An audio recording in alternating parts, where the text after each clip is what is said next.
Hello? Can you hear me? Is this thing on? Is it working? Hi? Testing, 1, 2, 3.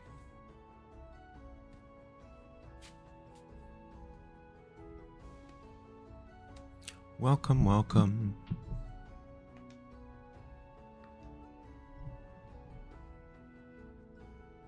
Hi everybody, hi, welcome, welcome. How are we today?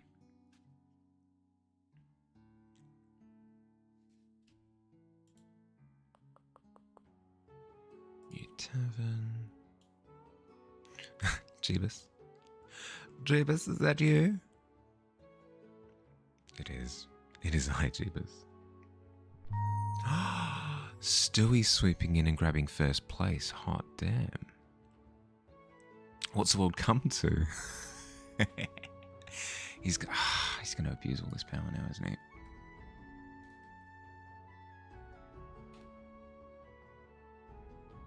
How you going, bud? How was your weekend?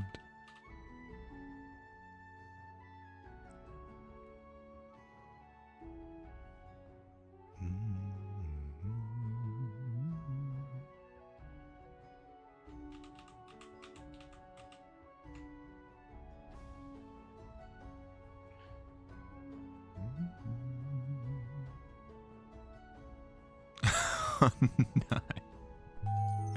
Immediately procking the auto mod. You hate to see it.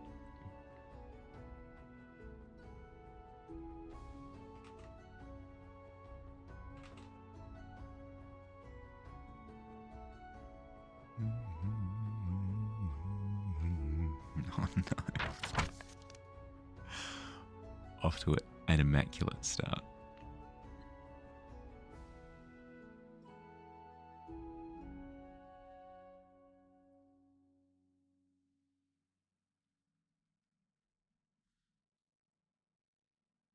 The plan for today is to get a little rendering of Brink here in the corner, top right.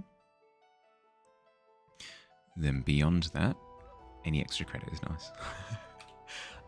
Best case scenario is that I get the little Brink done, render these floorboards over on the right. I want to update the lighting on this one a little bit. I want to add a little bit of purple underneath. Just because of how vibrant the Goblin King is, in all honesty. Bringing a little bit of vibrance to the Bone Collector would be good. And then there is a little touch up across everything that I have to do. I need to do a little bit of grass on the surface up the top. I need to do the water reflection down the bottom on the pillars. I need to render the tavern. I need to put in a bunch of little things all over the place. So we'll start with Brink, see how far we go, and then if we've got extra time, a little bit of everything.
little ice plate down the bottom.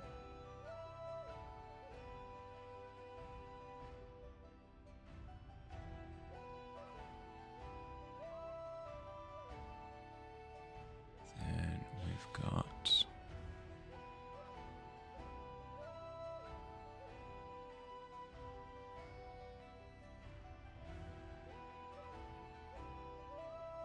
other side of plate visible from the outside.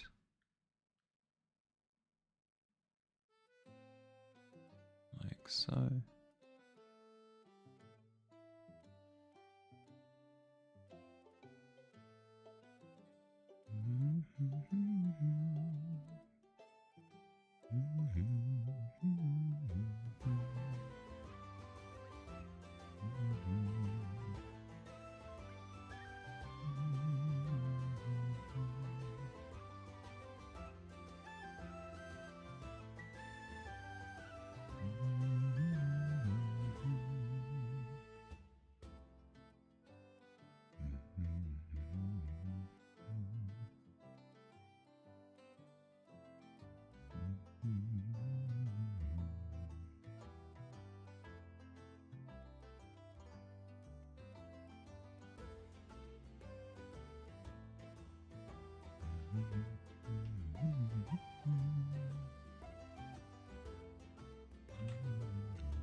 Round like ball.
That's ball-like.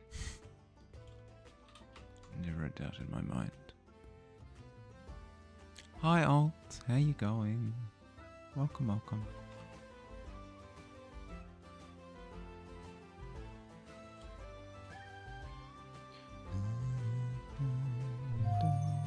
Oh, sweeping in with the third.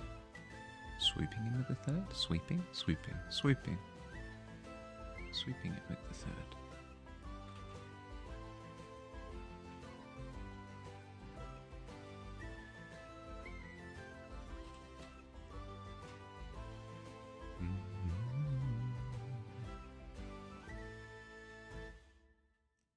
You're sweeping in, you have a broom, not wings. Well, fair. Fair.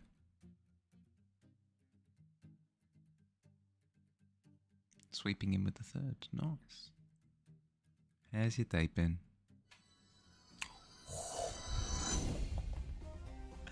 Immaculate by the sounds of things. Oh my goodness. What does a 20 look like as you strut into the tavern like you own the place?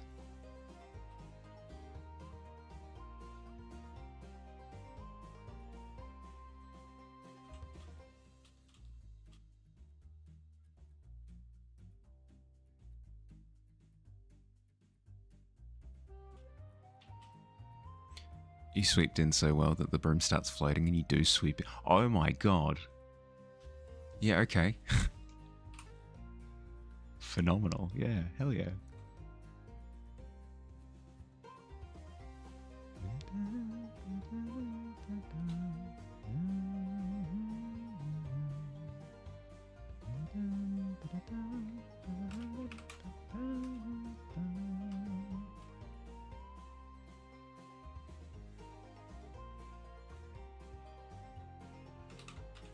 Go. That'll do the job. What am I drawing? I am drawing a continuation of the infographic, but specifically, this is an illustration to show how the stuff ends up here. Where the tavern is a nexus point, so anybody and everything can make it to the tavern if they, truly believe, have a desire for X, Y, and Z. And then the whole, sometimes items get caught up in the mix, and that's when they get rejected by the tavern and end up in the lost, the pile of forgotten things.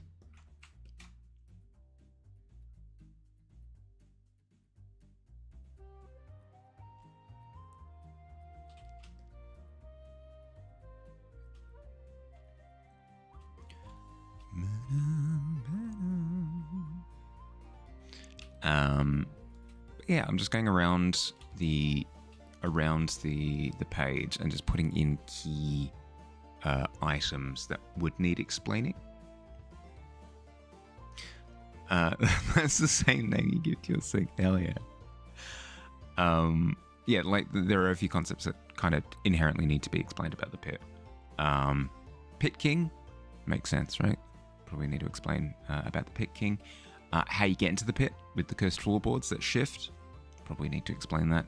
The Bone Collector, Dodoy, and then also how things arrive from Oliverbrink. So yeah. That's the goal, is to feel like I've covered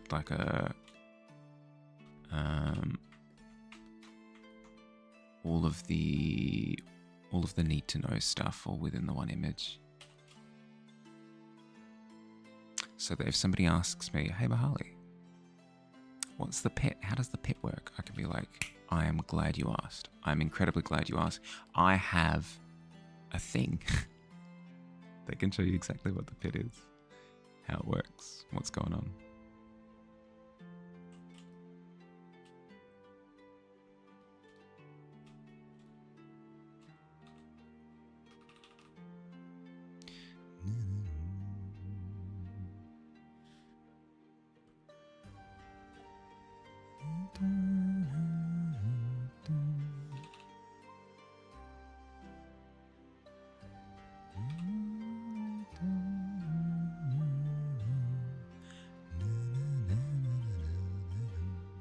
You like the idea that there's a little brochure stand at the entrance of Duskwood Hollow?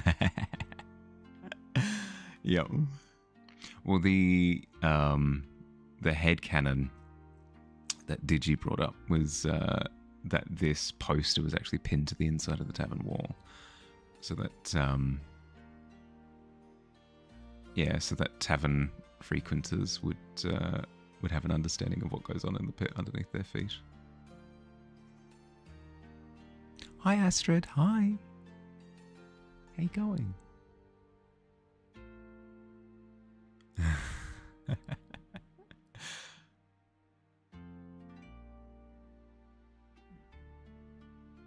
No, you could. It just it gave the impression of like burning building energy, where you like crash open the door, stumble in, sweat pouring down your face, like, oh god, is everybody alive? I don't know. Appreciate a little bit of desperation every now and again. Keeps the energy up. Just working on script analysis. Oh, hell yeah. Hope you had a good weekend.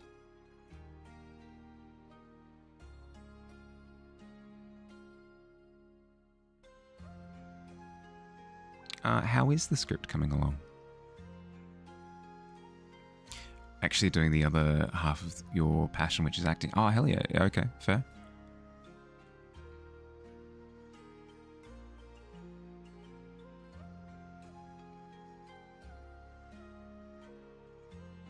It's going well? Ah, good to hear. Good to hear.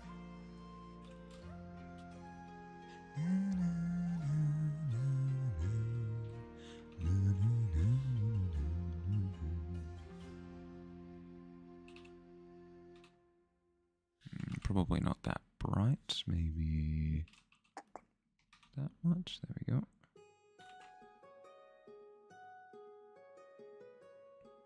You're really not happy with your squirrel encounter, but don't know how to fix it?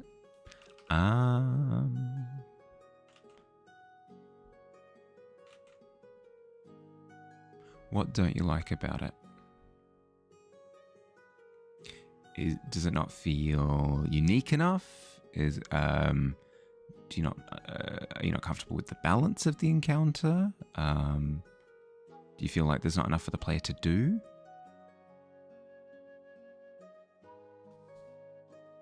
Came up with a new side character who is a Texas-based superhero, the Lone Star Ranger. He has super fast reflexes, so he shoots his revolver really fast. I like that. That's really fun. It's a fun spin on the quick draw cliche. It's too plain. Okay. That can be improved.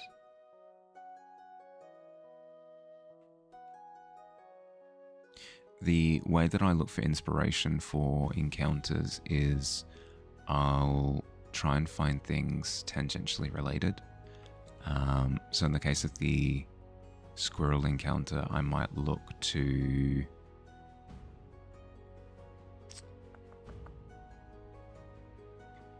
something like is it a gloom burrow? Gloom burrow I think is the Magic the Gathering set that's like all wild creatures. Look to like a Wind in the Willows. Look to any sort of critter related content and see what they do with the setting. If I'm not getting anything off of that flavor, I might look into what the theme of the encounter is. So if it's siege warfare, then I might look into the Kingdom of Heaven. I might look at the movie Troy. I might look at like any siege related anything. Heck, I might even look at the video game Rainbow Six Siege and see how like breach and entry works and that kind of thing. Like I'll look around at tangentially related things and see what ideas float up, because they've had to go through the same process as you, as like of how do I make this subject matter interesting, and even if you don't go in the same direction that they do, you can see where they've creatively approached the problem, and then maybe that springs knocks free a bit of inspiration in your brain. He changed up Spear from being a specifically US organization to an international one, kind of like Men in Black. Yeah, makes sense. Means that they can kind of interact with characters from all over the world and kind of bring them together. Can kind of be a glue element in your setting. Yeah. You don't know why you said encounter, you mean event. Do still have to do your encounter, so this is good advice here. There you go. Yeah, with the event, maybe the same advice kind of applies, where if you're looking to spruce up maybe the location, again, sort of digging around squirrel-related content. It exists. Squirrel-related fantasy content. You can kind of see what different authors have kind of done with the material. And then, again, you don't necessarily need to take the same direction, but you can at least see where they've moved around and pivoted within the setting. You love glue, especially snorting. No, don't snort glue. Don't do it. It's bad for the brain. You need those brain cells.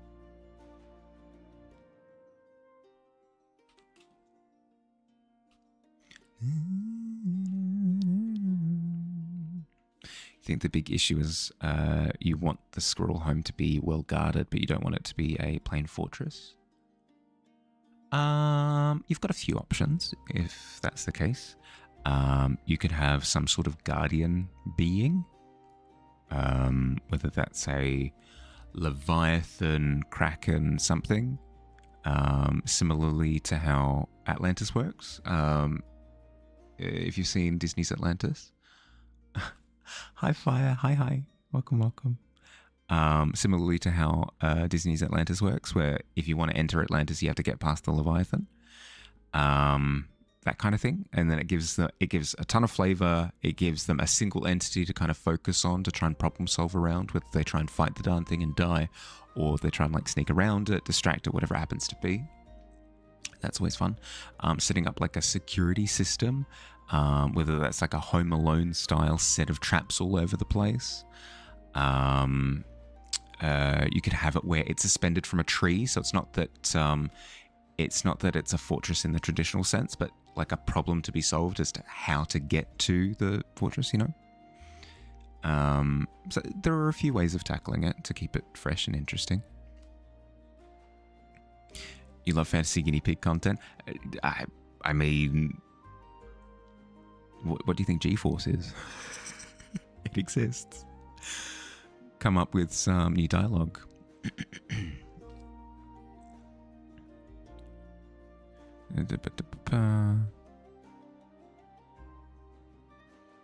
No, that's brilliant. No, exactly. Like having big, flavorful dialogue moments can help to establish your different organizations. 100%.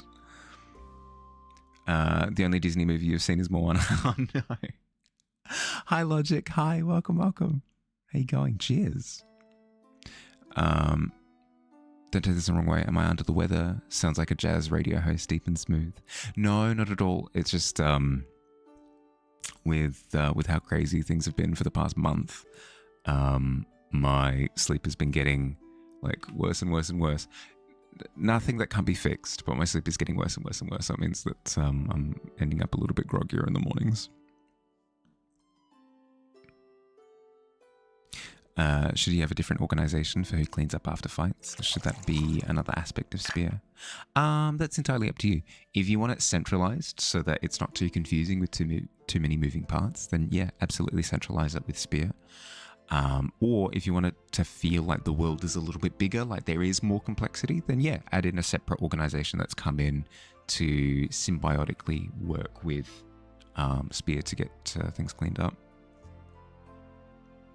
One creamy rodent, please, on the rocks. That sounds horrendous. Yeah, I can choose to that. Why would you call it a creamy rodent? Sounds like one of those cocktails where you read it on the menu and you go, ugh. What is in this? Oh, it's just like apple juice and like lemon. Cheers.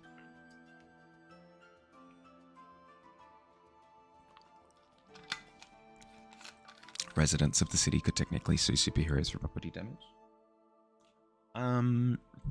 Again, it'll depend on how you build the thing. So, if superheroes are government sanctioned or state sanctioned, whatever it happens to be, then probably not.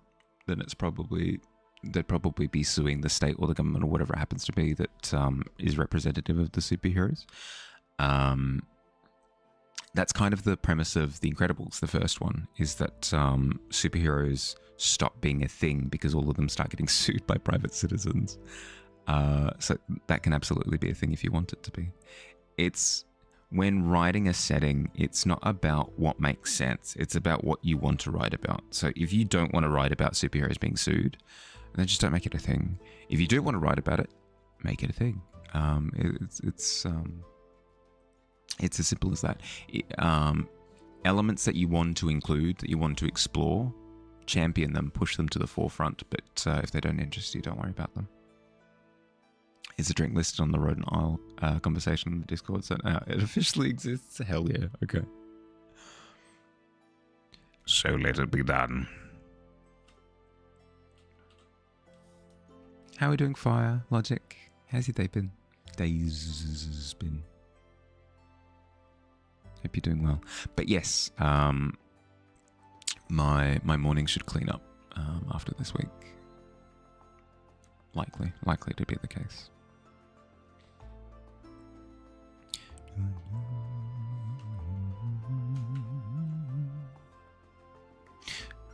Really interesting bottle episode. Could have a side character that's kind of a Daredevil-esque person who's a superhero himself, but also a lawyer. Don't know the trope is overdone because have Daredevil and She-Hulk who are both lawyers. It is a concept that exists in the pop cultural zeitgeist. So it's up to you as to how much you want to explore it. If you know that it's already a thing, if you enjoy that format and you want to explore it yourself, like, go to town. That part of the Discord is still in beta. No one can view your beautiful lore. Yeah, not yet. As I'm saying, like, things are going to be hectic until the end of this week, and then once we're through that bottleneck, I'll have the time to sit down and flesh out what I want to do with the lore section. Doing good. Just got off a call, so you started your day off right, listening to a lovely voice. Nice.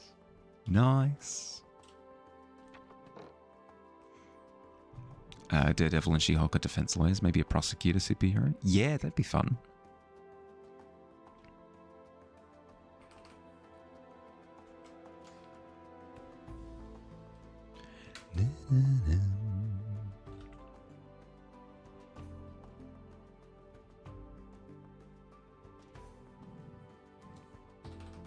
Let's get a bit of lighting going on this here planet here.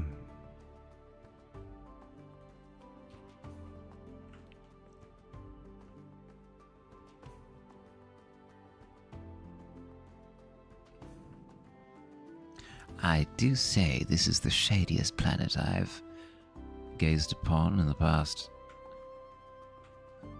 Oh, actually, when was the last time I looked at a photo of Earth? Probably like a week ago. It's the shadiest planet I've seen all week.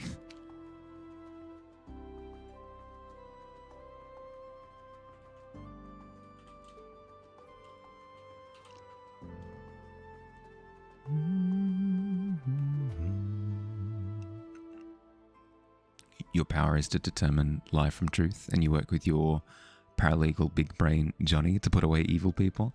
Oh, hell yeah.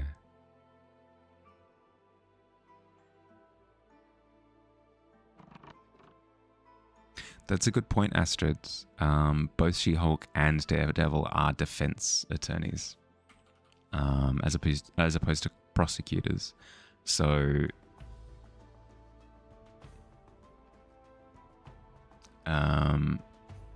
you could totally have a superhero that's more like legally aggressive, shall we say? Just fighting the rights of the magical folk. Just came up with that. Oh, there you go. Boom. Again, that would probably be more defense attorneys, which completely fine. Completely. If you want to do defense lawyers, you can absolutely do that.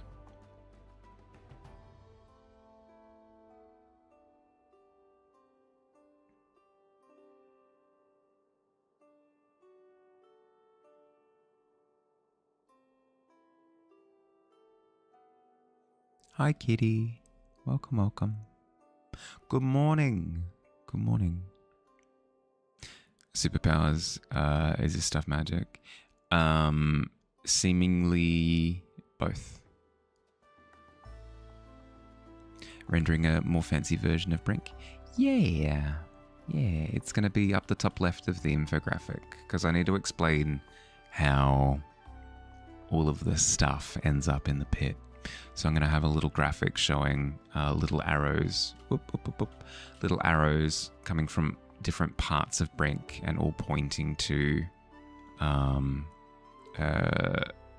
Duskwood Hollows to show like that's where all of the junk is coming from. Got a job interview in an art studio today. That's incredibly exciting. Congratulations. Congratulations on getting the interview. That's good luck.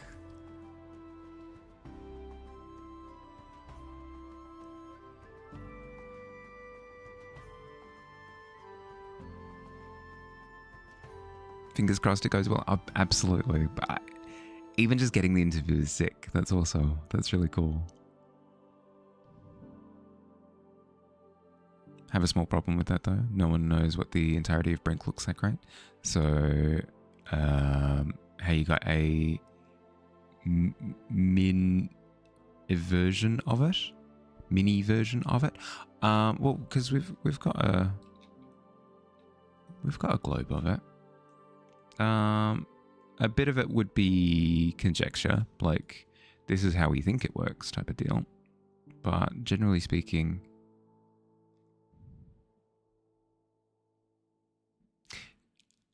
at the end of the day, this infographic is meant for like clear communication of concept. So if it achieves that end, I'm happy. Yeah, for a poster. That was never really the intention. It was more headcanon that it exists as a poster in the tavern. The intention is for me to be able to point to it and be like, if you're confused about what the pit is, how it works, this is how it works. It's all science, I tell you. Magnets, atoms, and photons. The secret magic society is hiding the truth from you. We live on a big ball. It's fractured. It's gravity. I don't know if it sounds a little bit crackpot theory to me.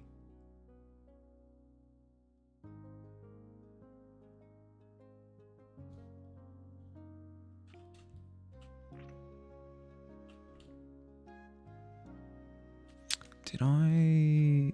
No, I didn't have a reference photo of the Earth. The Earth!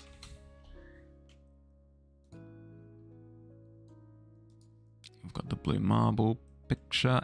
Excellent. Grab that. See how lighting works on the planet.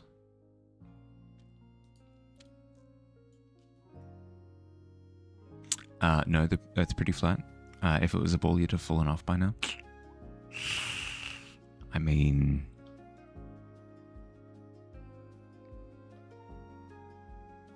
That makes sense. My table at home isn't a big ball. I put things on my table. That's a good point. That's fun. One thing you should know from your father to children is that the government is lying to you and aliens are real. You're in fact the hero. Yeah, exactly. Yeah. Dad, I think you're a little bit crazy. Get some sleep. When I wake up refreshed, you'll see. I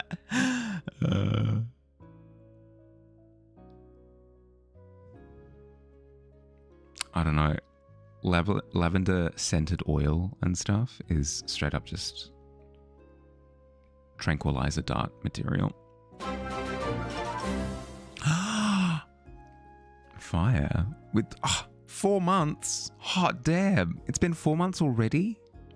Thank you for the sub. Thank you. You know where your room is upstairs. I really appreciate it. What, you're actually imagining people on the forum boards in your universe? Perfect.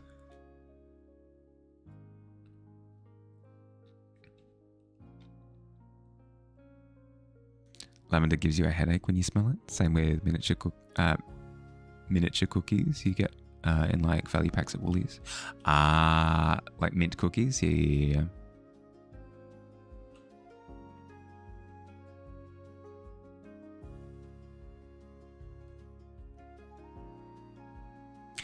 Interesting. Is it lavender in general, or is it maybe the intensity of the aromatic, the aroma? Miniature? Oh, okay.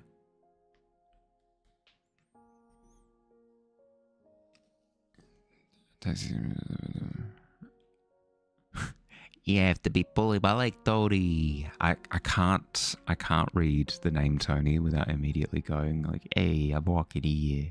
Hey, Tony, hey, it's good to see you, buddy. old lady may be crazy, but you don't skimp on loyalty.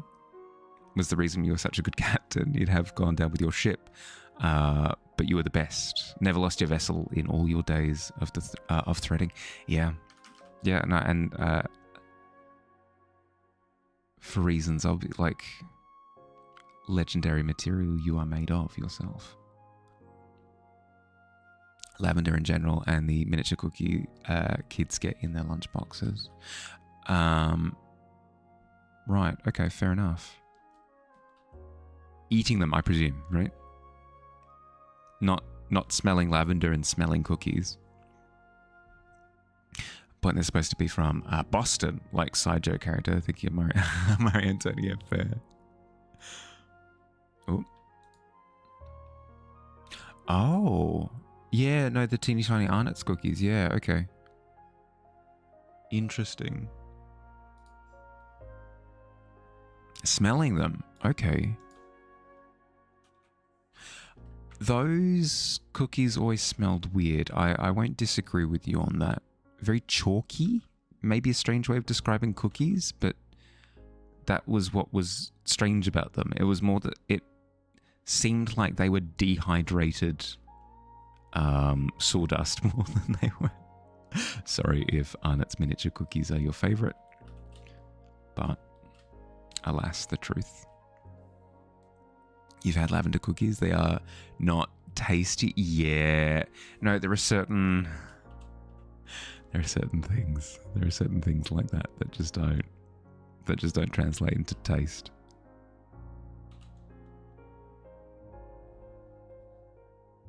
Like, I've tried lavender ice cream before, I believe, and I don't remember that being a fond memory.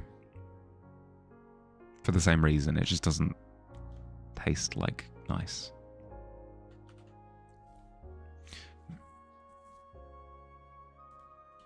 Like your point of view style of character, Astrid? Yeah, that makes sense.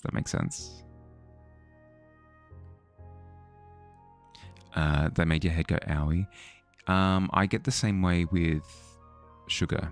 So if I eat anything with a high degree of concentrated sugar, my head go owie as well. Yeah.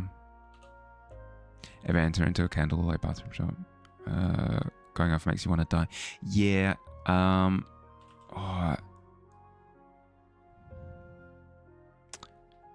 Lavender, not so much. What's the scent that does that for me? Any sort of like citrusy, lemony scent will do that for me. So I get where you're coming from.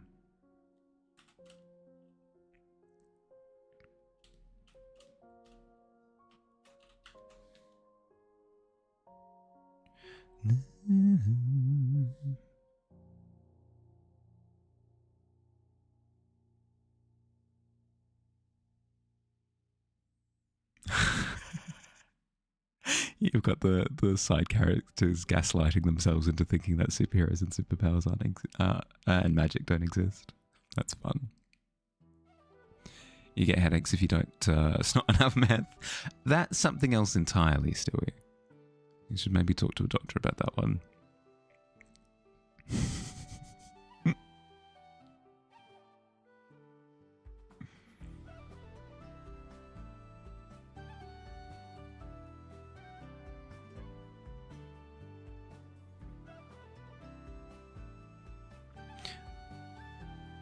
It's more like, this is real, how do I cope with it? Right. So just like rejecting reality because it's too confusing.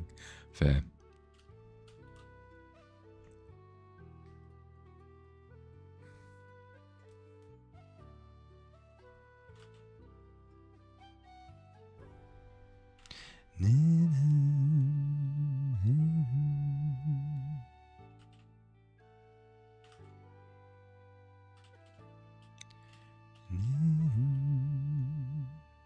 What does breaking Antarctica look like?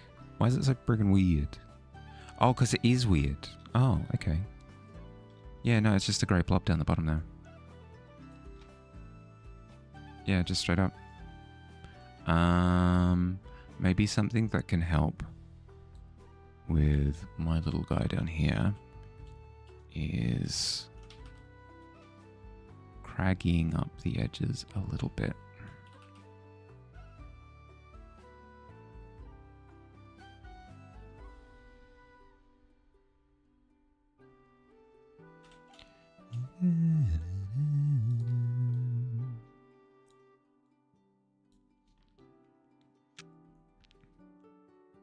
Mario immediately turns around on a dime and just walks out. Yeah, exactly. Like, no thank you, I'm good. It's super helpful with ADHD. You just have to let the glamorous pharmaceutical kind. The less glamorous. Boring.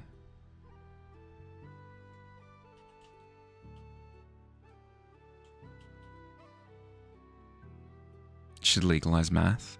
I mean, I'm pretty sure mathematics have been legal for a while now. Although I wish that weren't the case. Go back to mathematical illiteracy. Let's bring it go. You had your phone. Need to go. It's 10 p.m. You should go to bed. Sleep well, bud. Rest up. Thanks for stopping in. Thanks for sharing. I appreciate it. Math is still illegal in Tasmania. Deary dear. Yeah. How did fun autocorrect to phone? Pardon me?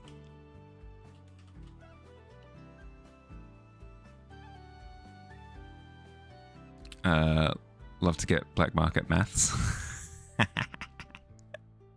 Yeah, the real good stuff. Oh. Hey, try this equation. It'll have your head spinning. Oh, yeah, that's the good stuff. That algorithm, that takes me back.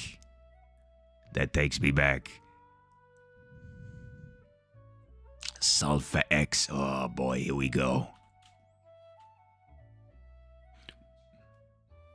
Yeah. Hey, kid, you want the quadratic formula? Maybe the formula to pi.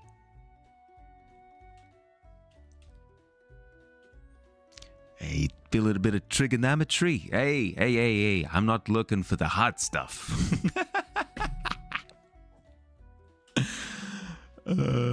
So good. So silly. 100%. We're all on math at the moment, so it's understandable. Yeah, let me see the workings out. Hell yeah. So good.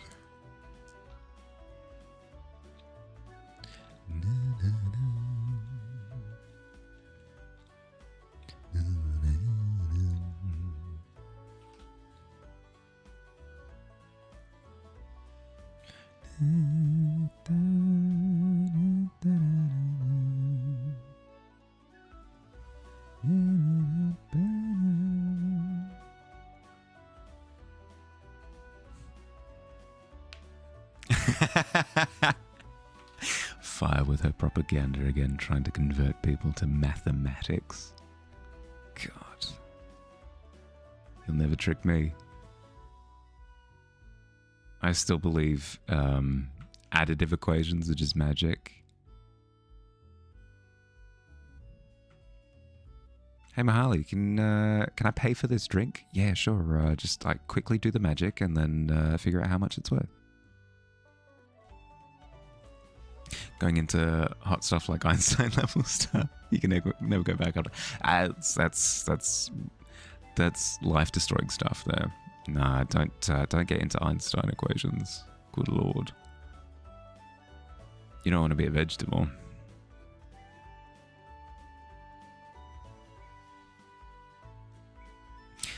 Pit math dealers are out of control.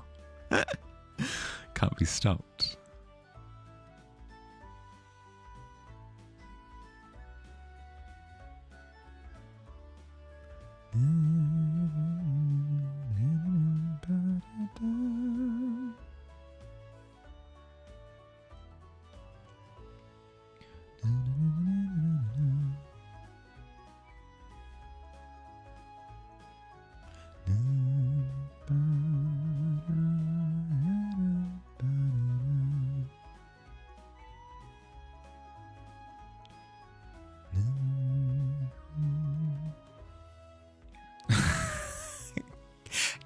Calcatoria.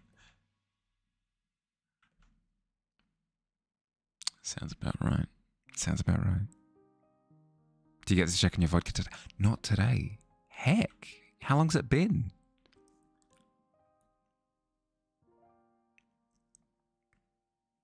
It'll over... Is it gestate? How does vodka refinement work? I don't even know. Do you brew vodka? I don't think so.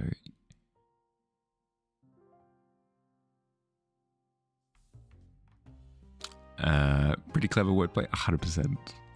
Need dice. Patrolling the streets. Oh no, an 8 is tough. An 8 is tough logic.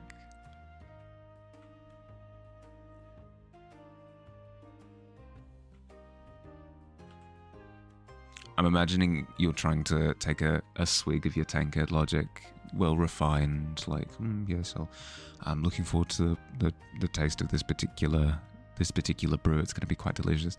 And then somebody yells out, "Hey, you got math?" Spray everywhere.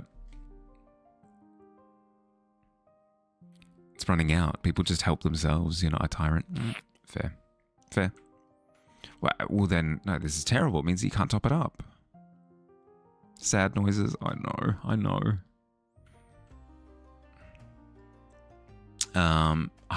I've referred to this. It's not really a meme. I've referred to this like little saying in the past, but it's so well applied. So I'm going to apply it here again.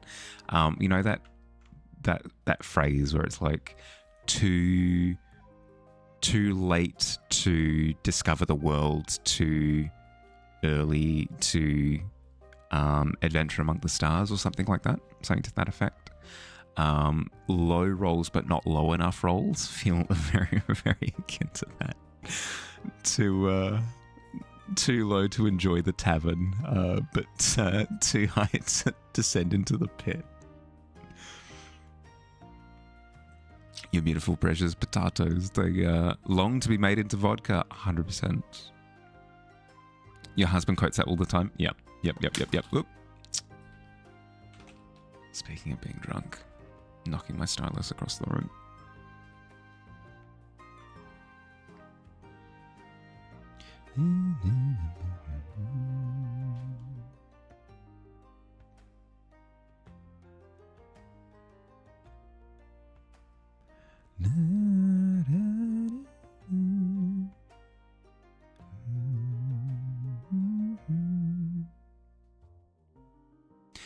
What I might do at some point is see if anyone's interested in coming up with the map layout for Brink, because I am terrible. I do the globe, not a problem. Like, easy done. I'm rendering a round thing and I'm placing shapes on it. But as soon as it's geographical placement, I'm lost. Cartography is not one of my few skills. So I may inquire to see if anybody is interested in doing the official map for it. But today is not that day.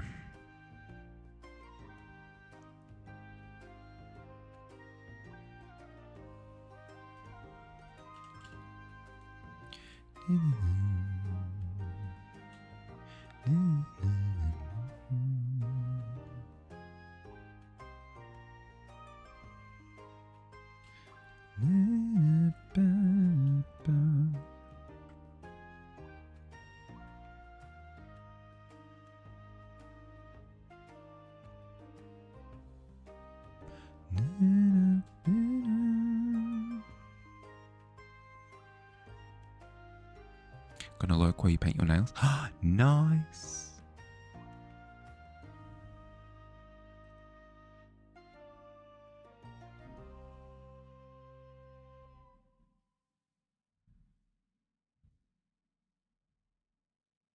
I like the idea of painting my nails, but I hate the reality of painting my nails. I've described in the past that I'm like tactile weird. I don't like the feeling of things being on me. And unfortunately, nail polish is one of those things where I'd just be incredibly uncomfortable. I'd want to get rid of it almost immediately.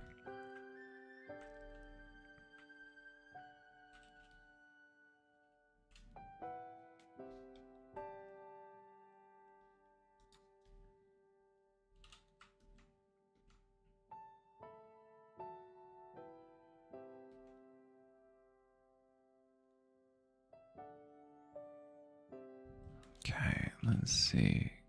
Oops. No, that... tolerance, let's bump that down a bit. Ooh. I need some interesting shapes, and you're not giving me interesting shapes. You're giving me big, boring shapes.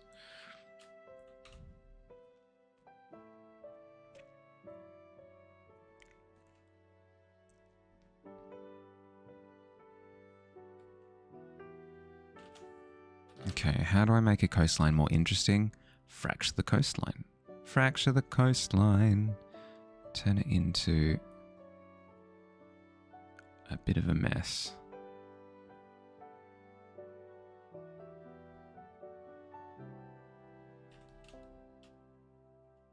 Yeah, there we go. Bit of interesting shapeage now.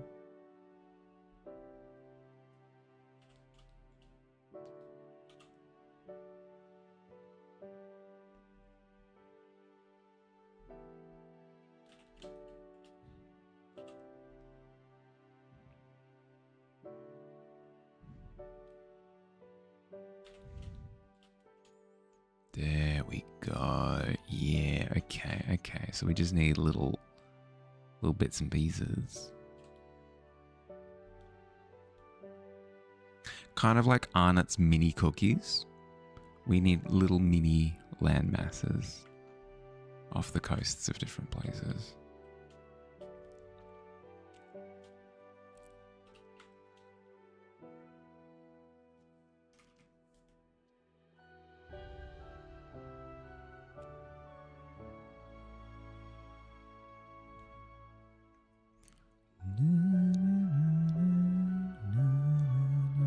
Where's the Gulf of America? That doesn't exist, do it?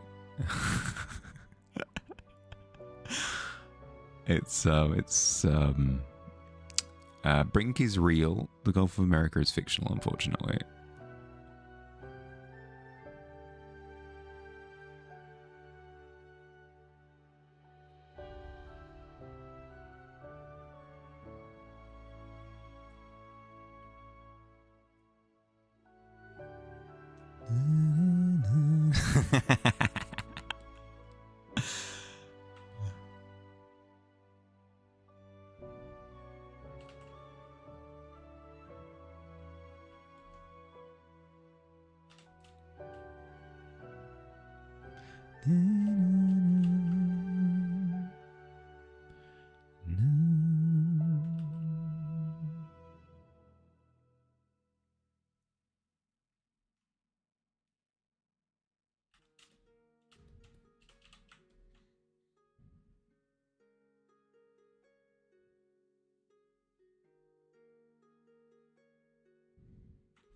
This is looking all right.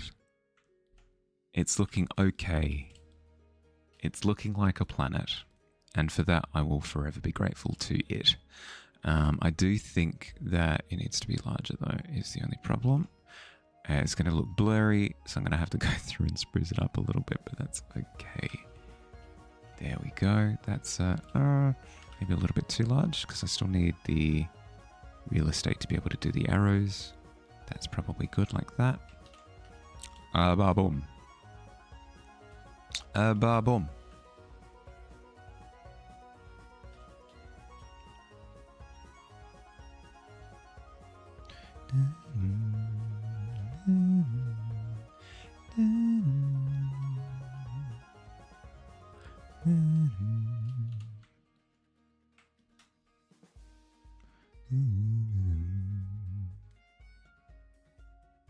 Okay, now we do the interesting parts.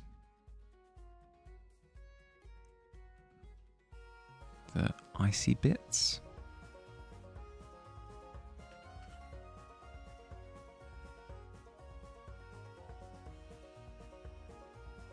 Do you ever say things out loud and go, huh, that would be really interesting as a brand name?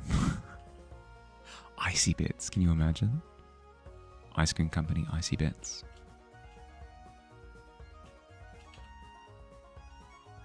It's the kind of name that would make me stop to have a look, you know? Like, huh, that's really funny. I wonder what they sell.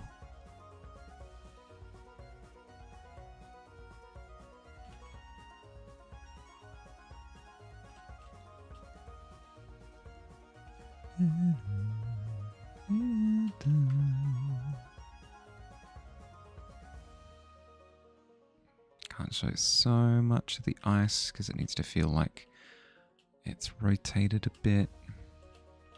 By that same logic, that needs to be a regular landmass, not icy.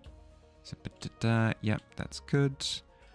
Then I need to go through, spruce up the edges a little bit.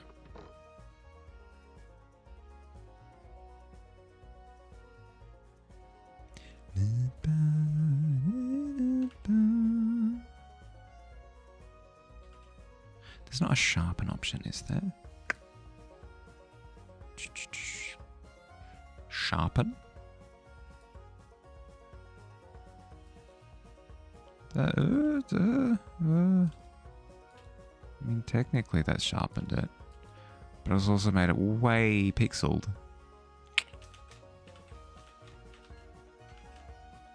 I can stick with it sharpened and then just, yeah, smooth it a little bit.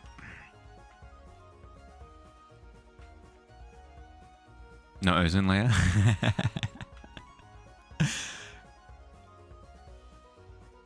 There's presumably some sort of bubble.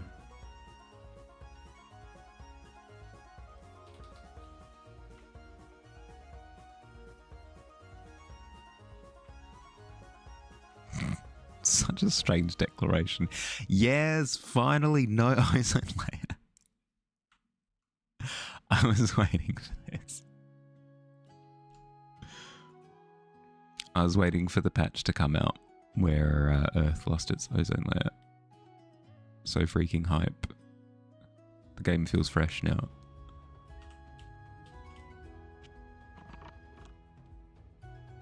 Hi, welcome back. I hope ads were glorious. Apologies for ads. I'm glad they are over.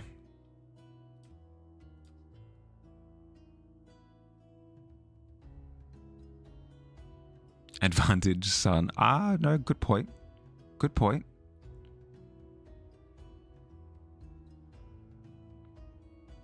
If the ozone layer goes away, the sun does win. That's a winner, at least, you know. Somebody's winning. At least somebody's winning, you know.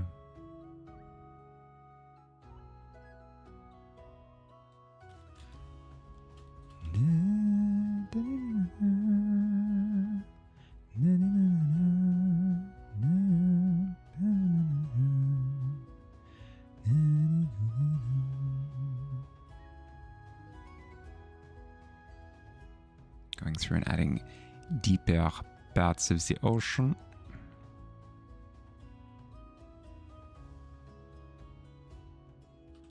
Like so. And what are we missing next? We need... There needs to be some green. There needs to be some green on this planet.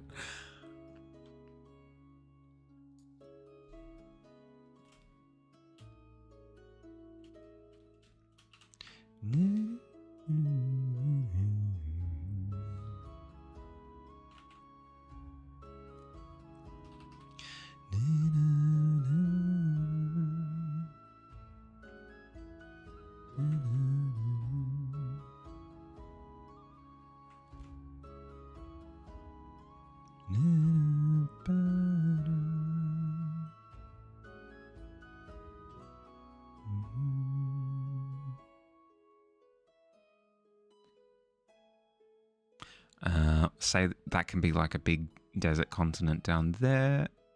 add a lot of green to this bit here.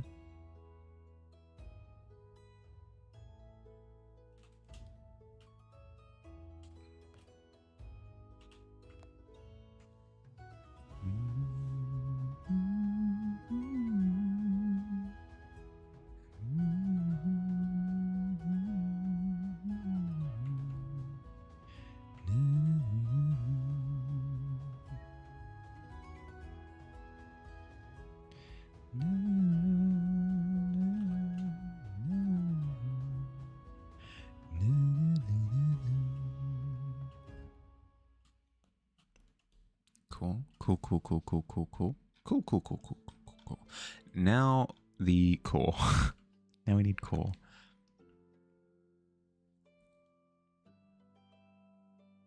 Is the Sonic OC of Cool true to all his coloring? More or less. I do occasionally spruce up his design like a little bit here and there. With each iteration. Like he started out a little bit differently to how he is now. But more or less, yeah. Why do you ask? He does have violet colored eyes. If that is the question. Cool.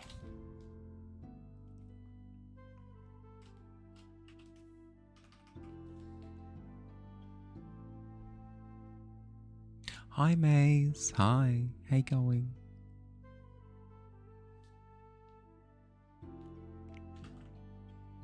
Oh god, how do I center of circle. Oh god. Find the widest part, I guess.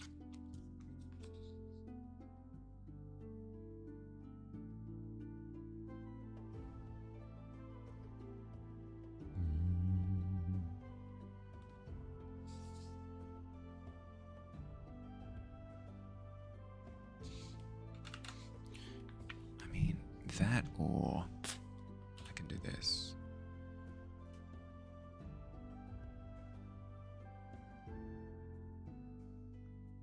This works too.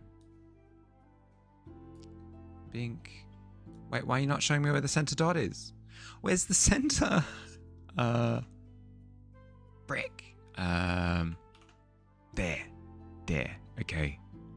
Commit it to memory. It's above that little bit there. Boom. Center. Stress. Don't ask a crazy gnome lady what her plans are. That's rude. Oh, I didn't realize there were plans. Okay. No, sure. My bad. How am I? Yeah, good.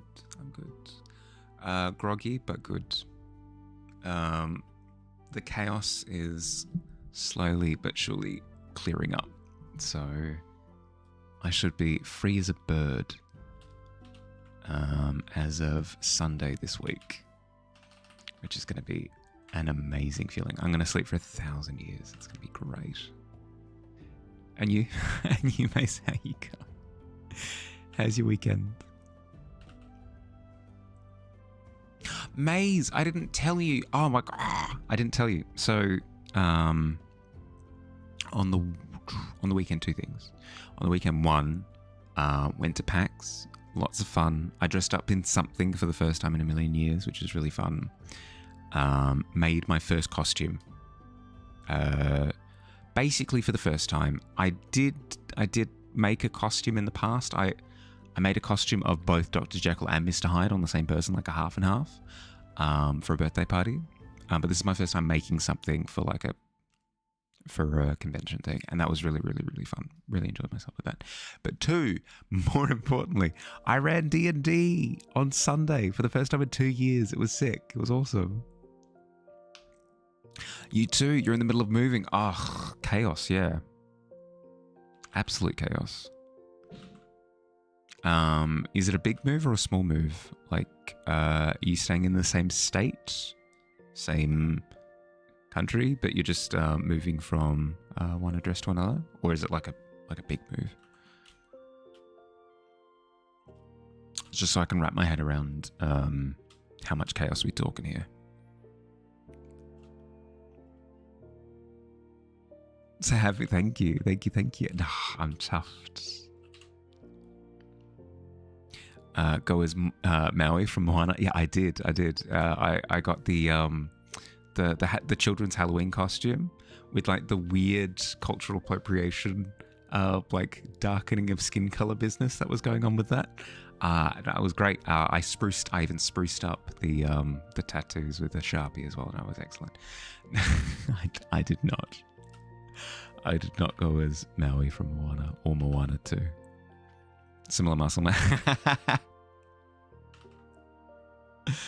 True. Getting a new camper.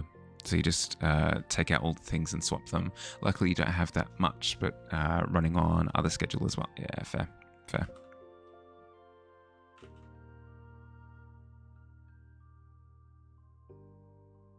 Well, that's exciting. What prompted the?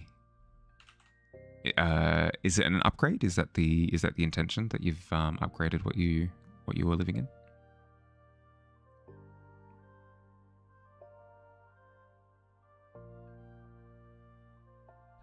Yeah, exciting, right?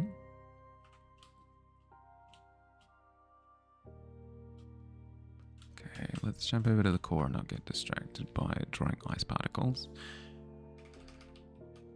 So if that's the center.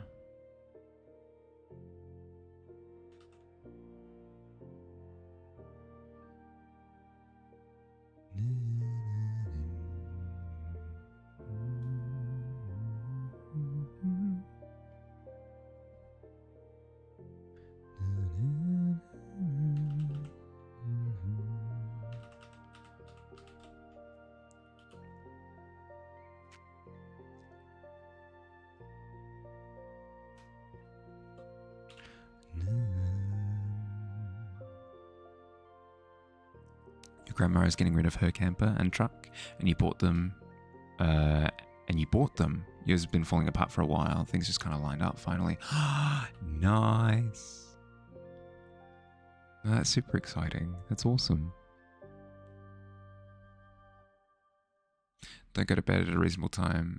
Curse me with won't have to try it 5 times to get USB in the USB port, but every time I do, I burn 50 calories.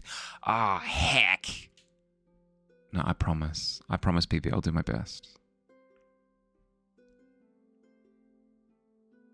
I solemnly swear. How you going, bud? With the 10 PB, it's the most average entrance to the tavern that maybe anybody's ever seen. You push open the door, you walk in, you close the door, and then you go and sit down, and nothing of notable event takes place whatsoever. A 10 is as average as it gets. It has so much more space, and it helps her out. Ah, good to hear. Good to hear.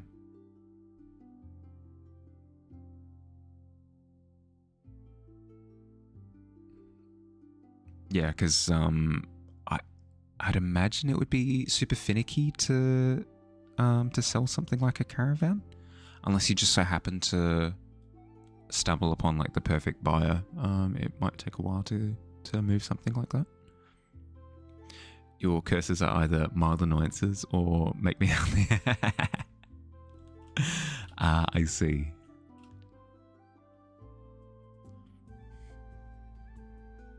I curse you with good health. Oh no. Anything but that.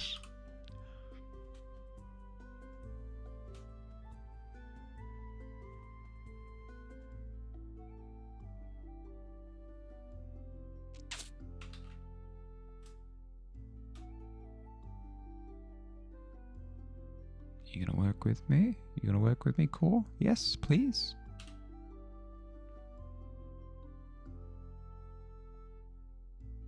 So diabolical. I know, right? I know. So average, so sexy. Yes, darling. turn for me. Ah, yes. Ah, pose for the camera. Ah, yes. Ah, the camera is eating you alive. Ah, it's devouring you. Ah, jeez. Can't get this cadaverous camera off of you. The angle, the lighting, it's glorious. Ah, and even the way that you sat down. Ah, average as all heck. Ah, it's beautiful. Camera can't get enough.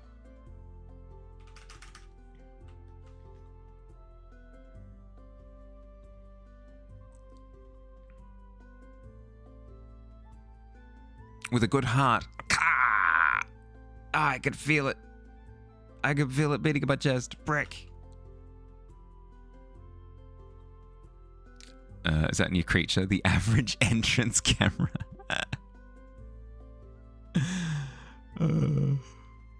If anything, it's a new character. The strange. Do I want to introduce the strange photographer? Do I want that to be a thing? Not particularly. Let's into the pit with you.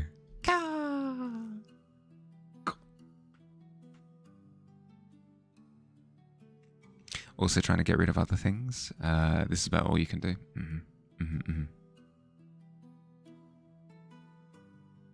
Had a ton of packs though. Sounds like it did. So thank you. No, it's a good time. It's a good opportunity to see people that I haven't seen or spoken with for a year in some particular cases.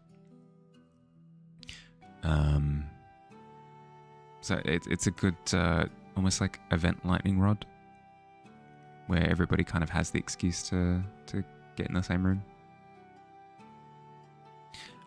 Forgot your train of thought. Oh no. Sorry, bud. Hope you're doing well though. Beside the thinking trip up.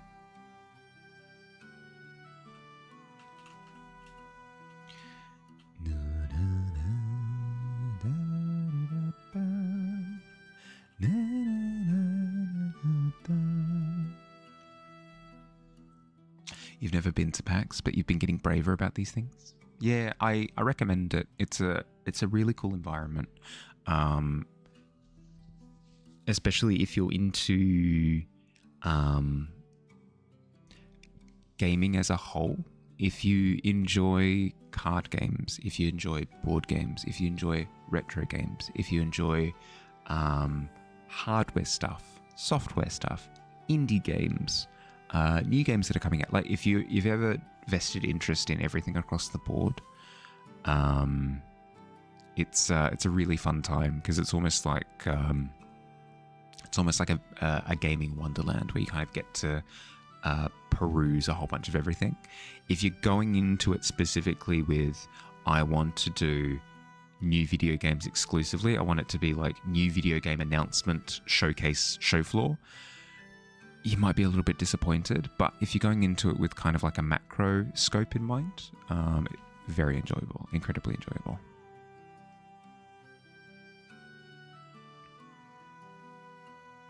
You're doing great. How am I? Yeah, doing good. Doing good. Doing well. You remember?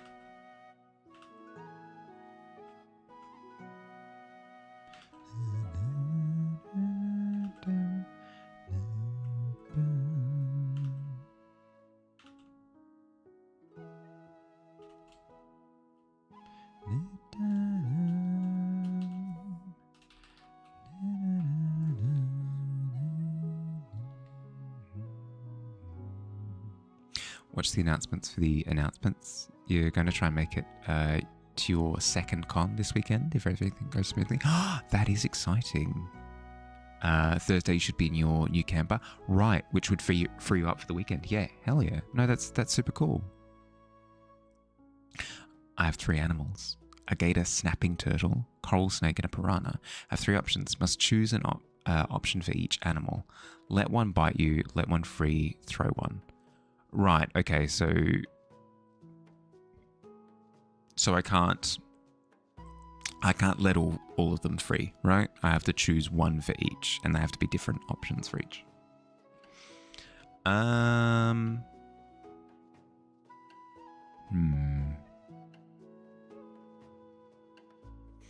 I wouldn't want to do. I would want to let all of them free. I don't think I'd be okay with any of the 3 biting me or throwing any of them. Yeah, no, I don't think I can go through with the. I don't think I can go through with the scenario because letting them bite me and throwing them are just so antithetical to my brain. Your dogs already like it, but you'll need to get steps for the bed for them. Because it's too high up. Yeah.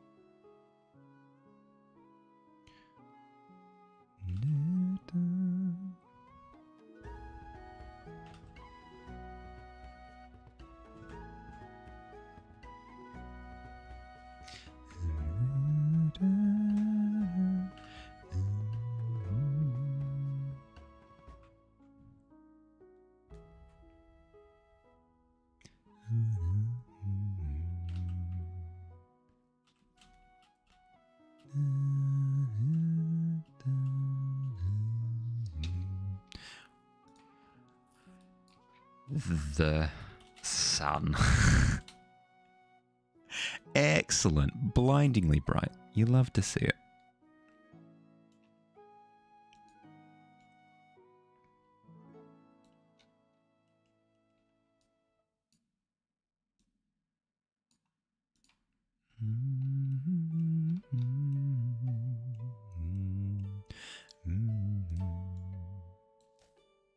You'd let the turtle bite you, throw the piranha, and let the snake go, because you can throw the piranha in the water since you can't, wasn't specified, and the safer option for getting bit, as much as it would hurt, is the turtle. Fair. No, that's fair. A clever way of thinking about it, yeah. Heck yeah. No, my brain immediately shut down as soon as I saw the options. Immediately.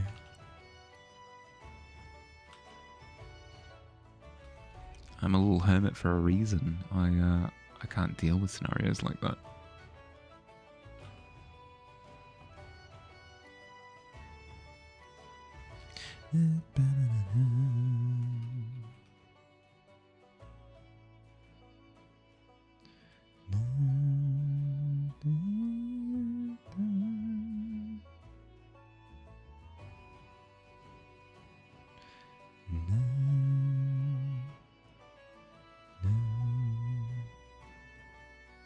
This is why I do Ultra HD canvases usually, because I hate seeing freaking pixels.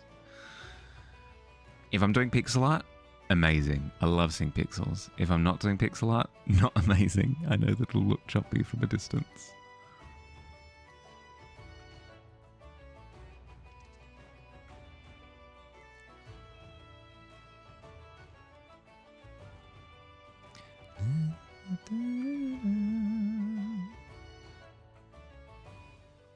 Don't like harming things. Arachnophobia warning, but you found a huge black widow. Just caught it in a cup and let her outside the other night. Yeah, no, like I'm envious of your fortitude. But I don't like hurting things, but I also don't like engaging in thing. So I'm when presented with a situation like that, I tend to freeze up a little bit.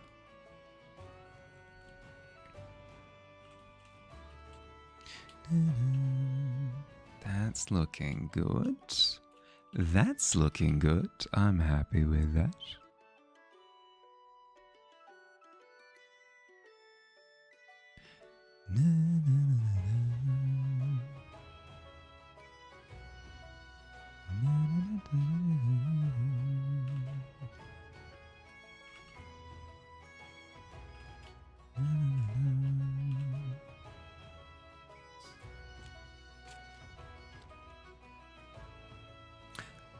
Started stripping because she felt lost side of her.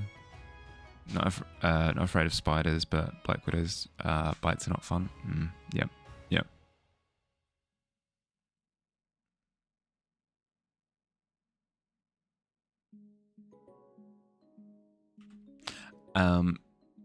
Was that an autocorrect situation?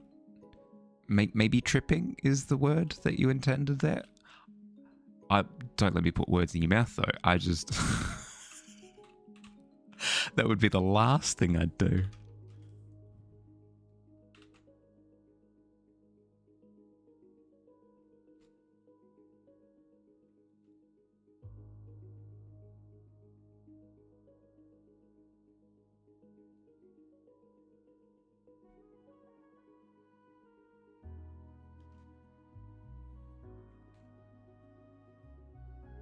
Oh, of course. Right. I understand. Yeah, okay. Right.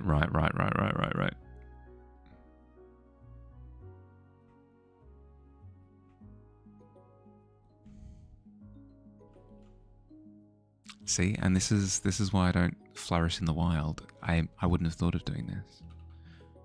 I would not have thought of doing this. I would have been like, well, it's been a good run.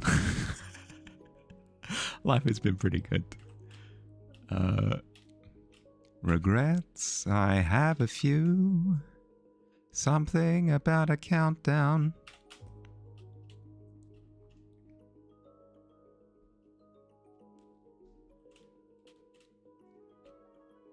I did it my way.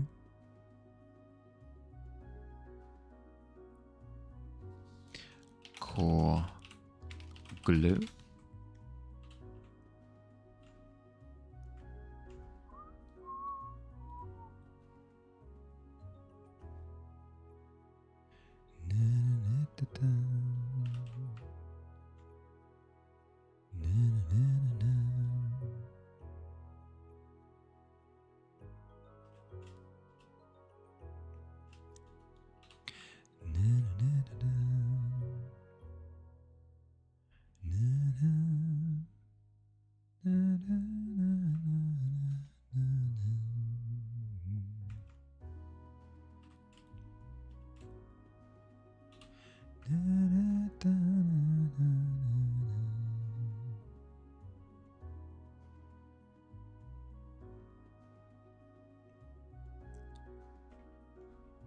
What do we reckon? What do we reckon? Is this a good representation of Brink? Do we think? Pretty happy with it? I'm pretty happy with it. I'm pretty happy with it. If anything, I'll need to go through and darken some of the ocean around the core, because where there's a strong source of light, everywhere else looks dark, but otherwise, fantastic. Ah, thank you. Thank you. Can you think of anything that that looks amiss, maybe? Just while we're tinkering away at it anyway?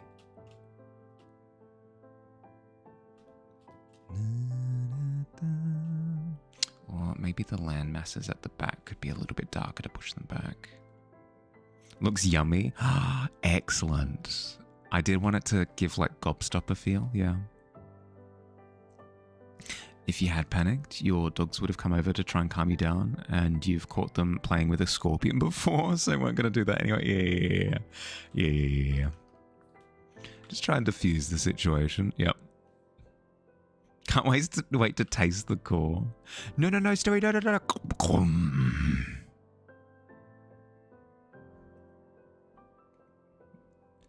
Death of millions.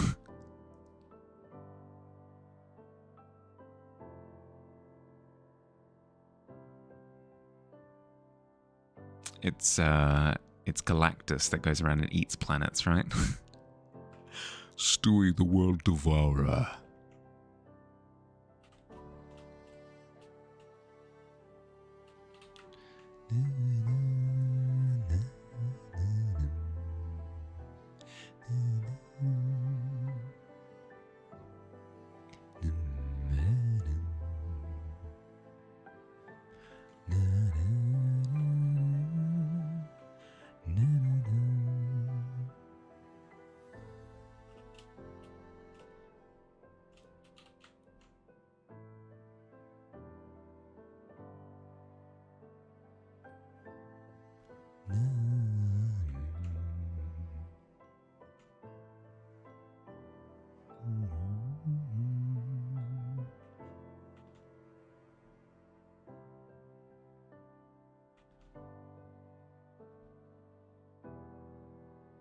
Cool, better not be that lame-ass bubblegum that loses its flavour after 5 chews, becomes some kind of two-part adhesive. I know exactly what you're talking about, like the Bubbaloo or whatever it was called back in the day. Lovely burst of flavour at the start, and then friggin' nothing. Turns into cement. Chewy cement, but cement nonetheless.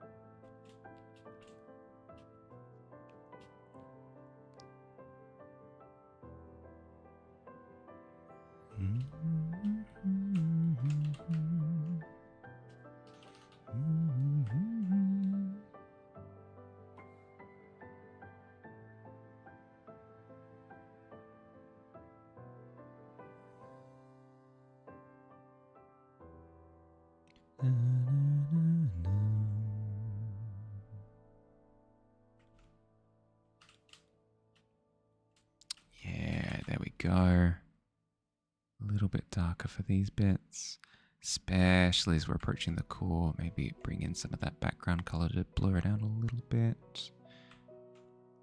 Beautiful, perfect. You couldn't look any better if you tried.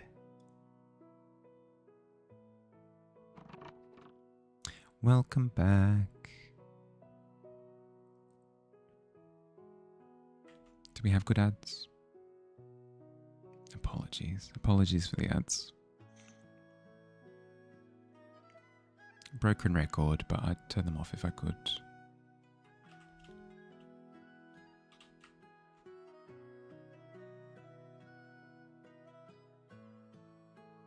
Laughs and subscriber. Oh yeah.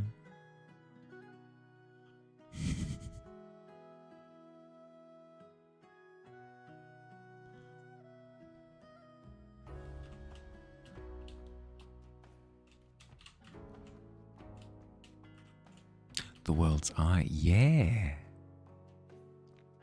It's the core of Brink. How you going, Shampoo?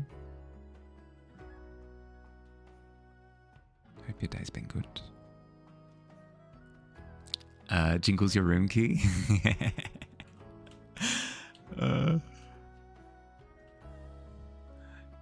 What, you jealous? You jealous of my room key?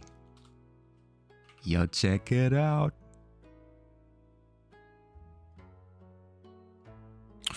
14's not bad. 14's not bad at all.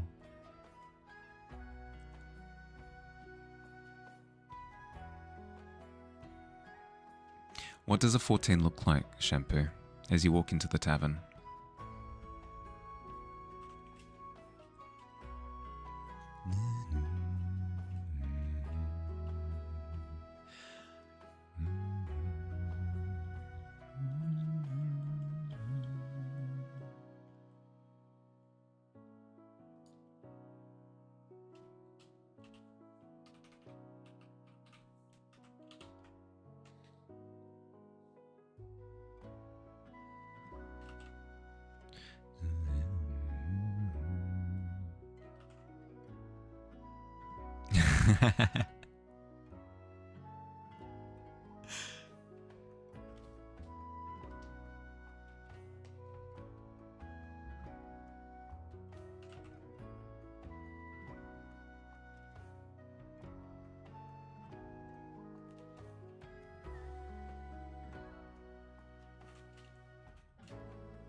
How did you?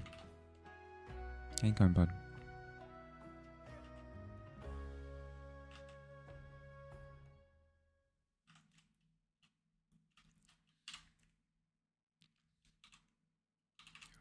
That is the wrong brush. There we are.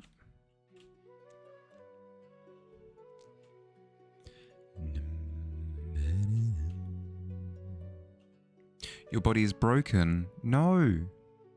No, no, no, no, no, no, no, no, no. Why is your body broken? Shall we fix it?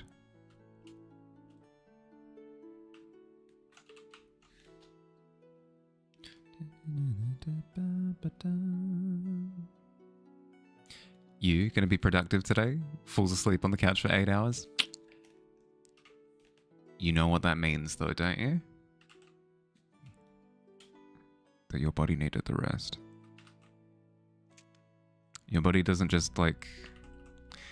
I know that you've got the situation where sometimes your body just does that, but I would take it as a sign that you needed to chill a little bit.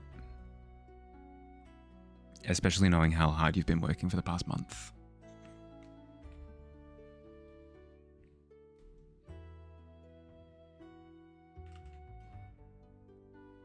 Getting back into skating. Ah, right. Okay, that would lead to a body broken situation. Well, I mean, you know the risk going into it. Has it been fun? Have you been enjoying yourself?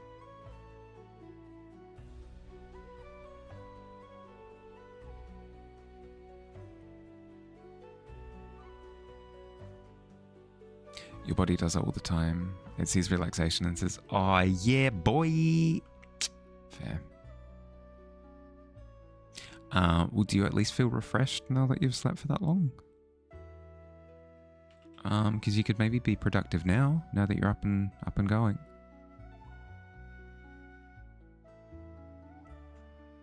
Like, if you turn to me and be like, but Harley, I'm so sorry. I know that I've just turned up, but I've got productive energy in me. I gotta go. No judgment whatsoever. If you gotta get, pedal to the metal, no worries whatsoever.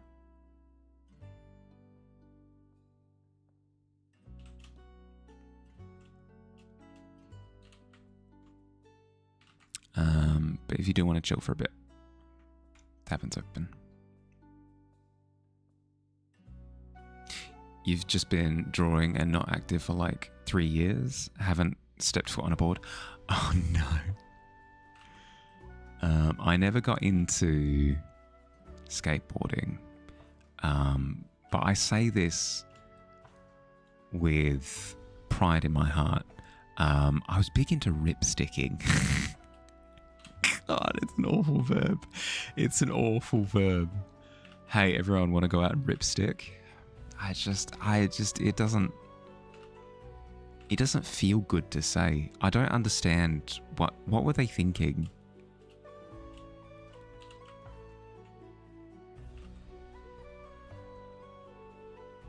What does the earth look like?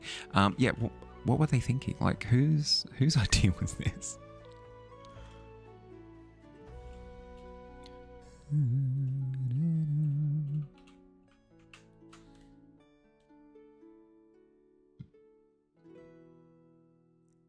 So your body is so freaking sore from getting your ollie back into shape. Your entire back hurts.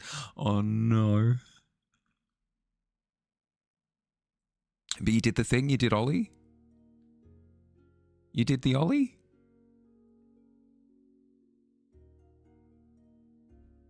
You want to go ice skating? Ice skating is very fun. I do appreciate a bit of ice skating. I do enjoy ice skating.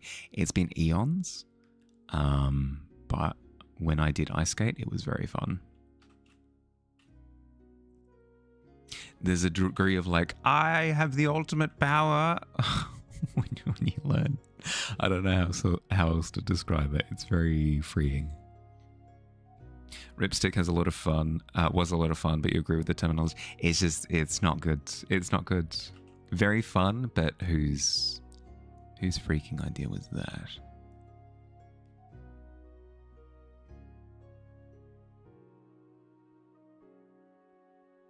You like having knife feet? Well, not just that, but also that feeling of like, what I'm doing is impossible right now. I am doing impossible things. Like, if I were to look at me from a third person point of view, I'd be like, how the frick is he doing that?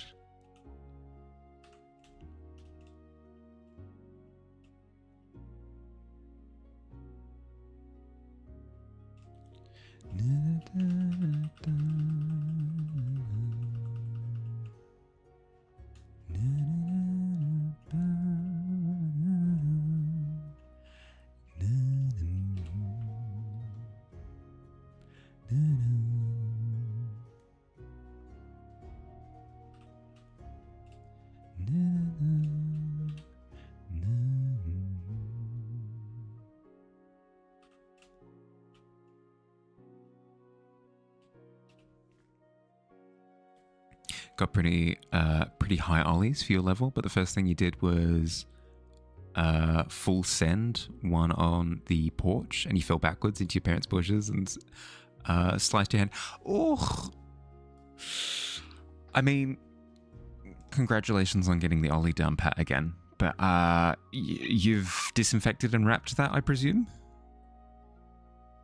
Been too long. Don't know if you could do a triple spin anymore. Triple spin? Triple spin? I can't do single spin. That's insanity. Put some aloe on it or butter. Yeah, I'd recommend just like any sort of antiseptic. Get that treated, yeah.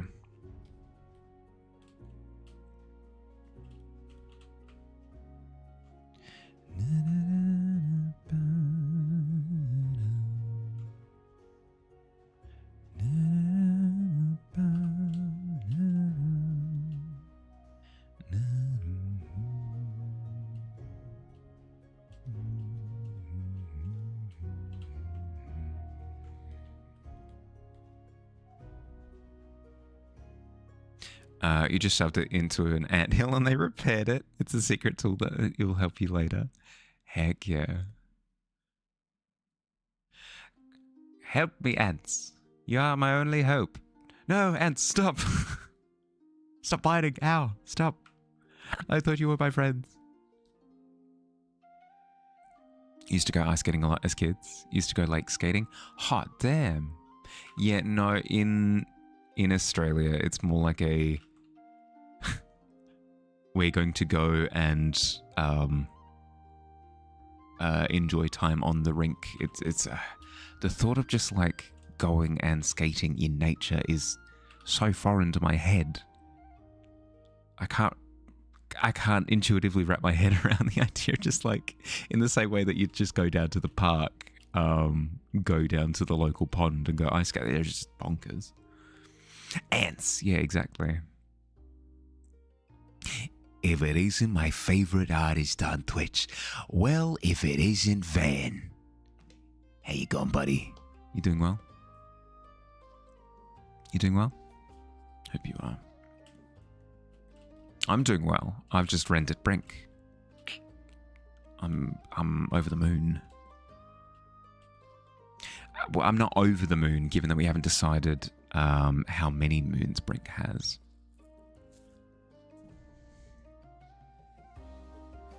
I like the idea of separating ourselves from Earth a little bit more. So maybe like a second moon. A second moon wouldn't go astray.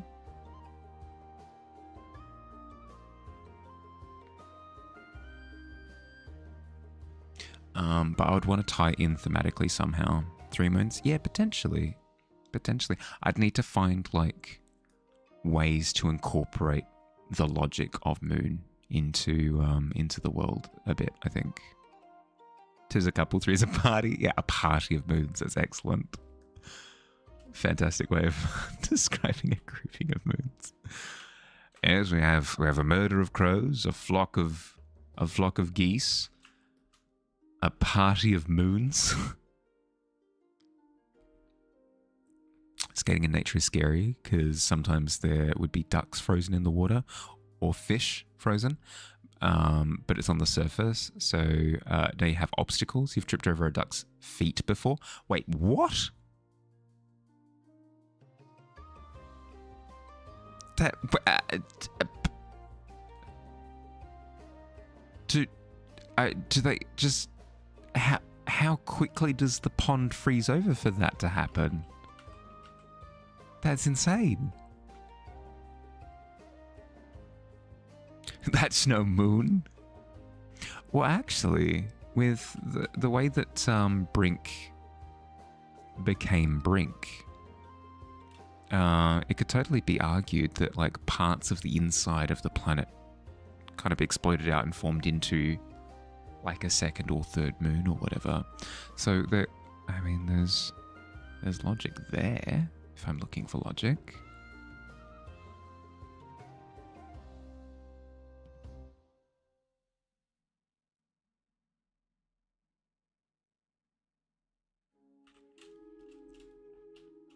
Can you ask a teeny tiny favor of me? Yeah, for sure. Anything. Not anything. Not going to jump off a bridge, but no scientist, but it usually happens during a sudden temperature drop. Like if it went from sunny day to snowstorm, so it dropped like 5 degrees. Yeah, okay, fair. Like, is flash freezing a thing in nature? Is that just a thing that happens? Looking for... Hi, Logic. Hi. Touche. Draw like a 10-second pumpkin. Swear I have like a reason. Okay, okay. On here or a separate canvas?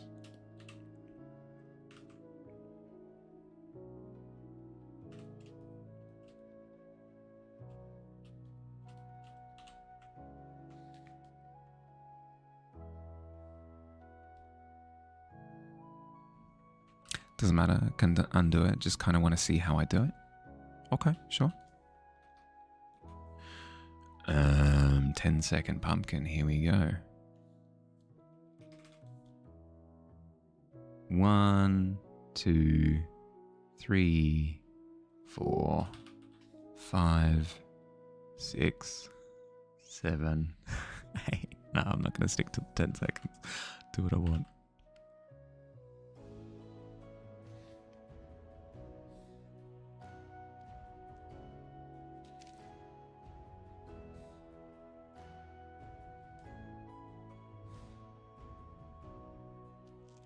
There you go, there's a pumpkin.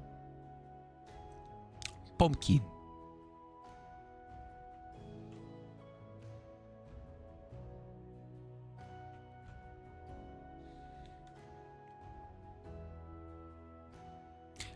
That do be pumpkiny. Well played, sir. Thank you. Why you say damn? Did I do something wrong?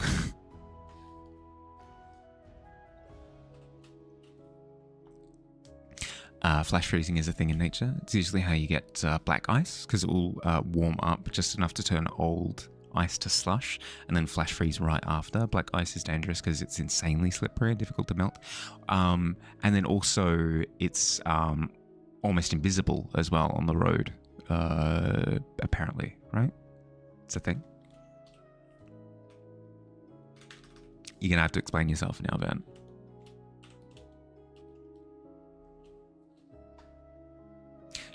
Yeah, it's super clear. Interesting. Right.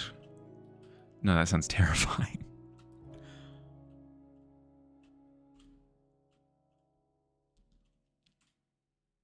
10-second pumpkin looks better than your 3-minute pumpkin on the dry erase board at work. Struggling to get the shapes right. Just threw the shading on and then just bam, it came together. Yeah, well, that's my bread and butter is rendering. So I can start with any shape. Like I could turn, this isn't bragging, this is just me saying things. I could turn like that into a pumpkin with a bit of time and effort. It's, for me, it's not about the shape, it's about like what you do with the shape. Yeah, notice, yeah, exactly. You just like throw down a shape and then like sculpt it. Lighting and shading is fun in that way. I highly recommend learning things about it. It's pretty straightforward. You look at an object, you go, okay, where is the light source? Okay, what does the light source do to the object?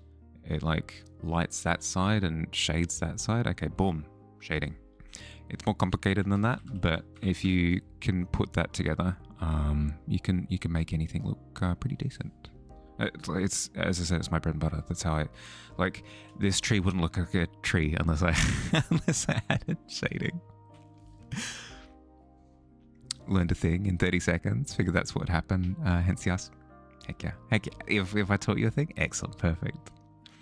Question for all: if you could replace a limb with a fully functional bionic limb, would you?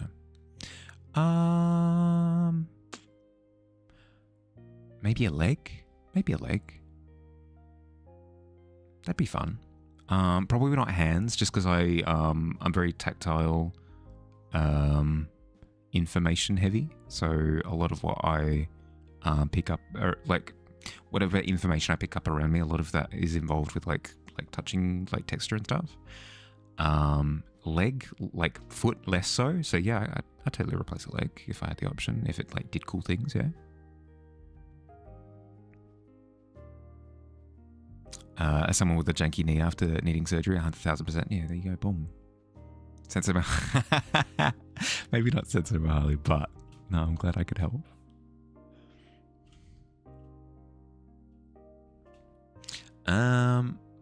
Digi, can I get your eyes on Brink for a second?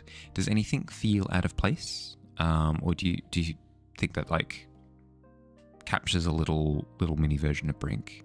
Is there something I could do with this? Is there something I could do with the lighting, maybe?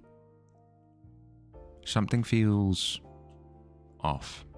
Can't quite put my finger on it. Maybe it's the lack of clouds, but I don't want to add clouds and then obscure the landmass that I'm going to then be pointing to, you know? You do a head transplant, a bionic head? Hell yeah. You like crash through walls with your face. Full Kool-Aid man?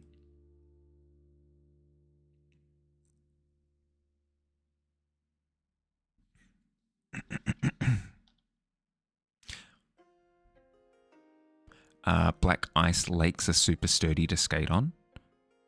Ooh. Black ice lakes were a thing?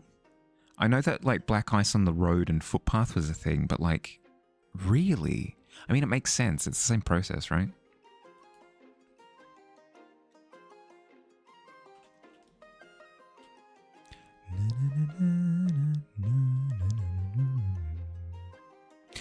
Is it existing in a neutral lighting situation? Yeah, pretty much.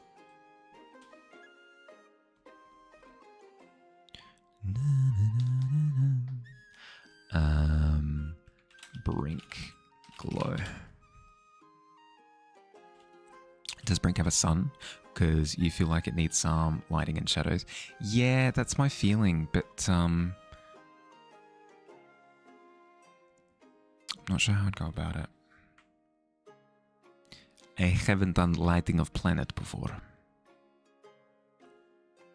Makes it more difficult to define its form, yeah.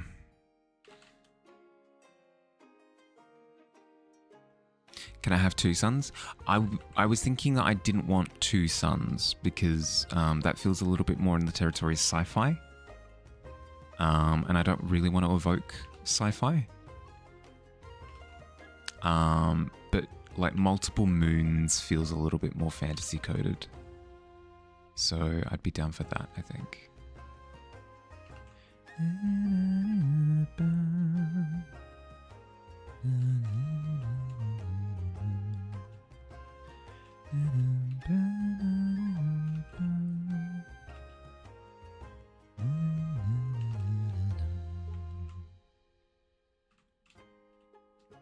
Want all the suns? Science? Absolutely not. Absolutely not.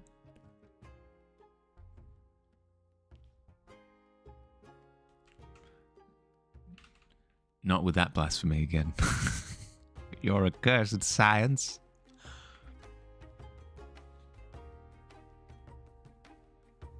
No solar panels for the tavern.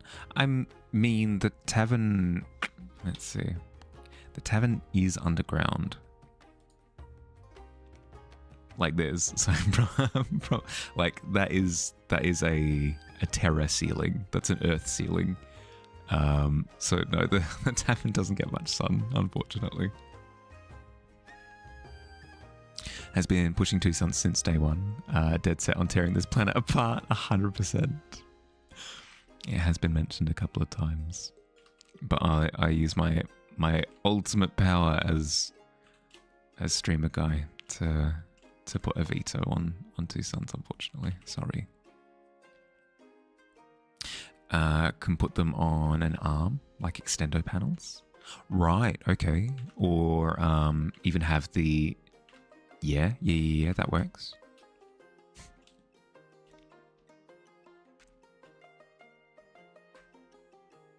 That glow is feeling a little bit better.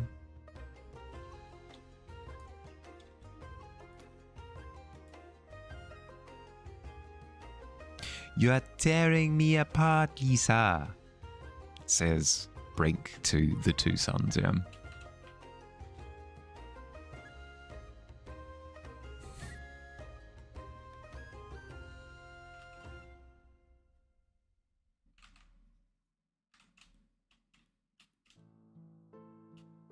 The glow, the exterior glow is helping. That's helping to kind of place it on the sheet a little bit.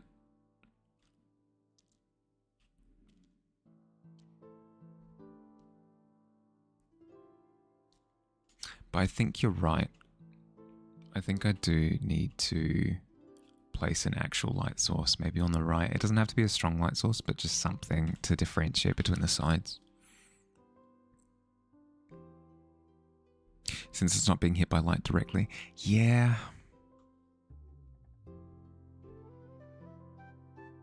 The problem that I'm having though is that it looks very silhouette-y, where I need it to kind of feel like it's a form.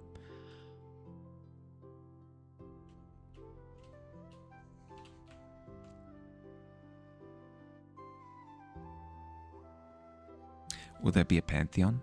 Or is Mahali... I am not... No. Mahali is not part of any sort of like god system. I'm thinking something similar to like a paganism, where it's very much so you've just kind of got little spirits in everything.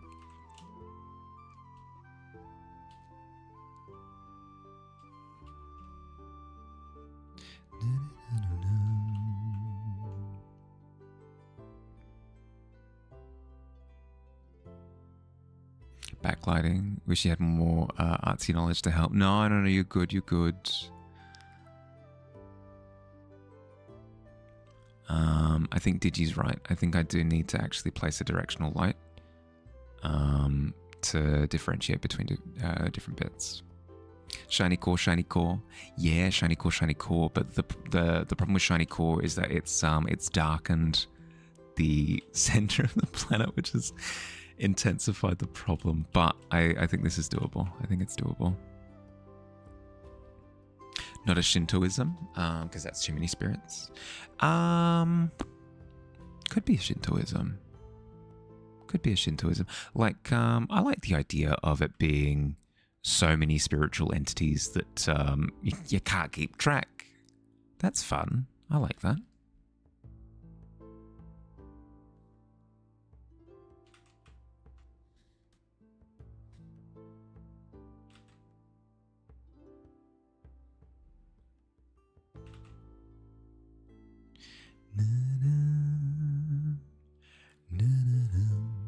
Five gods to one grain of... One for you, five for me. One for you, five for me. Can you ask what's happening with this planet? Yeah, for sure. So, working on Tavern world building at the moment. Specifically making a place in the Tavern Discord where it like gives a lore dump on where we are, how it happened, blah blah blah blah blah blah. And this is going to be one of the infographics that kind of helps with the explaining of the things. This planet in particular is called Brink. It's the planet that the Tavern sits on. I won't go into too much detail, but yeah. Something happened ages ago. Nobody actually knows what happened, but something happened where it cracked open. And now it just kind of sits in this cracked state with freaking ads.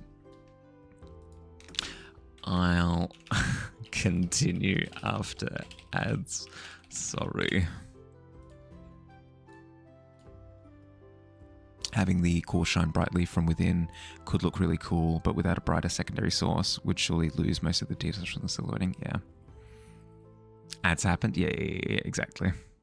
Yes, I agree, Digi. I think a primary source of light outside of the core is important. Because I have screwed myself over by having the core be so bright, but I can't not have it bright. That's quite frankly unacceptable. So, secondary source of brighter light over on the right, I think, is the core. Sits in this cracked state with freaking ads.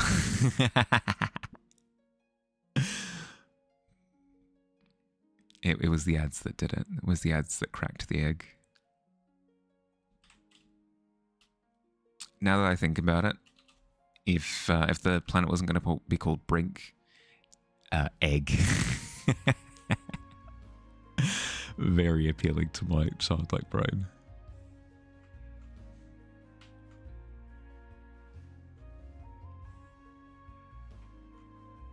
It's the peak of comedy. It's the peak of comedy to me is if somebody were to look at an egg-like object and just go egg, just immediately. What was it? It was either one of my little cousins or nephews or something at some point said it, and it just opened up the world to me. I think it looks freaking cool so far. Thank you for a name change to egg. 100%. Too late. Voted by committee, unfortunately. Egg. Yeah, exactly. It has to be with the emphasis on the second syllable. You know, the second syllable of egg? Wait, second syllable, egg. Egg. No, you're pronouncing it incorrectly. Egg. Two syllables. Kids are very literal. Makes for some great interactions. 100%. 100%. Oh, it's just so much fun. There we go. That's helping. That is helping.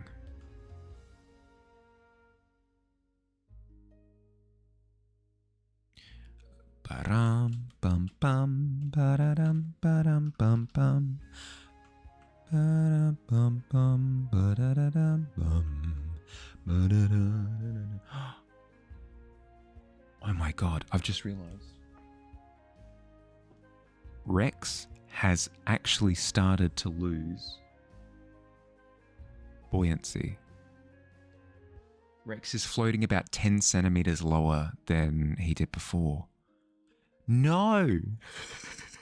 We're halfway through October, July, August, September. I mean, he's been going for 2.5 months.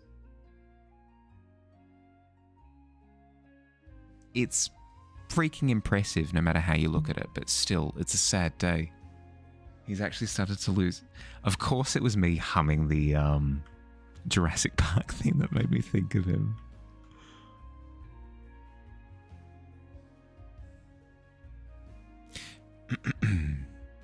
Assuming the planet's core we're seeing is it coming out? It's not coming out. It's sitting in the center. It's just incredibly bright. It's the core. Sorry, I'll continue the explanation now.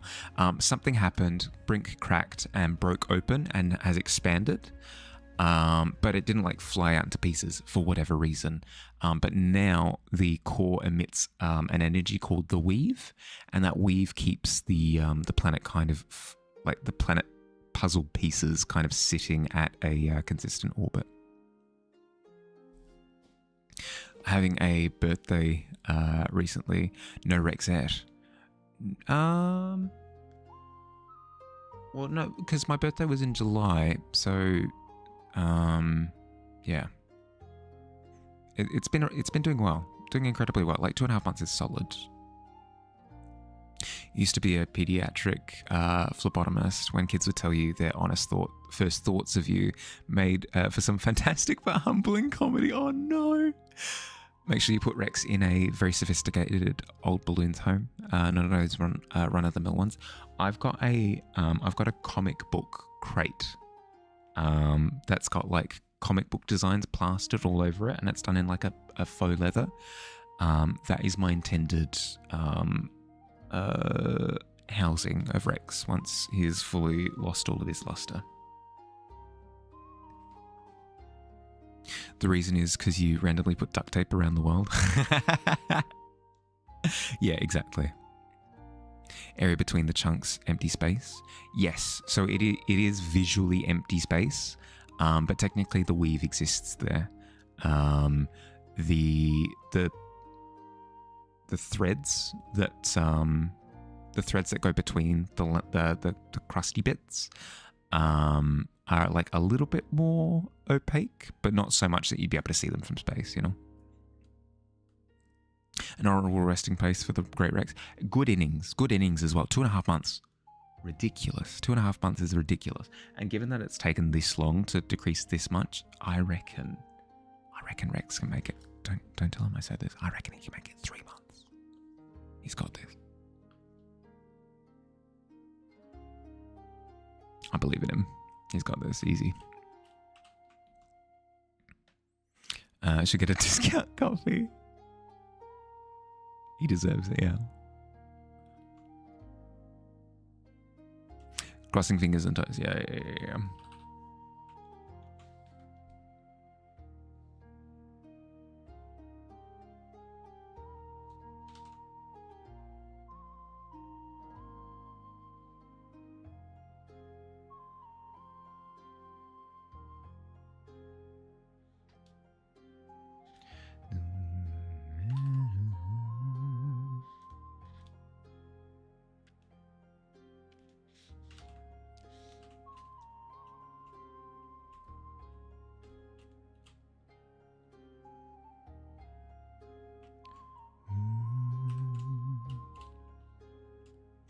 I should actually do that. I should go down to the local coffee shop and be like, it's actually Rex's 3rd month today.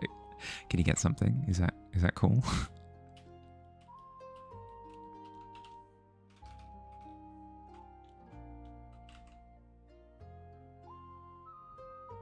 Although I do believe that if I were to take Rex outside, that 3-month goal would very quickly evaporate.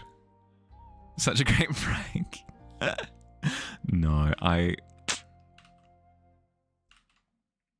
I'm too self-conscious. Not of like how I look or whatever, but more I'm conscious of like I don't know. Like interrupting people and making them feel uncomfortable and that kind of thing. Putting people on the spot like that, I don't know, make me feel weird.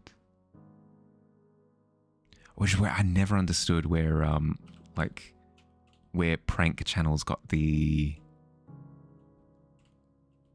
audacity. I don't know. I guess audacity is the word, but not in that kind of delivery.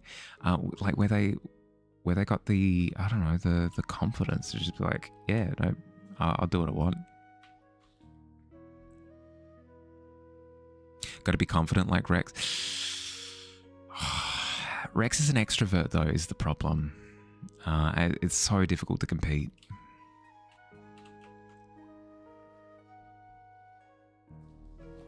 Average employee is not paid enough to deal with. Yeah, that kind of thing. Yeah. Like, I'd hate to ruin somebody's day with shenanigans. Think of it this way. Most people are too involved in being self-conscious to notice my... I agree with that for most day-to-day things. But when I make it their problem by like turning it into a prank, that's when it becomes a bit more disruptive. Like heck, I learned as part of an art class that I did back at uni that disruption can be a good thing. I don't know. I just can't get into that mindset.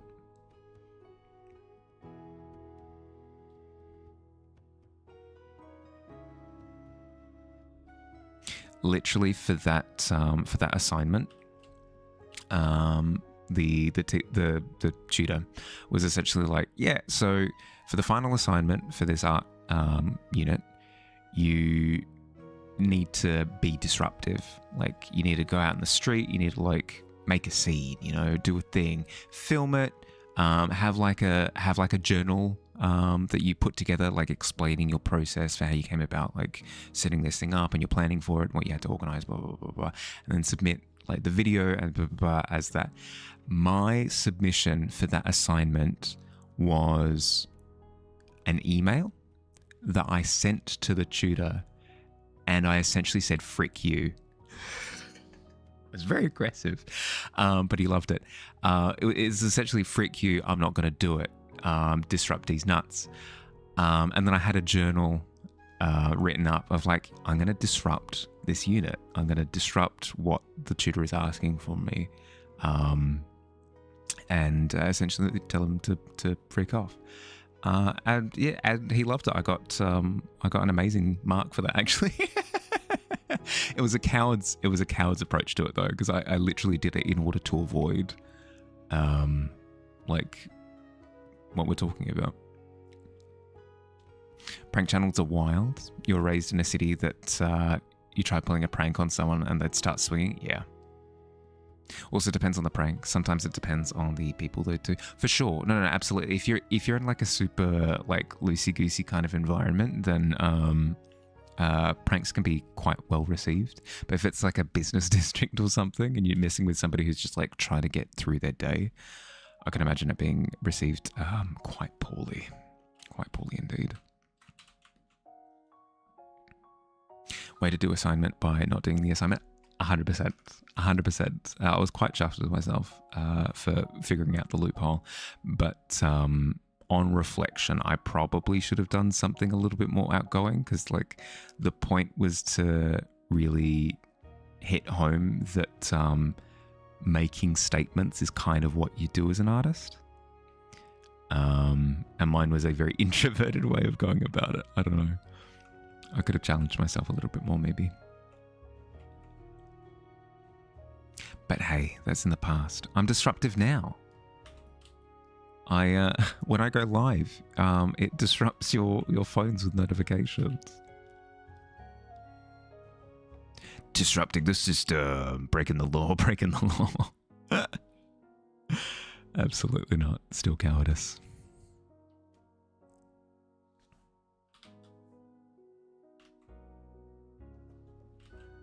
No, I'm envious of artists who are more outgoing than I am.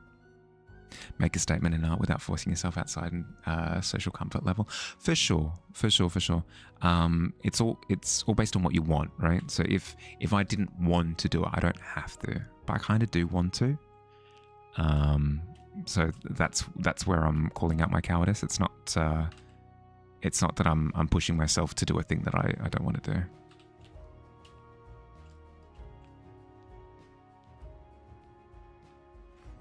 I haven't thought of that song in a while. Breaking the law.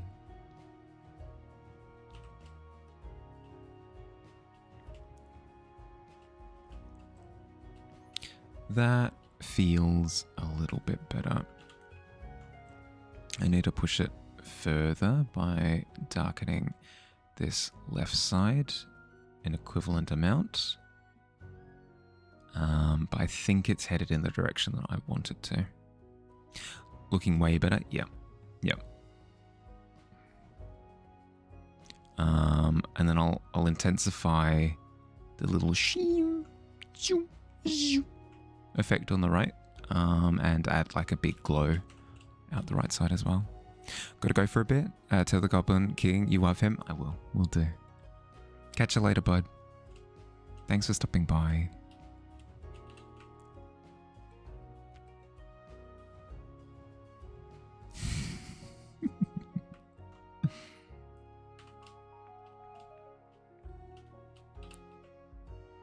Okay, and then we bump this up to like here. Zoom out, your brain goes, yeah, that makes sense. Ooh. Perfect. If it's making intuitive sense, then that is good.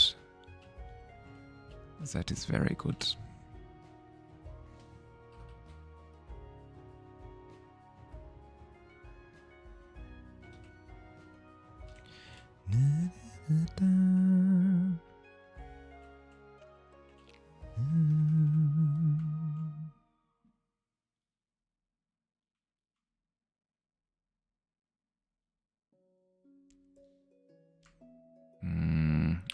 I do need to go darker still, don't I? I need to go darker still on that left side.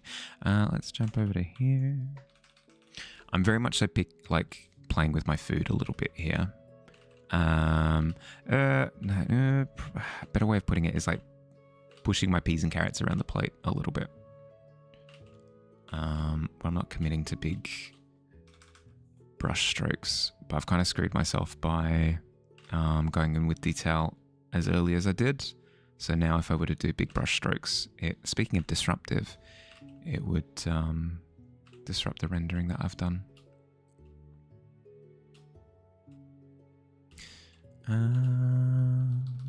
know I did say I want to make the core bright, but I could always tone it down a little bit, which should help.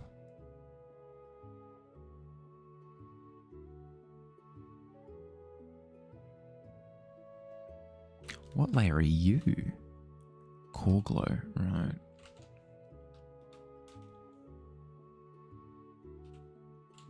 If I do that, yeah, that's immediately helped as well. Kind of reminds you of ray tracing. It's where the brain goes, yeah, that's a real place. If you get the lighting just right, Minecraft with ray tracing is insanely convincing. Yeah, exactly. You have to remind yourself, like, no, there's just blocks. There's silly little blocks. But also,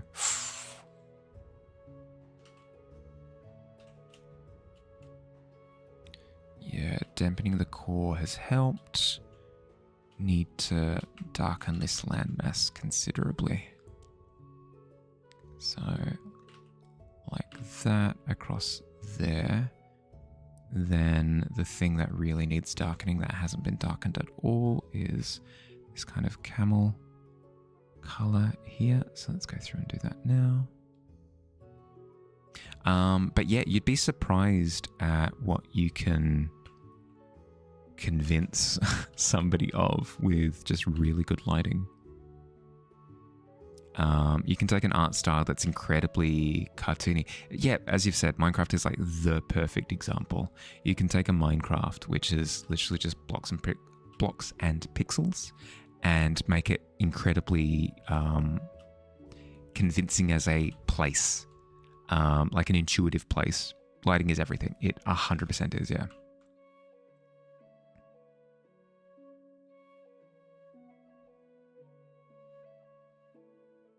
Like some of my favorite movies stylistically. Like I really enjoyed the Mutant Mayhem Teenage Mutant Ninja Turtles movie. You have to say it to the rhythm, or else it doesn't work. I really enjoyed the style of the Teenage Mutant Ninja Turtles movie, but it wouldn't sell the style nearly as well if the lighting wasn't as good as it is in that movie.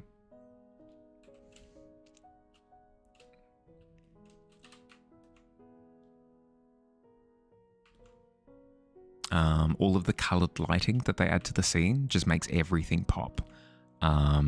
It would look incredibly boring if it didn't have that, regardless of like the stylistic line work and how the rendering is done with the models, like how the models look. All of that would be lost if the lighting wasn't immaculate. It's still too bright. It's still too bright. Break.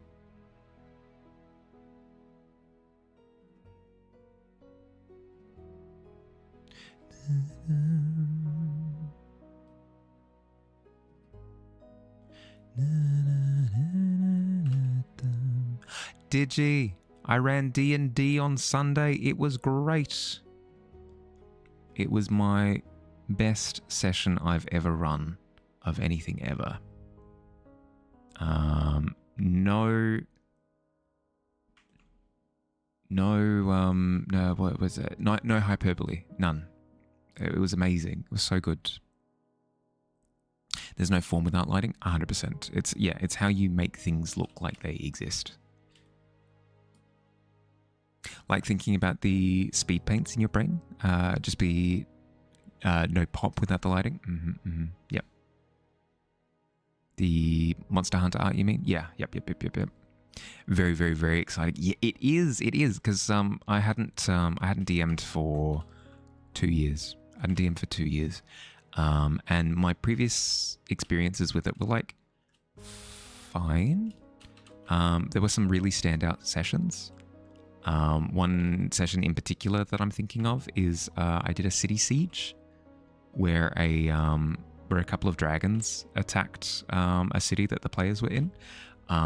One dragon was being dealt with by the city, but they couldn't deal with the second one, so it was up to the players to like work with a couple of hero characters to like get things done. And it was very natural disaster. Like they weren't fighting against a thing, they were fighting against a volcanic eruption, basically. So they were going around like saving citizens, like clearing debris, making sure that, and then there was an epic fight on top of a cathedral against the dragon, and then the character who eventually like felled the dragon like rode the dragon down the side of the cathedral's roof, but then rolled a natural one in acrobatics and fell off the dragon partway down, and only survived because he had Death Ward. It was incredible. It was sick. So like there were sessions like that were incredible fun, but they were kind of few and far between. So getting back into it 2 years later and immediately nailing it with like the best thing that I've ever run, it's just incredible feeling. Haven't ran a session in 4 to 5 years, and it was terrible. Oh no. A lot of the success that I had, I chalk up entirely to how would my ice plate react to this kind of lighting? How would the ice plate? Dark, I guess. Like this, maybe, and then it could have a bit of twinkle over on that right side. Ice is incredibly reflective, so...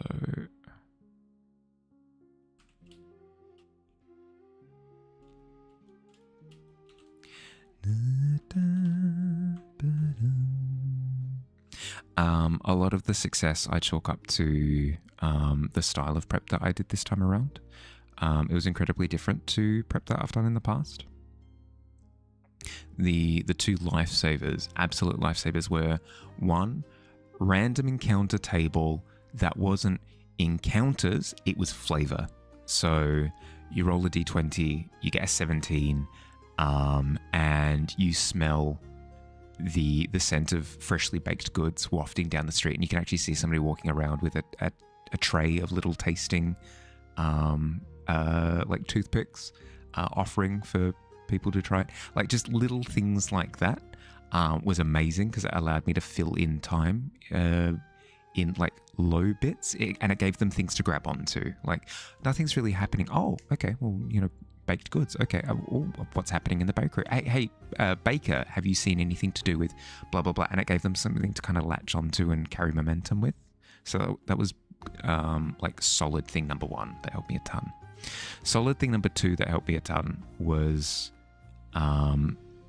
list of bullet point information that would be important for solving the mystery, or like completing the session, or finding things out about the big bad guy, or whatever, that I could seed on any NPC. So if they fall in love with an NPC and they're like, this NPC is great, we want to hang out with this NPC for the rest of the session, I could give that NPC little nuggets that they could dig for. Or if they interact with an NPC that I didn't think of while doing prep, it's just a random person, I roll on the name table to come up with a random name, and then they just start like hitting it off with that NPC, I could give them another like little nugget of information, and it felt really organic. So those are the 2 things that really helped me the most. You admire DMs, not good at adapting on the fly, paying off people you're good at. Playing off people. I was going to say paying off people. Crimes. Gilding and guiding and improving. You are not. It's a skill that you need to develop, very much so. Very much so, like a separate skill tree that you need to play into. Sometimes you see something seemingly inexplicable gains when coming back to things after a huge break, like your ollies are way better now for no apparent reason. Yeah, exactly. Like you step away, you get clarity, you come back to it, you can bring that clarity back to the task. Cheeky little Korok seeds, exactly. You can plant little Korok seeds all over the place. And that helped with my improv, which made it all feel really flowy and fun, and the pacing was good and tight. It was good. Man, you wish you had enough money to pay off people. Hey, consider yourself paid off, as you just like slip a $20 bill in their breast pocket. Like, for what? What have I been paid off for? Are you gonna do crimes?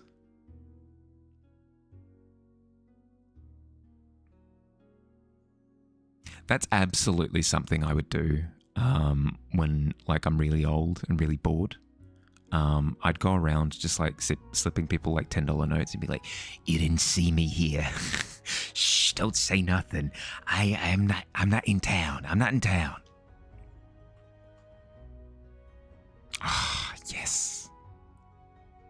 Hi, we got a report that a suspicious looking individual was kind of roaming through this area. Was that you? No? Can't prove nothing.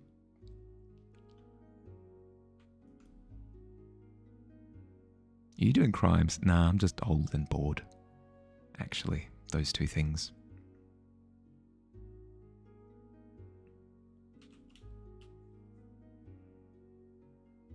Like really old. Think like thousand-year-olds. Hermit. Ah, you're the old man who lives up in the cave. Eh? Wait, that's illegal? Being old is not illegal.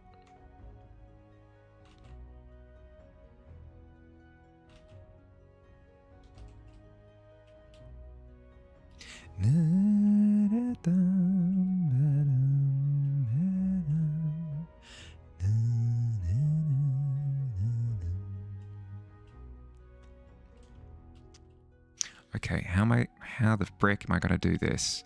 Wish me luck.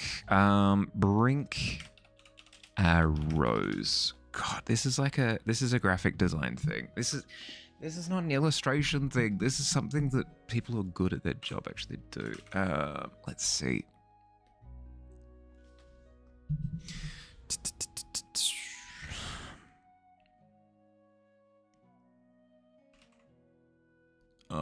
This is going to be awful. Okay. I can do this.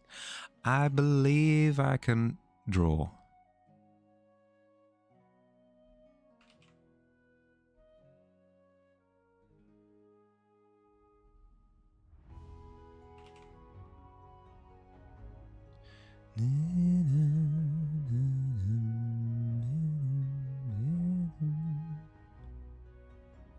Arrow too big, I think, so I'll decrease it in size.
If I curve the end of the arrow more, it'll feel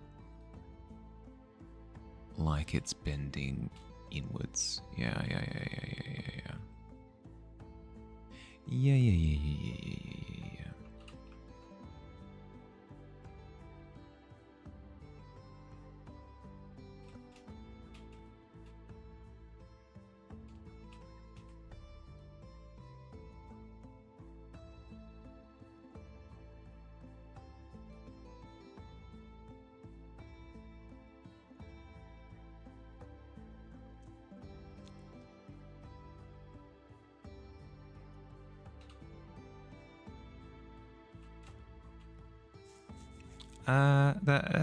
That kind of works.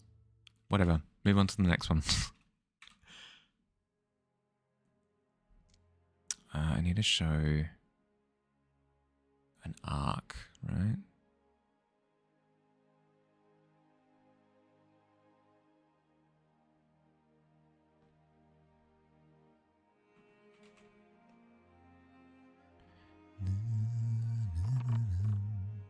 Welcome back.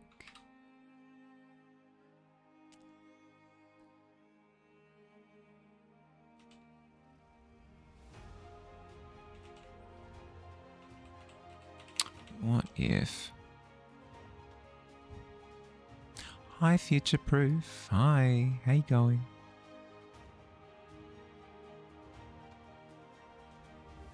More efforts like this.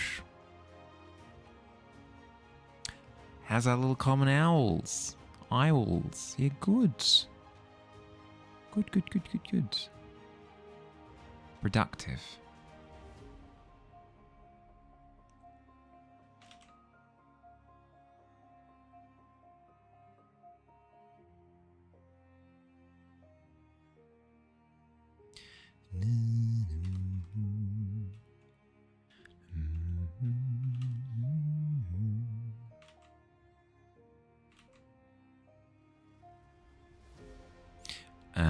That world is a little splody. It's a little splody. It's a wee bit splody, yeah. On the splody side of things. This is Brink. This is the world that the tavern is in.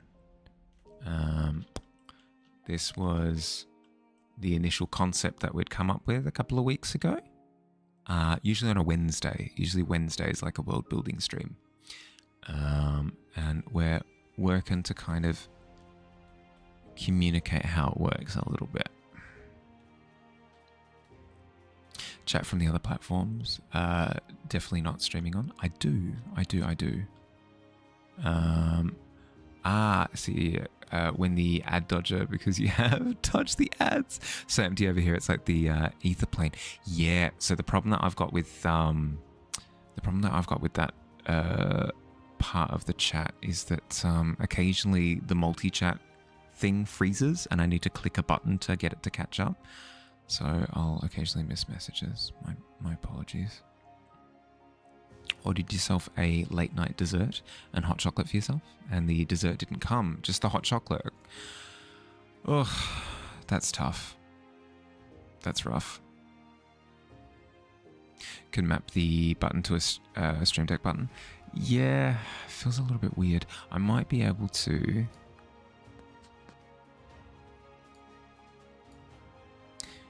Let's try this. Will no longer be displayed. Okay, try using it now and see what happens. I've altered a filter setting. I'm curious to see if it works.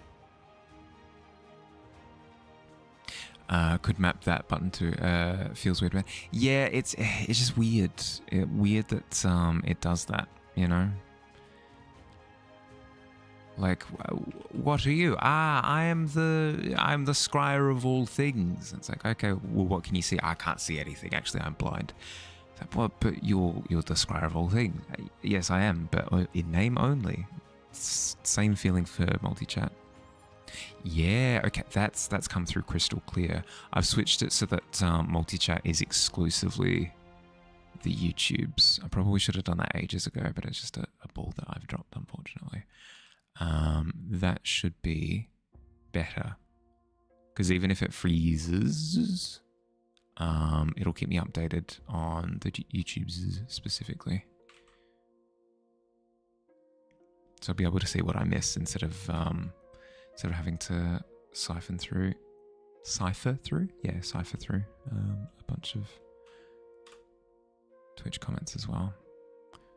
Nope, not that one. Lesotho. But apart from the delivery mix-up, hope you're doing well, Future Proof. Hope you're doing well. I think I make the arrow smaller so that I can fit more arrows.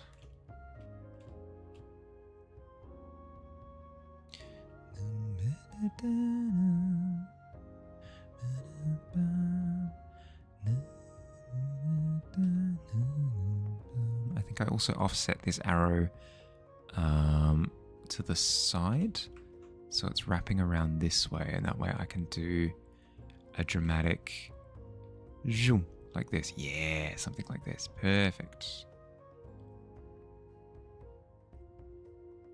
Instead of it being straight up and down and you can't see anything. Arrows are Animaniacs coded. Yeah, that's the kind of energy that I'm going for. Doing pretty okay. Ordered some little trees for your flower vase today. The two cats still catting, and you got some work done. Nice. How's my day? Yeah, good. Good. Bit of a late start because sleep's a little bit rough at the moment, but can't complain. This is DigiChat now, where you journal your meditations on the stream. Nice. Well, at least for now, it is yours and yours alone.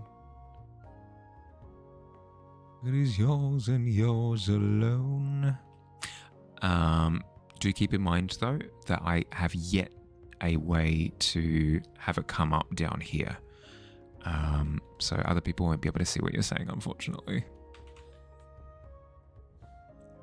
I'll be able to narrate, but that only takes us so far. No quest this evening? Not so far. Not as of yet. I made the mistake of making them too frequent when the feature became initially available. And I fear I've burnt people out on them.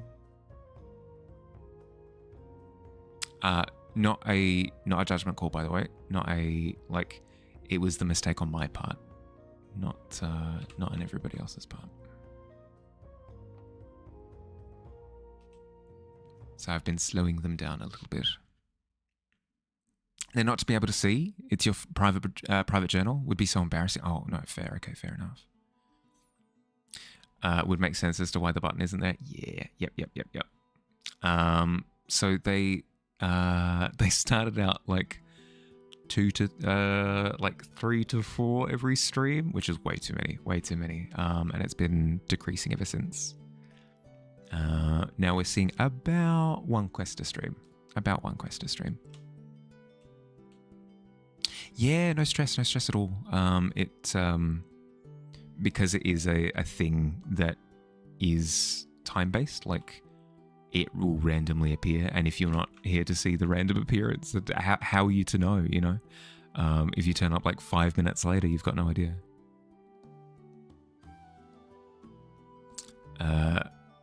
Trying to create false scarcity? I'm kind of, yeah. I want it to be exciting. I want it to be exciting when people have access to quests.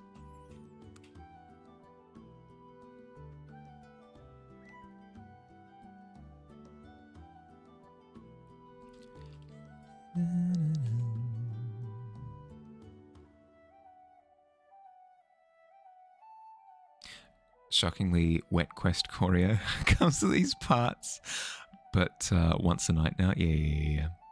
Well, it's because they're so freaking stressed because you keep yelling after that man each time they enter the establishment. Somebody stop that man. So what are they supposed to do? Just like chill.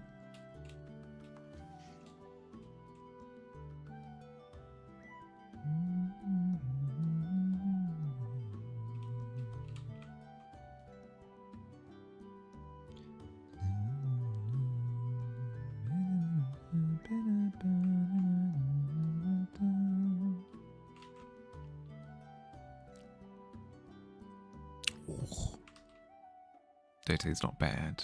Dirty's not bad at all. What would you like to do with your 13, Futureproof? What are you attempting?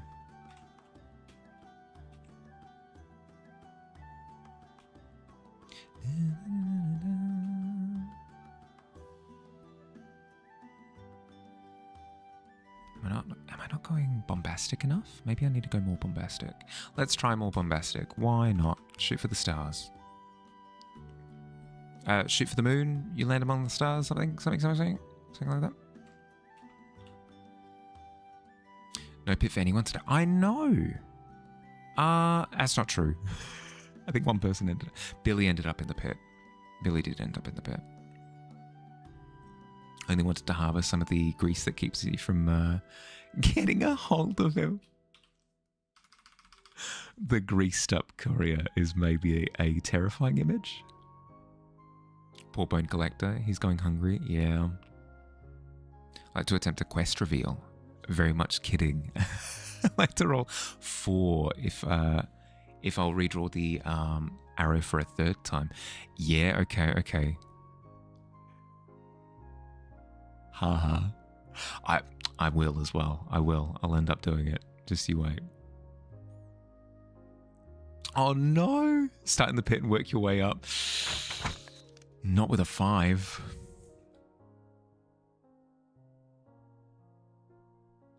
Billy, check on my potatoes. Yeah, are the potatoes doing well? Have they been harvested? They've been sitting in the mulch for a few weeks now. Fire's been rolling too well. Fire's been on fire. Yeah, make sure to grab your pit ticket. Yeah, exactly. On the way through.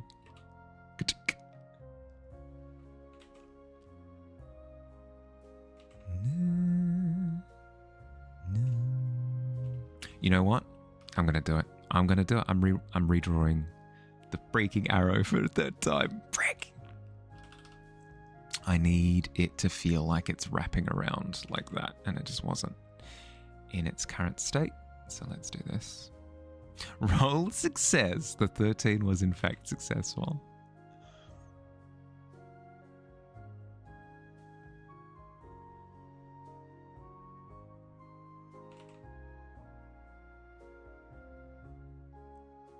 Don't leave the pit today, it seems. Yeah, get comfortable. Yeah.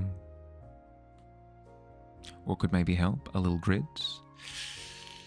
Yeah.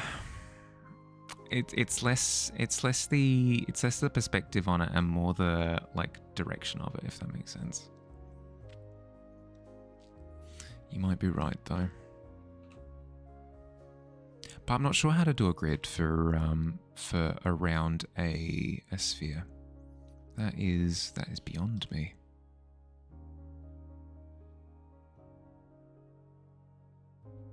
Believe it or not, it doesn't come up too often.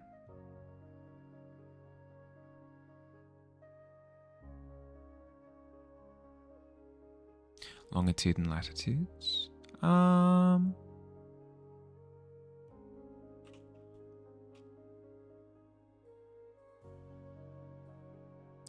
Right. So the idea would be, well, it's difficult because it's not like the arrow's in orbit, if you know what I mean. It's not like I'd be able to put out a second sphere that's larger and then trace it along the grid, because the arrow is actually like piercing down into, like out of and then back into the initial sphere. Right on the globe curving, and then just enlarge it so that it's above the... Yeah, it's piercing. Yeah. Disregard all of your advice. Excellent. Because yeah, it's trying to... It's pointing into this landmass here.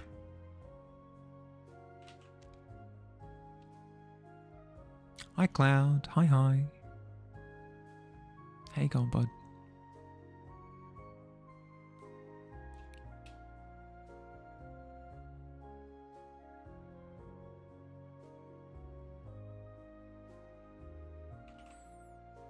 I'm imagining you wearing the full Sherlock Holmes attire, by the way, when you say that, Fire, with the cap, with the little pipe, with the hound at your feet by the fireplace. Ah, I see.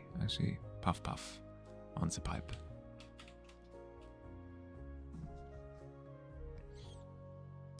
Tucking it behind the globe is what's throwing me, maybe. I want it to feel like they're different positions on the globe, all centralizing on this one point. McLeod. The deerstalker hat? Yes, 100%.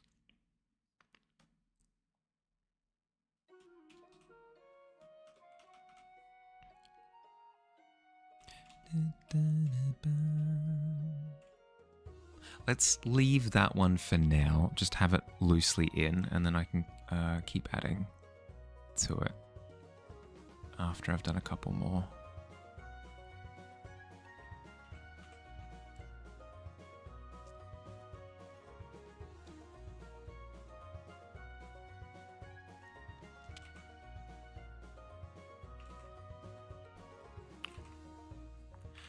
You know what? Let's do two things. One, smooth. Two, rotate the canvas. Other way. There we go. It just works. When it works, it works. And by that I mean when I actually bother to make it easier on myself.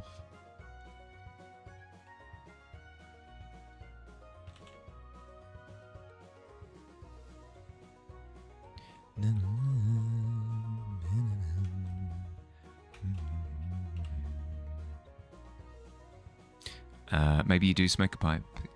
Use dried and aged potato foliage. Hell yeah.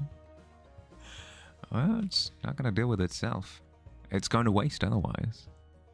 Actually, what would dried potato foliage actually taste like? I guess? Do pipes taste like things?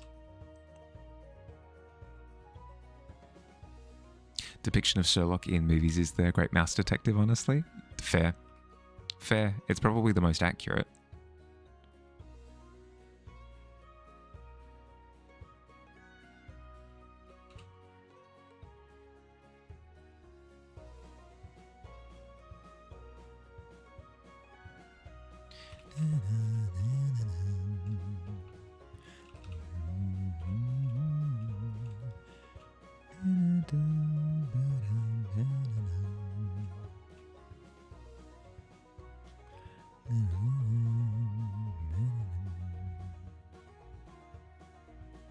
Health risks. Smoking dried potato and leaves can release harmful chemicals and particles, which may irritate the respiratory system and pose health risks. Oh no! Why you never play games? You play Octopath, and all you can think about is studying the style and making art. You're trying to not art today. Fair. Giving your brain and hand a rest? That's fair enough. Pit leaf? Is that how it works? Fire is the leftover potato roughage is that known as pit leaf, and is it known as a? There are substances in fantasy settings where it's like, yeah, nobody uses this stuff, and you absolutely shouldn't, but some people in this area do, and it's known as pit leaf. The office suggestion, yeah, for sure. It's canon now, excellent, locked in. Pull the arrowhead back a bit so that aren't covering that piece of land, but pointing at it. Makes sense. Yeah, for sure. That works. It is written. Yeah, good call.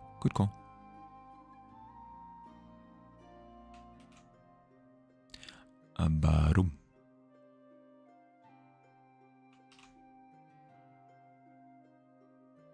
It's known. Yeah. If you're in the know, you know. If you know, then you know. If you know, then you know, then you know. If you know, then you know, then you know, then you know. Hello. About time.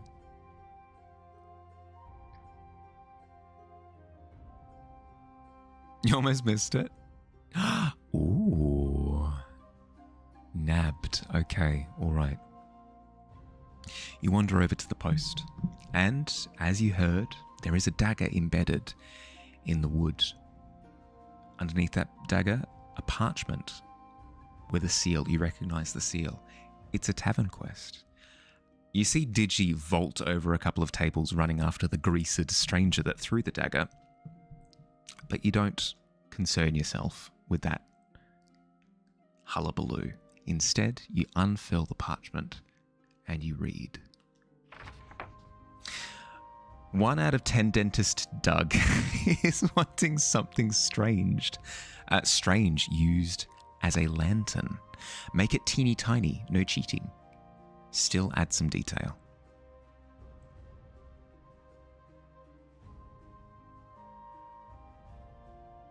Your dog was like not budging to go outside, but he loves his jacket, so he immediately gets up for that. It's wet outside. What a spoiled papa. Mm-hmm. Stop it. I just want... God, he's quick, the grease. Quest accepted. All right, what kind of time frame are you reckoning? 10 minutes this time? So let it be done. Excellent. Can't wait. Can't wait to see it.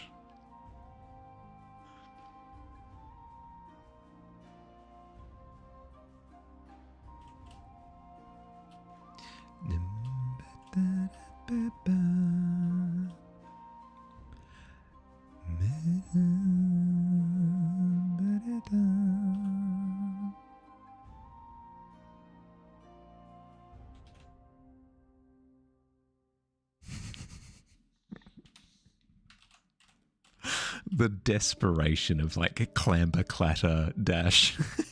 Stop that man! Stop the greased courier.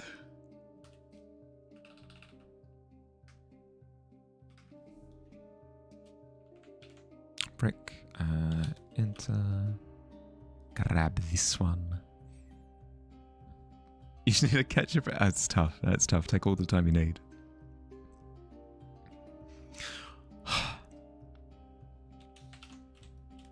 Like, good sprint, though. Excellent form.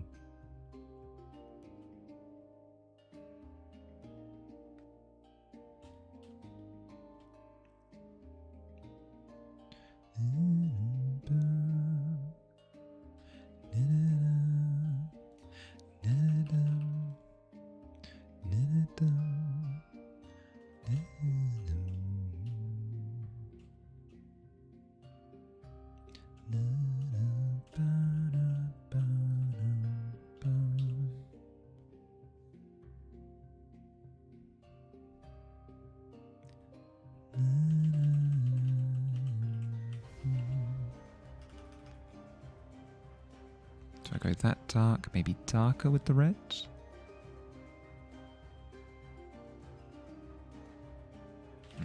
Not that dark.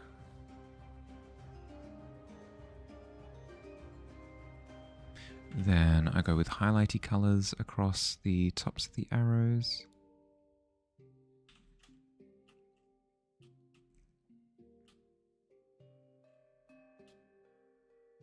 Maybe a fourth one coming from this side. I need another big loopy one like this one.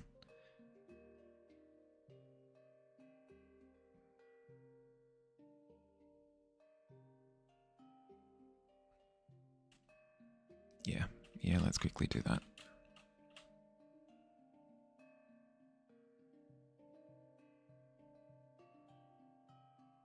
Something like that.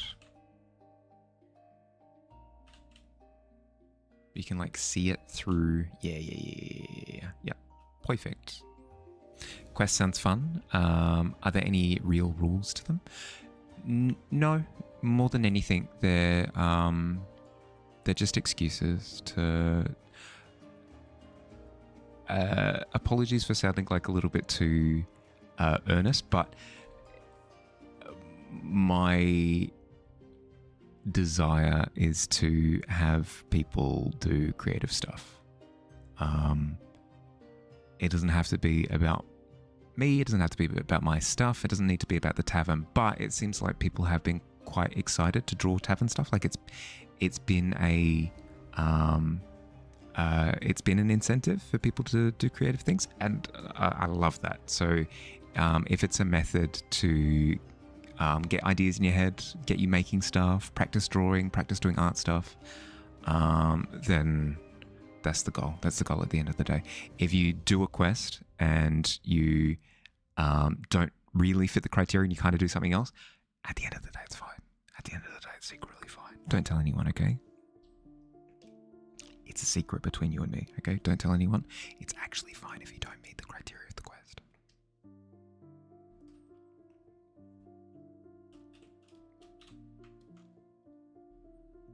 The goal is to just find an excuse to do stuff that's fun and creative. That's it. Tavern is evolving in some... Yeah, exactly.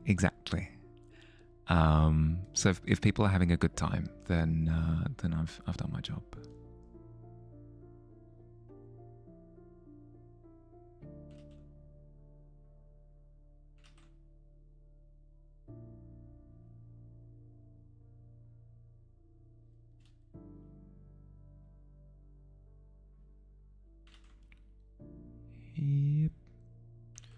Yep. Come on, we can... Fifth time's the charm. Hey, yep. Fine, I'll rotate the stinking canvas.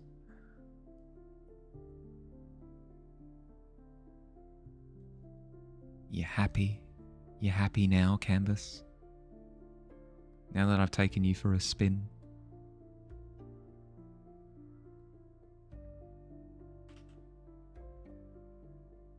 Now that you're upside down and I'm motion sick. Just wondering, because you're also a slow artist, so depending on what it is, not sure how long it takes you. Hopefully things will be a bit calmer next month, so you want to do one or two. Well, that's why whenever anybody takes a quest, that's the first thing that I ask is, well, do you like the sound of the quest? And two, how much time would you like to give yourself? It's not a race. There's no time commitment. It's not even a hard line in the sand, like you need to complete it by here. It's just give yourself an understanding of how much time you want to commit to this. If you say a month, cool.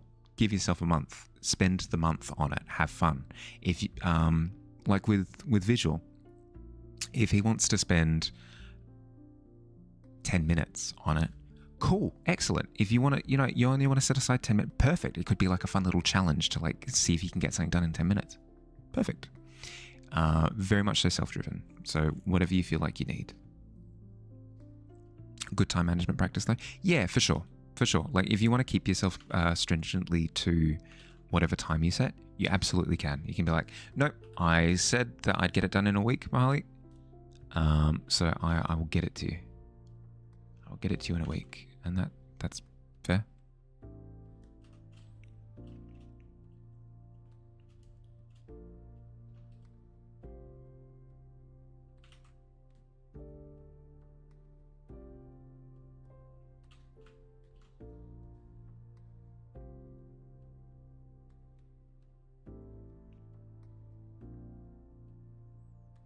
We're at 3 hours already? What the frick?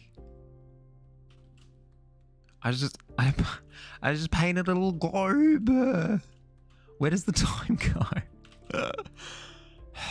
I guess I was having fun and stuff. I guess if I have to point at something.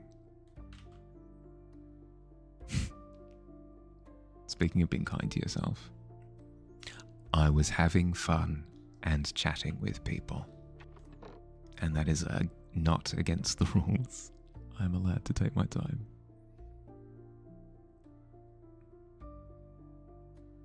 Appreciate me and my thumb. Thank you. Sorry for the ads immediately. Ads.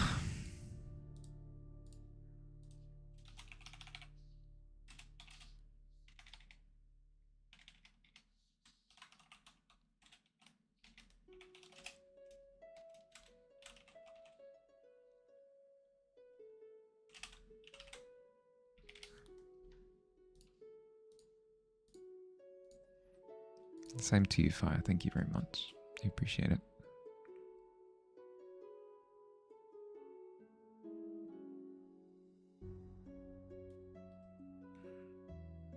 The darned ads. Accursed.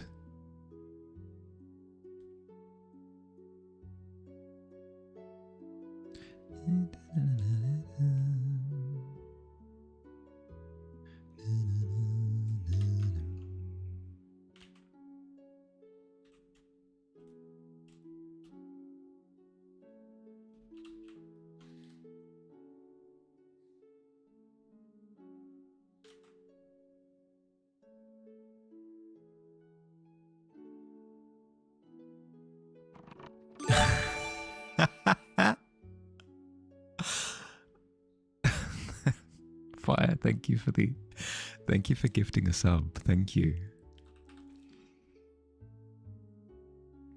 That was very generous of you. Thank you very much.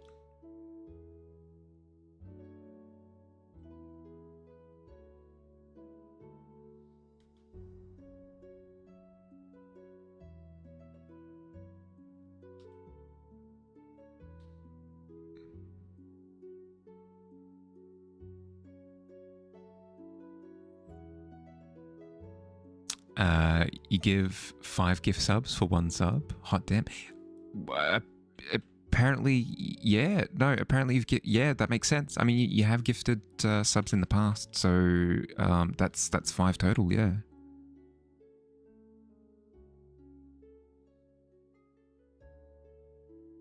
Makes sense to me.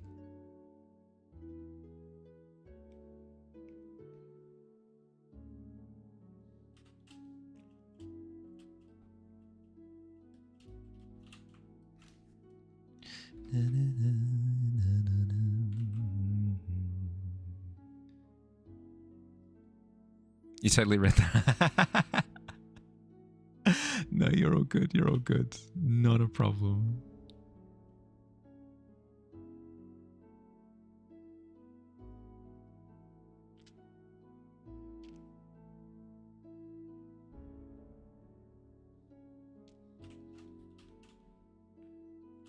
Okay, we've got some ribbony business going on now. Nice. Nice, nice, nice, nice, nice. That's a Digi, do you have a snazzy key next to your name now? Is that a thing? Because if you do, you get to help yourself to a room upstairs.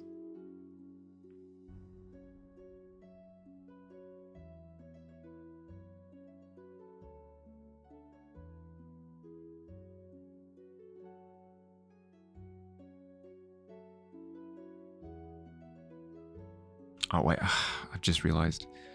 Digi can't hear me. He's stuck in the pit. Frick!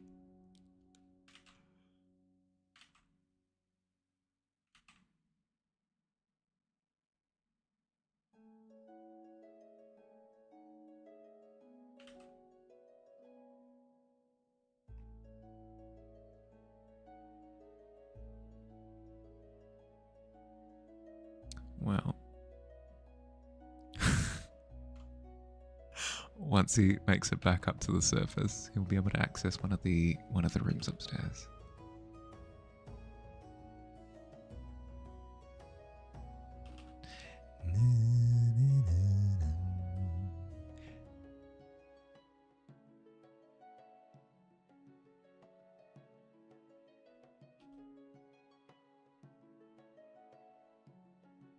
Roll to attempt to get Digi out of the pit to look at their room. Yeah, go for it. Go for it.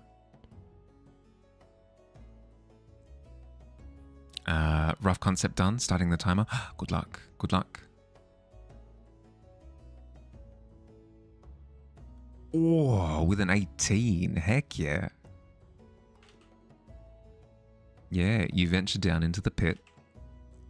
You find Digi collapsed in a pile of trinkets. You pay the bone collector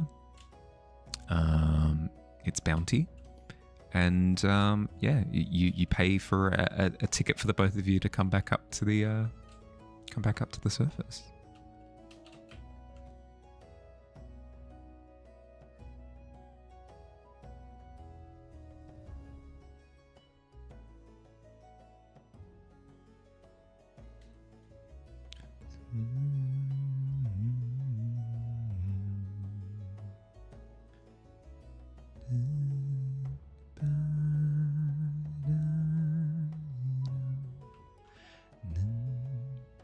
Another celebratory scarf is in order. Hell yeah.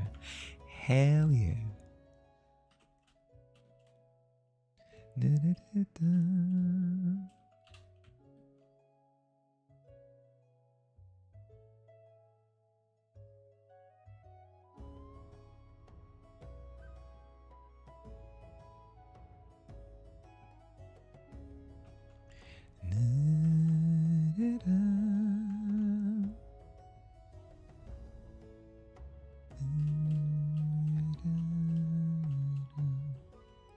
There we go. There we go. It just works. It just looks good, in my humble opinion. Turns out you can render arrows too. It's just that easy.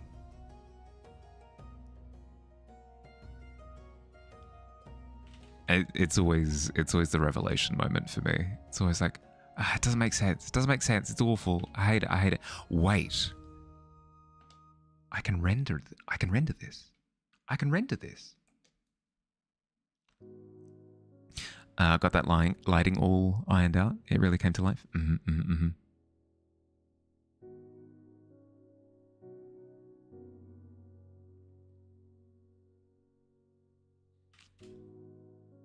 Ba-rum. Ba-dum. Kaboom. I could potentially do a 5th arrow, I think, maybe. It could need it. We'll come back to it though. I've done a lot of work on just this little top corner of the map. I should go to other spaces and then come back to it. Hello, Bone Collector. I bid thee salutations. Let us rejoice. No, let us bring some of that pit miasma into things a bit. Speaking of, clean that up a little bit. There we go. The beverages, yeah. Ain't he adorbs?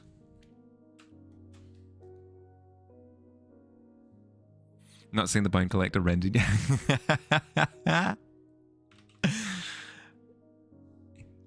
Ain't he a cutie?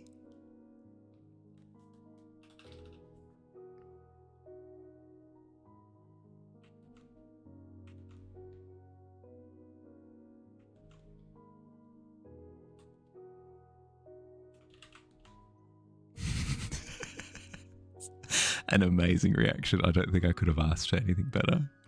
Described him so well that he looks exactly how you're meant. Ah, yes!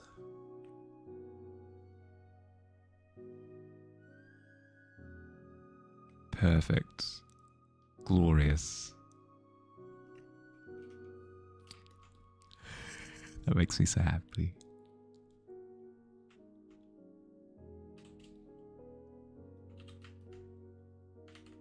Because it speaks to my technical skills and then also my narration skills.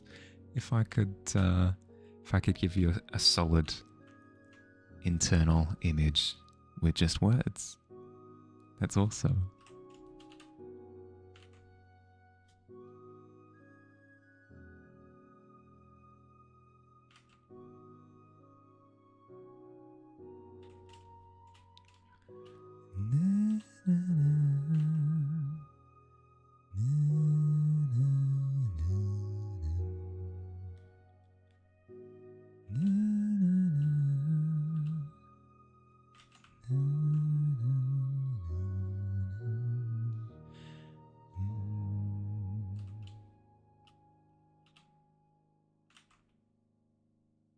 Bone Collector is the best boy, the goodest boy, the boniest boy, yeah. Bone Collector, the boniest boy in all the land.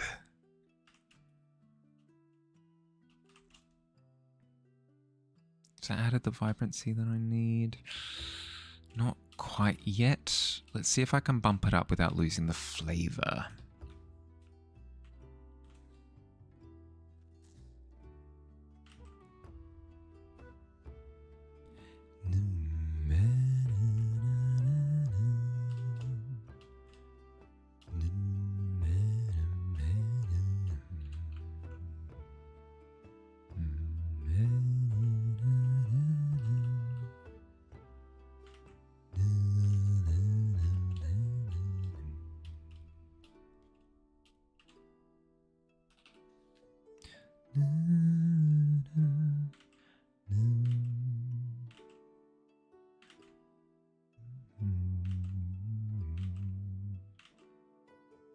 So what I'm doing is I've determined that the overall vibrancy of the piece is higher than the Bone Collector with how vibrant the Pit King is with the vibrancy of some elements. If anything, the Pit King is a little bit too vibrant, If anything, I'll need to dial it back a little bit. Let's quickly do that now.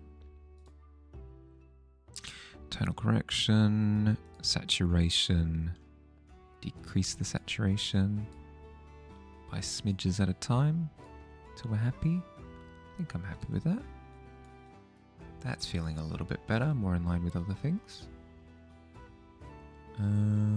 Yeah. Its brightness is a little bit too bright still, but hey, that's okay. Again, we can work on that.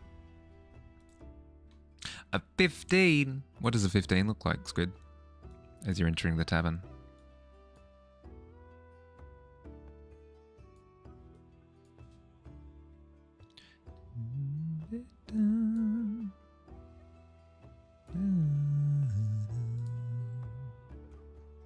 Brightness contrast. Great, that's the wrong layer, isn't it? Pink. That one.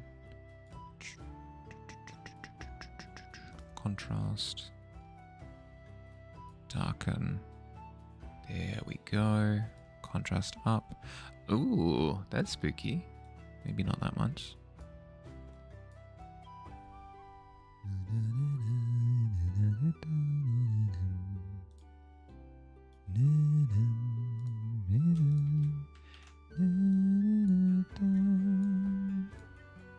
Like that maybe? Yeah, there we go. And then if anything, they should be a little bit further up so that we can have a bit of dialogue underneath. Hi, Pretender. How you going?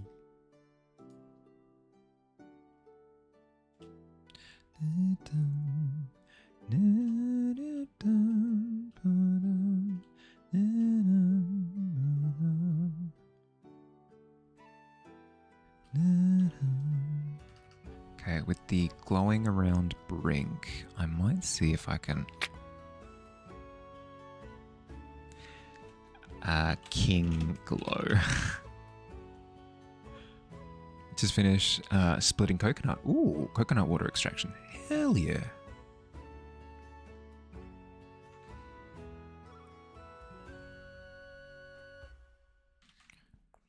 It's a little bit bright. Let's go to that color and then go from there. With how bright the jowls are, I suppose. Let's bump Like around 16 coconuts. Hot damn. That's a lot of work. Yeah, good job.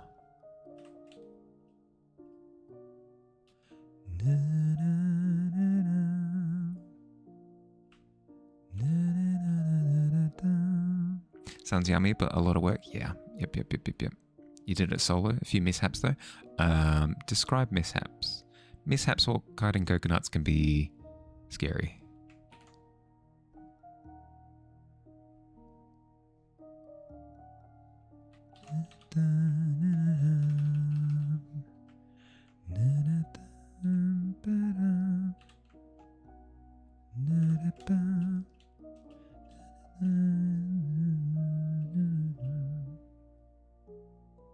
Jet of coconut water sprayed out right into your face, all over your hair. Oh no. Okay, that's not as bad of a mishap as it could have been. I'm glad that it was only that.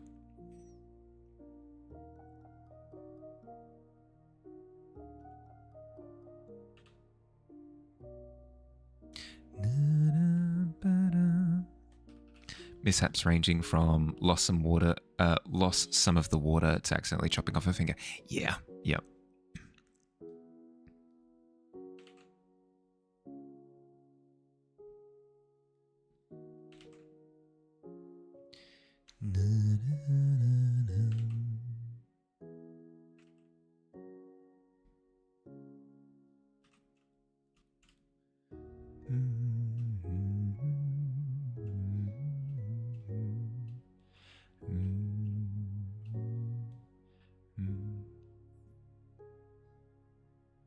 Another one is splitting the chopping board, which I'm glad that I read that before I read which you did last time after Fire's missing finger comment. Yeah, he chopped off a finger last time. That's what happened.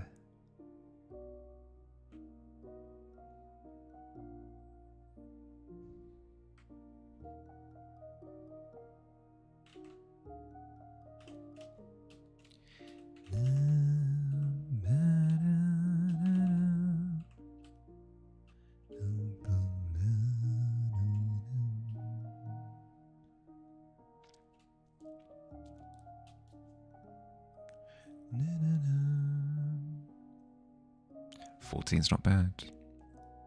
I reckon with a 14 you're chopping cleanly through a coconut, no problem. Not a problem.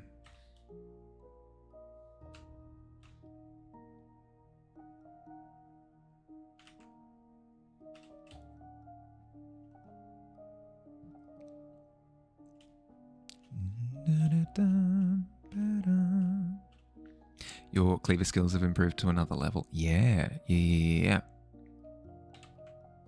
But that's really cool.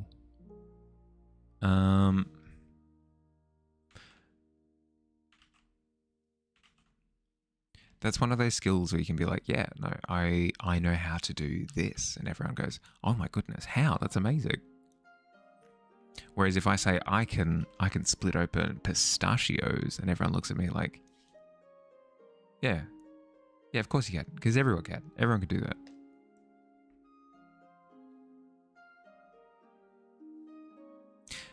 Chop the front and back of the coconut back so that it can stand properly. Oh, as in, yeah, I get what you mean. Top so that you can put a hole through it. The bottom so it can sit, I presume.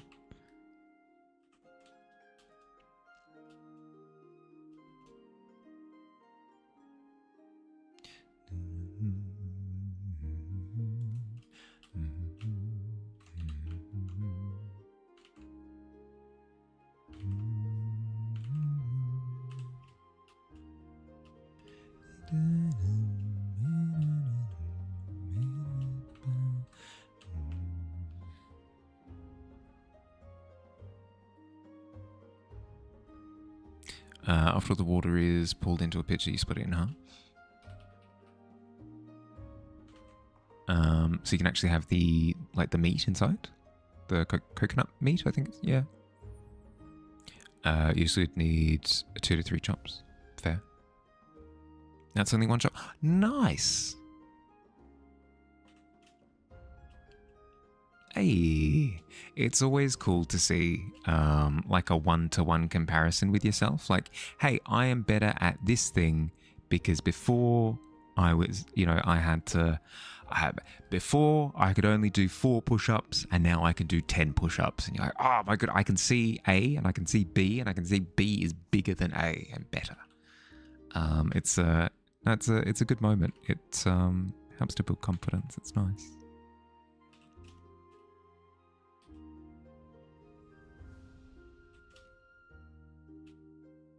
Last time you split it on the floor, you broke a tile. Oh, yeah, okay, but not since then.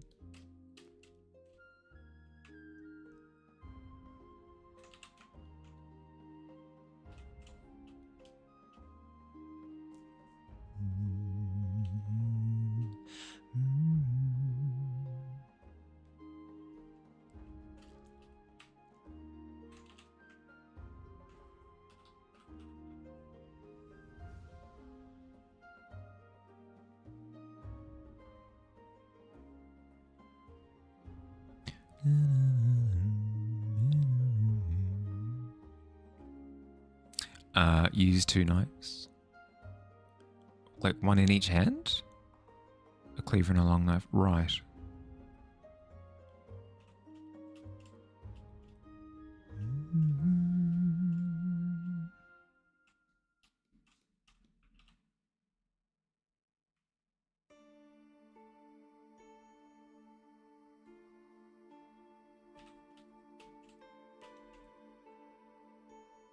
Okay, that's looking better. The ice plate down the bottom still is messing with my head, but not much I can do about that right now. The Goblin King is looking a little bit too poppy. Let's try decreasing the contrast a little bit. Just a smidge. Is that better? It's a little bit better. Quest has been submitted. Let's have a look.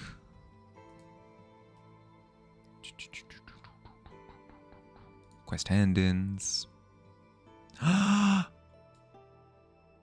Okay, so just as a reminder, the quest was 1 out of 10 Dentist Doug is wanting something strange used as a lantern. Make it teeny tiny. No cheating, still add detail. Boom. Freaking nailed it. It's teeny tiny. It's a snow globe used as a lantern, which is sick. You've nailed it. That's awesome. That's really, really, really, really cool. I love that a lot. Just a wee little snow globe. Yeah. That's amazing. That's really, really cool. I love that. I freaking love it, right? That's so cool. Love it. Love it. Oh, and the little lighting on the fingers. It's so good. So, the texture of the wood. It's so good. Well done. Well done. Well done. That's so good. You should be proud. So good. So good.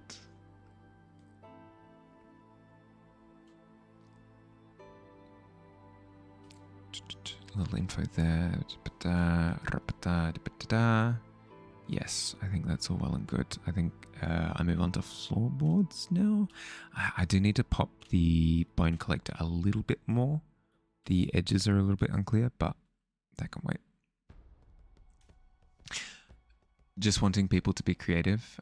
Genuinely something you love about this space I've cultivated. It truly feels like a safe community full of encouragement, and these quests are the most fun you've had in ages. Yes. Yes. That's really cool to hear. That's really good to hear. Thank you. Yeah, of course. Of course. Thank you for enjoying yourself. Is a weird thing to say, but like, no, genuinely, I thank you for finding the fun. Really reflects light, incredibly bright. There's a reason people wear sunglasses when midday there's snow on the ground. Yeah. Yeah, I don't know, but it feels weird because it's like a little separate piece to have this piece like glowing, you know? But maybe I just have to commit to it. Or maybe I just need to be at ease with the fact that because it's so bright. Actually, you know what? Maybe because of how bright it is, it would have like an effect on this area around there. That could maybe play into it as well. I'll mess with it. I'll play with it. 5 minute scribble. Okay. What would you like? What would you like for your 5 minute scribble? Like that owl, and the snow globe are two of the silliest little drawings you've done in ages. Also two of the few things you've done literally just for fun in so long. Yeah. No, that's why it's important. It's important to just enjoy doing not important drawings sometimes to remember the fun, you know? Mega Charizard Y. Okay. Now, would you like me to have a reference image for it, or would you like me to do it from memory?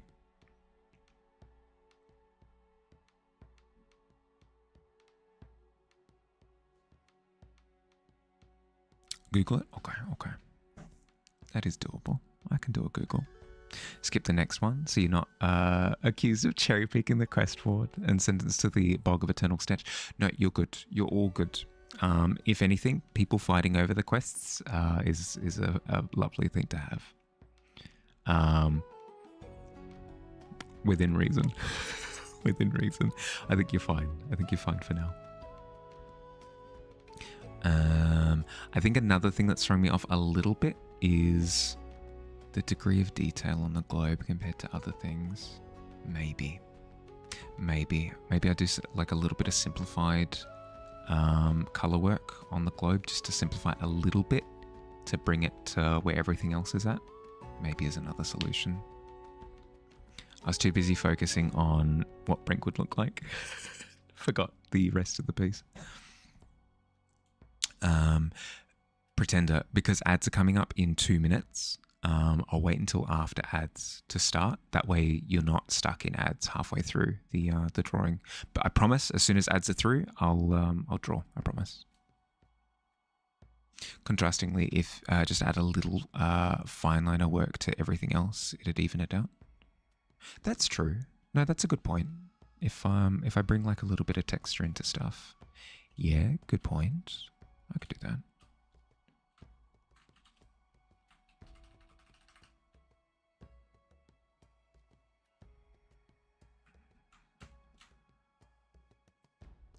All want more. More.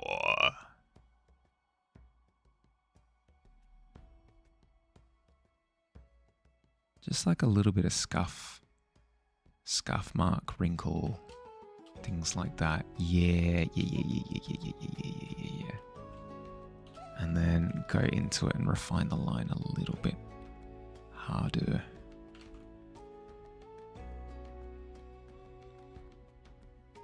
Moorish, if you will, absolutely. How are you feeling today? Moorish, actually.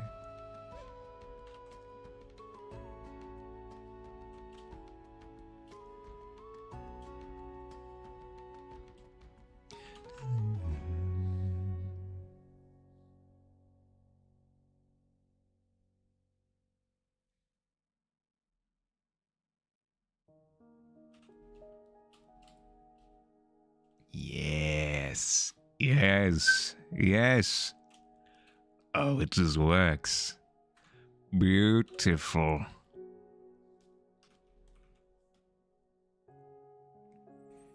Did you mean Moorish? No. More-ish.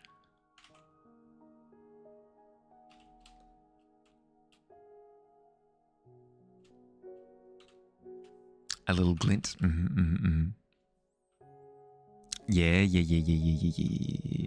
No, I'm doing the whole 9 yards, the whole shebang.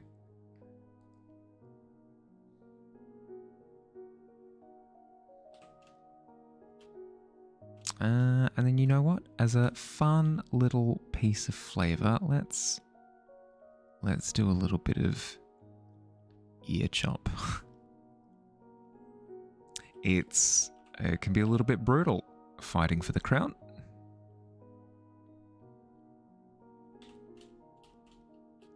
Summon like that.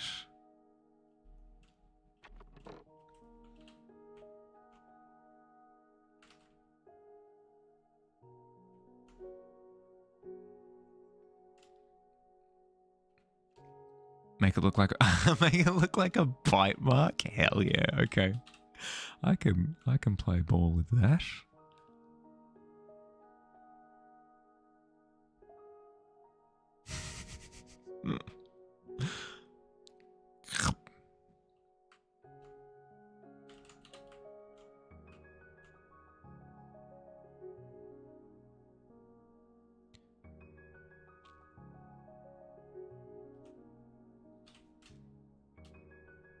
There we go.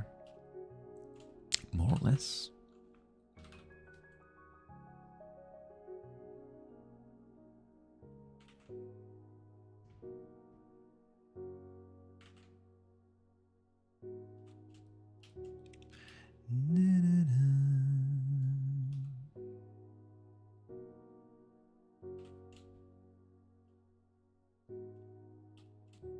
Perfect.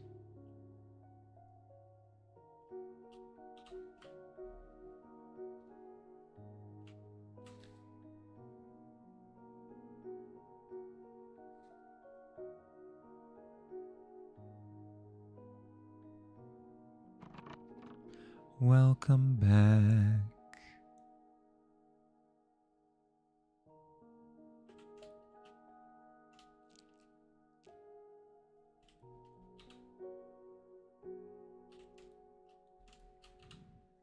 Back from ad jail. Yep. And now that we are, I have a mega Charizard Y to depict. The best that I can in 5 minutes. And unlike unlike Future, I'm not a whiz bang when it comes to tight time frame. So this is going to look scuffed as heck. But hey, that's the fun. That is the fun. So, shall we have fun? Save. New 1000 by 1000. Here we go. We need a visual reference for a Mega Charizard Y. Easy done. Mega Charizard Y. Frick. Perfect. We have ourselves a Mega Charizard Y.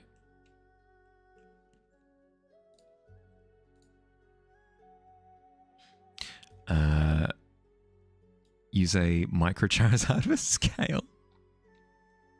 Yeah, because otherwise you wouldn't get a sense of it. All right. Fill that up with Timer Juice. Here we go. Mega Charizard Y. What do I want to do?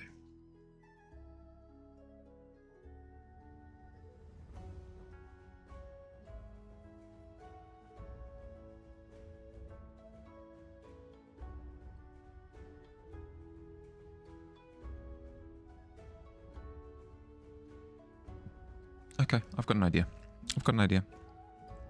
It's doable. Idea is doable. It's your constellation. Yours is from strong arming strict time restraints in college during life drawing classes. So it was a forced lesson that you're grateful for now of getting as much info down on paper as much as possible in a short as possible when need be. Yes, it's a skill that I am slowly but surely working on that I know that I should work on more. So it's very what's the word? Humbling isn't the word because it makes me feel like I'm groveling. I'm envious. I'm envious of the skill. I'm incredibly envious of the skill, and I'm working towards it. Hello? Hi, Salty. Hi, welcome. Welcome in. You were working on art, of course.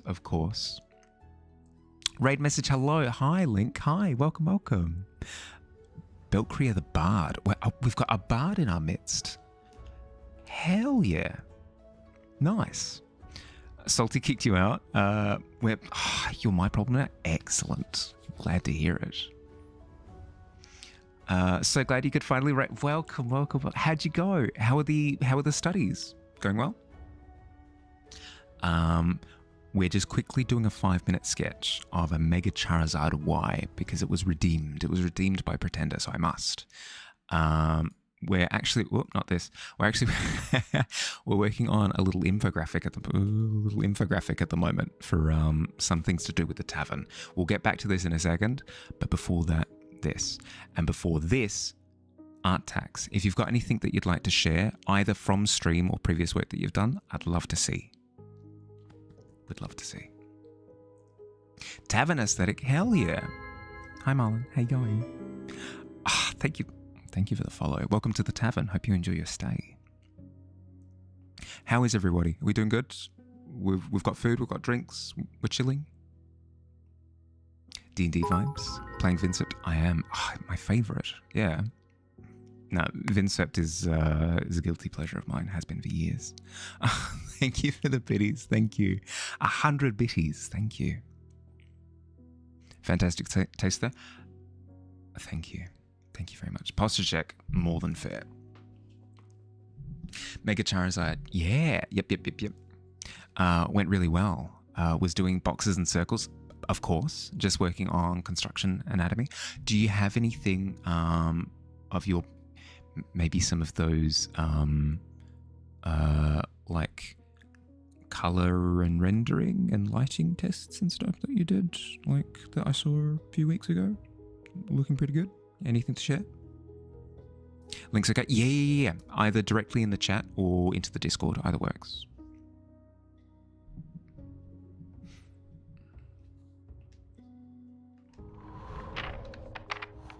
Speaking of things that are good to have, looks like there's a quest that's just been posted.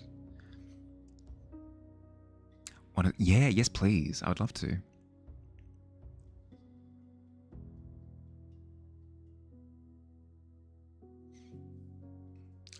While you're getting that, I've got a Charizard Y, a Mega Charizard Y to draw. Here we go. Okay. 5 minutes on the clock. Here we go.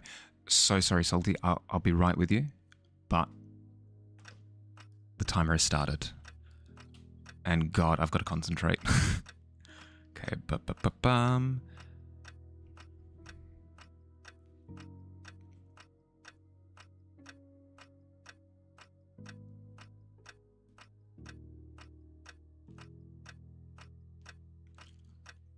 Get as much detail down as quickly as possible, as succinctly as possible.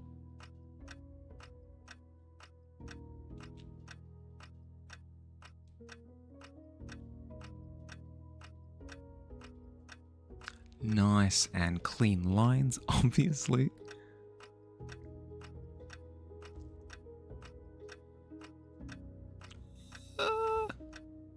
Clean as all heck.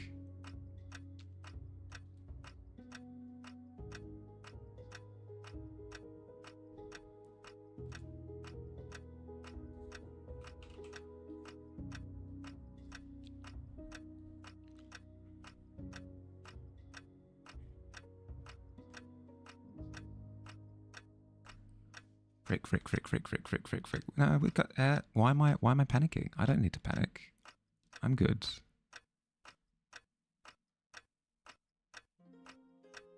Got the little arm wings off to the side here.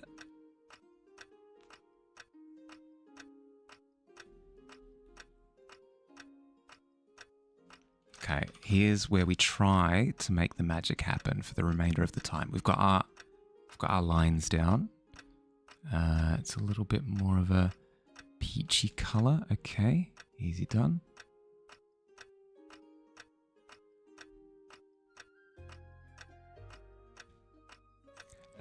Cooking is a way of saying it.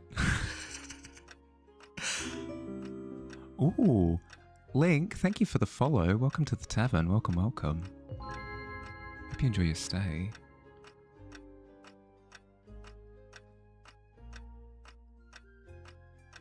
Frick. Okay, we need a direction of the light.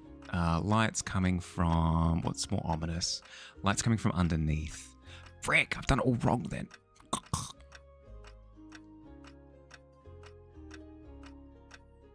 I've got time. We can save this. We can solve it. We can save it.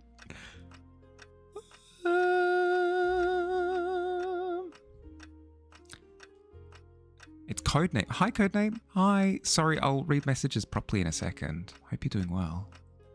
You're not an alt account?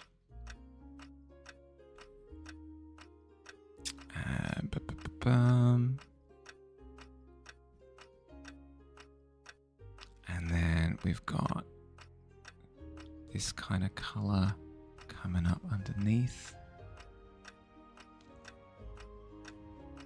Kinda. But I want to darken it. Break.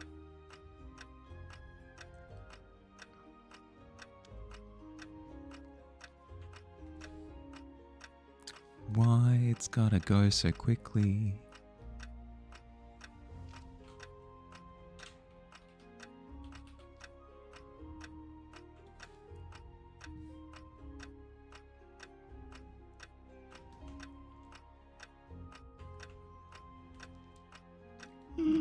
Panic. And then we've got high intensity fire business going on up there. And then if I were to go through and...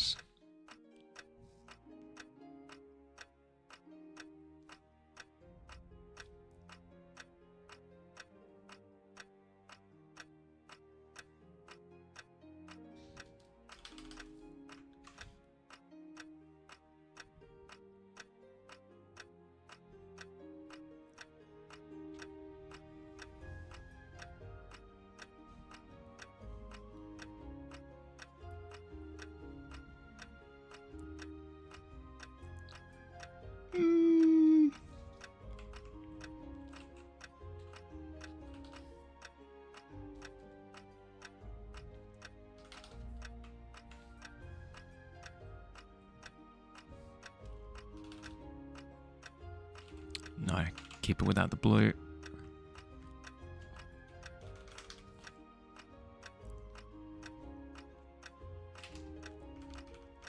Oh god, I've lost the whole thing. I've lost the plot. Frick. That's my... Make it Charizard, why? I'll spend a little bit of time cleaning it up because I did lose the plot a little bit. You're a shunker. Ooh. I'm not familiar with the term. Run me through it.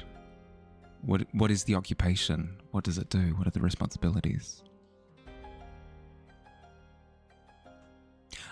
By the way, Salty, if you've got to chill, if you've got to grab food, whatever you got to do post stream, no stress. Before I continue going with this, let's check out your work. Yes, the lighting studies. Hell yeah. That's so good. That's so freaking clean. Super neat, super tidy.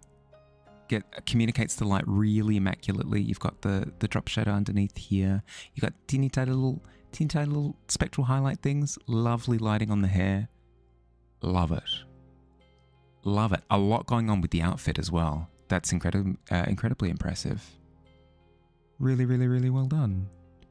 Clean, simple, effective design with all of them. You haven't overcluttered anything. So really, really, really, really good. Love the little wing at the back as well. And then I did see a second link. Oh, the posture studies. Hell. Hello, Jujutsu Kaisen. That's amazing.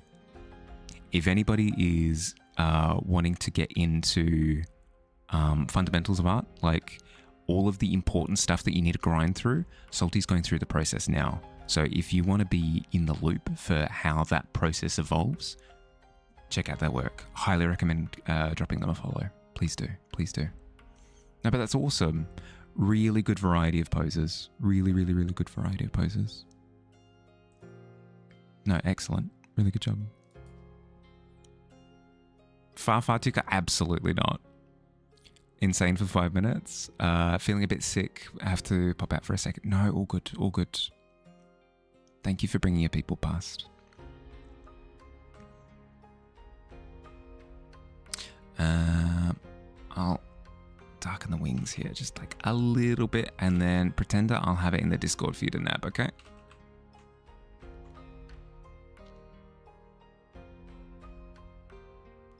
Okay. There we go. There is Mega Charizard White.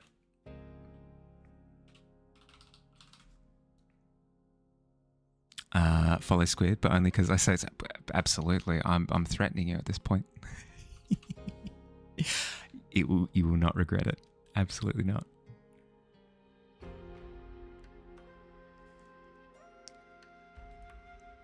Boom, boom.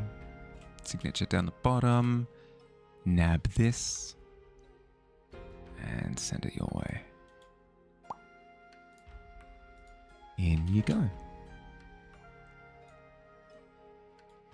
It'll go with your Mega Charizard X. It absolutely will. That was the first thing that I thought of, was that you'd asked for the Mega Charizard X last time. Just as a quick intro as to what we're working on today. This is the Tavern setting, kind of. Quickly put this away. This is the Tavern setting. Like, this is where we're situated. Going through and doing a bit of concept art for this. But then with it being the month of Pittober in October, people have been asking about what the pit is. Like, this one. What's this pit? You keep saying, welcome to the pit. Where is the pit? Excellent. Okay. We'll come up with a little graphic that shows where the tavern is, where the pit is, and how they relate to each other. So that way, if people come up with questions, I can shoot them this image and be like, check it out. This is the answer. Being an amazing place to drop everyone off. And thanks. Absolutely. Taking the time to check out there. With pleasure. I don't ask for art tags just because I'm bored. I check out the art tags because it's awesome, because it's amazing to see what people do. I don't just say things. Well, I mean, sometimes I just say things, but I'm not just saying things now. Yes, so what we've done today is we rendered a little version of Brink, which is the world that this takes place in, with little arrows to kind of show how things end up in the tavern and then fall out the bottom, end up in the pit. But with the last few minutes of stream, the plan is to kind of flit around the infographic and spruce up a couple of things here and there. You really like the abstractness, minimalist of the Charizard? Thank you. Thank you.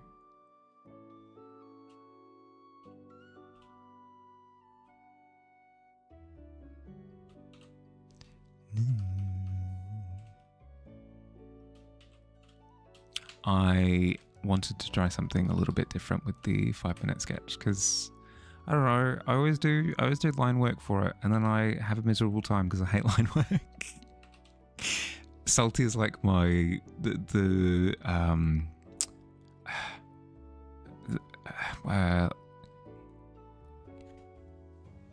my alter ego. Yeah, that's the term.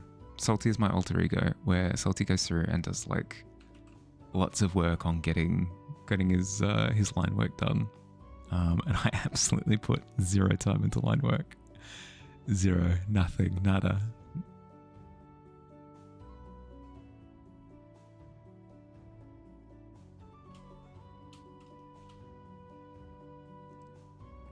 I'm wanting to go through now and create little silhouettes to kind of imply where pit goblin housing would be, I guess.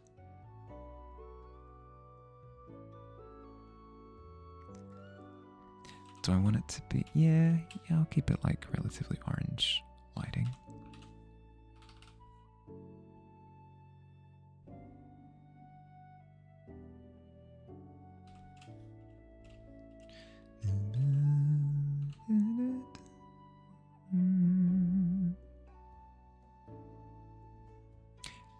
How's that day, by the way? Are we doing well? Having a good time? Did I miss any messages whilst I was frantically screaming? I don't think I did. No, I'm good. I did good. That's the light stuff, and then there's the study stuff. Yeah, yep.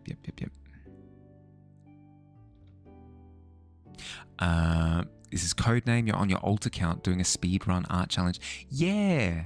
So Codename, Pretender had redeemed the 5-minute sketch. So I'd set the 5-minute timer and quickly scribbled this together. Yeah. A skunk, you stink. Ah, I understand. I get it. A skunker. Yes, of course. Sorry, I fall behind on the lingo sometimes. Well, nice to meet you, Link. I'm glad that I can add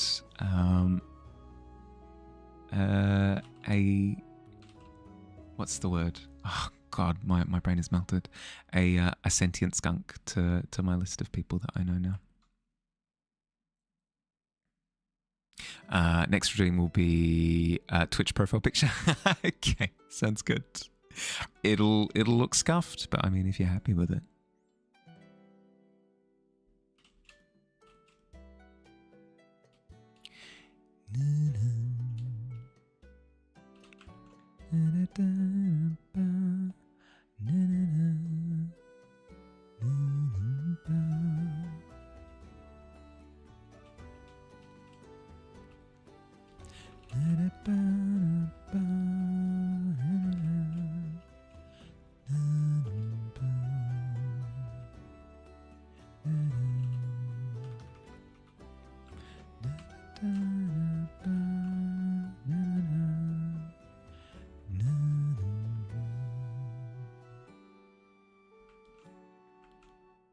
Okay, and then I'm going through and kind of implying that the wall wraps around the interior of the pit with a wee bit of yield rendering.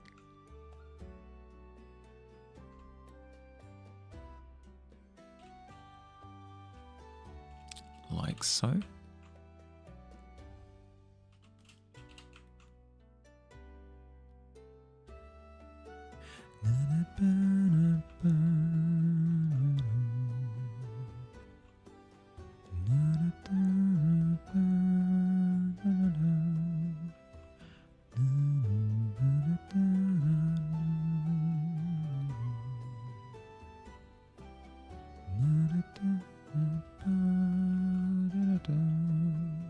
I was originally going to finish stream in like 6 minutes or so, but it feels a bit rude to pack up shop just as everybody's come around. So I might go for a little bit longer if that's cool. If that's cool with people. If I go for, I don't know, an hour longer seems fine. I'm not doing anything later. I can do an hour longer. Who redeemed? It was Pretender. Pretender did.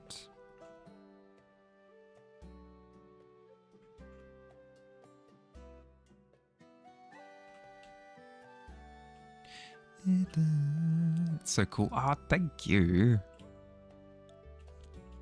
It was a little bit scuffed, but got it working by the end.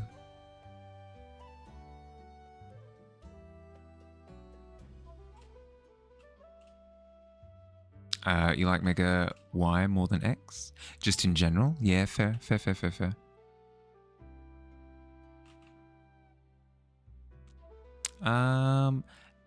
Mega Charizard Y was quite interesting in competitive. Because whenever you Mega Evolved it into Mega Charizard Y, it would set like the Intense Sun or whatever it's called. So you'd have some really fun interactions between Pokemon. And then Mega Charizard just kind of has the cool dragon factor. Mega Y has a longer tail and thinner body, you believe? In terms of like the difference between Mega Y and base form, yeah.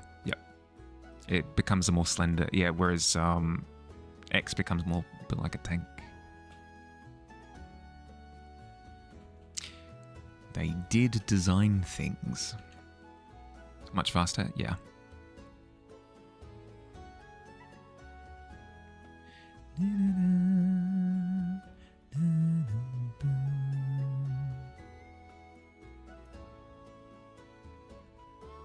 One path goes to speed and the other power. Yeah. Yep. I liked how they kind of did that with some of the Pokemon, with the Mega Evolutions. Same thing with Mega Gyarados, where they made it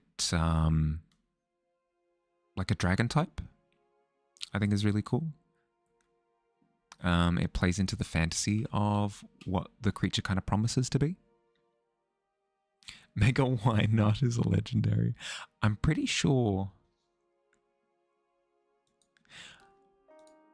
why. Yeah, Wynot is actually a Pokemon. That looks. Wynot is a Pokemon that looks like this, doing. Believe it or not. It does not have a Mega Evolution, though. Tragically enough, it does not have a Mega. It's a baby Wobbuffet. Yeah, it is. It's just a little guy.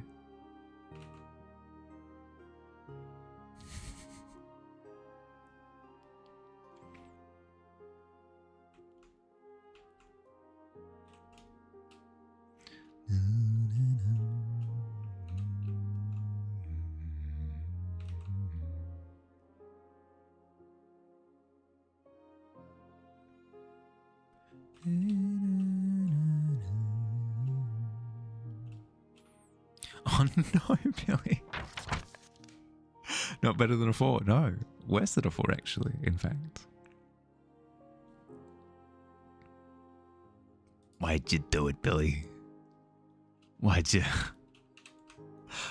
roll the dice? Your mama is a baby Wobbuffet? How dare. My mother is a lovely lady. Doesn't deserve such disrespect.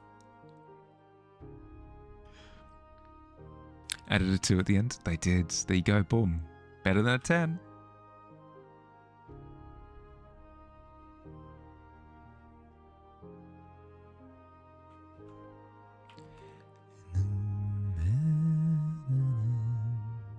Trying to create little compelling silhouettes in the darkness. I'll go through and add little windows to each of them as well, which will pop them forward. But I need it to feel like you're kind of seeing shapes through the murkiness without it being distinct.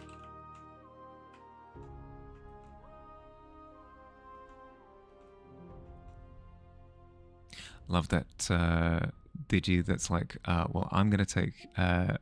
love that dig. I was like, well, I'm going to take your mum out for dinner and have a real nice time, and I'll never call her again. Yeah. The run-on version of that is hilarious. I'm pretty sure there's a Key and Peele sketch similar to that, if not exactly that, where it's essentially like, yeah, you know what? I am going to take your mother out. I'm going to show her a really good time. I'm going to treat her right, you know? And then, you know, I'll walk her home, nice and respectful, like give her a kiss on the cheek, you know, not push things too far. I'll see her off, and then I'll see her a second time. We'll go out for pizza, and you just sit there like talking through the life story of you dating the other person's mother, and essentially growing old together. It's very funny. That kind of humor is either like the funniest thing ever to you, or you're sitting there going, I don't understand. And for me, I fall in the first category. I love it so much. It's so much fun. You finally ascending. I'd say with a 12, yeah, you start making your way back up.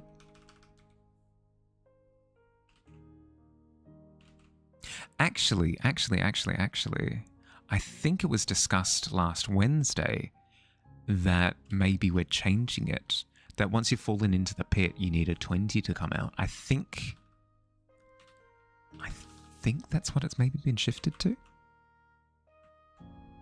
Because the idea is that once you're stuck in the pit, you can't actually make your way back out again until you bribe the bone collector.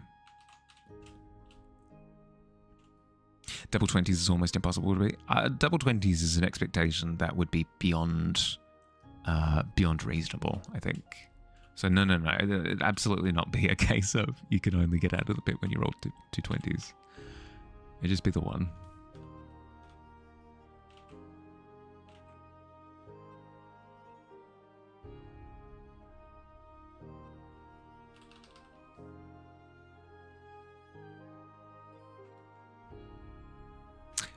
What bribe though? Bones. Yeah.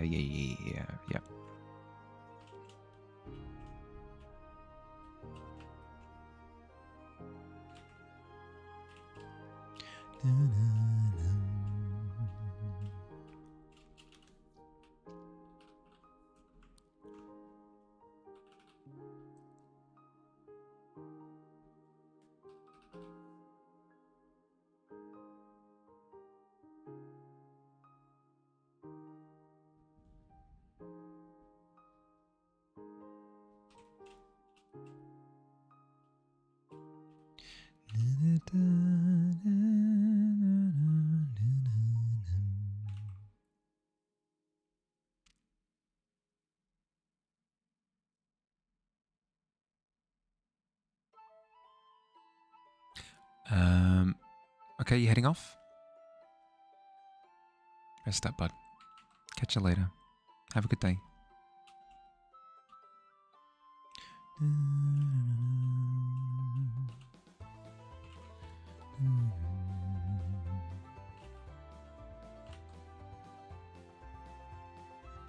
Almost ending anyways. Well, with the raid having been so close to the end of the stream, I'm gonna bump the stream along by another hour, I think, for today. Just for today.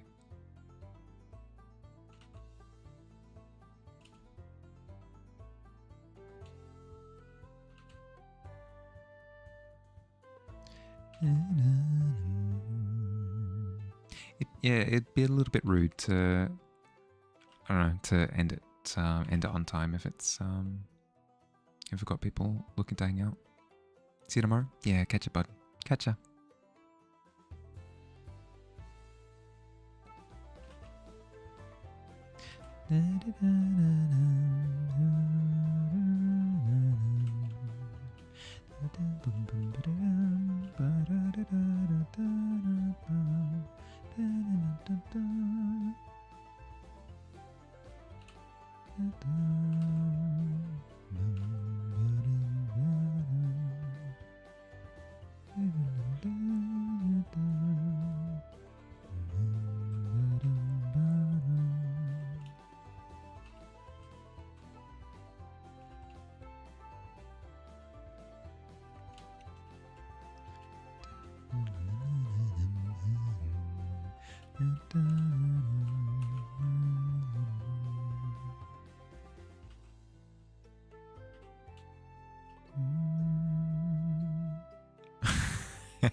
It's a good time. I like this music a lot. I discovered Windswept through YouTube endings. A lot of the, I say a lot, I found two YouTube channels that when you watched through to the end, it would play, was it literally? Yeah, I think it was literally this, Through the Woods We Ran. It's how I learned about him. So when I started streaming 5 years after that, like 2 years after, whatever it happened to be, Vincent was immediately what I first thought of. You love the Yo Mama fight in White Chicks? I haven't seen it. I can't speak to it, unfortunately.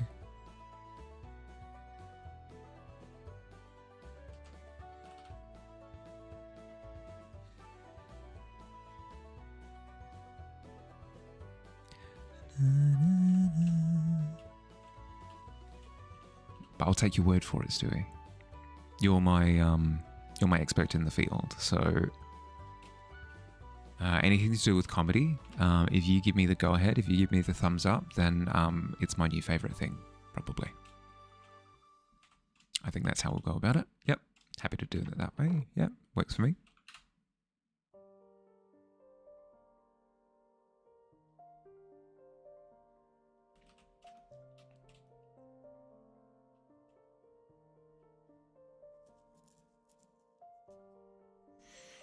Oh, this is coming along. Okay, so we've got like, is that clear? Is that clear that the like little establishments, like little huts and stuff, all the way. God, words are tough.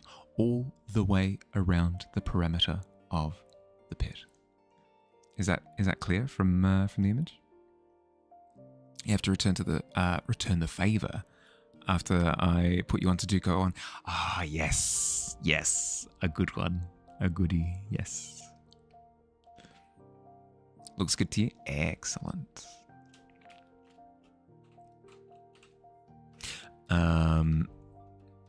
I just listened to their episode about Frankenstein, by the way, Stewie, a couple of days ago. Literally while I was putting the costume together for PAX, I was listening to that episode. I was thinking of my dear good friend Stewie, how he's doing, if he's also listening to Frankenstein right now.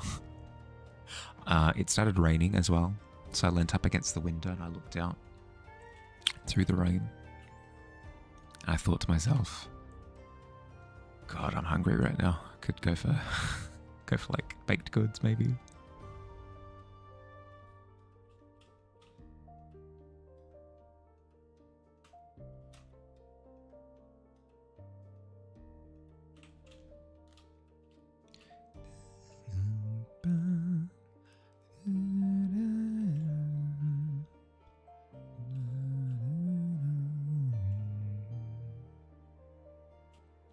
Okay. Don't overthink it. I always do the thing where I look over at my other monitor and it's got the preview of my screen in OBS and it's like a little bit smaller. The colors are inaccurate. The contrast is all like faded out, so like all the hard lines don't exist. And it looks not nearly as good. And I'm going, is that how it looks on most screens? Frick. I always overthink it. Always get in my own head. Get out of there.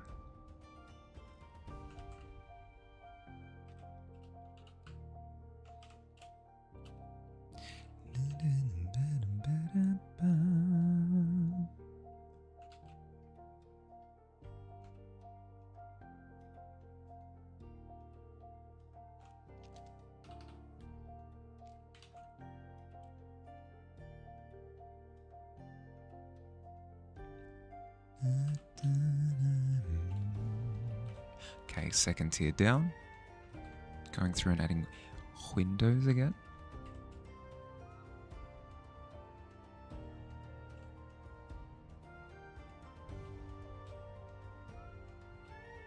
It's been 4 hours. I need to go to bed. I do. But it feels a little bit rude to close up shop on time when people have just come in. So I'll go for a little bit longer. Must retire for the evening. Thanks for the tavern. Yeah, of course. Thanks for hanging out, Future Proof. Rest up. Catch you later.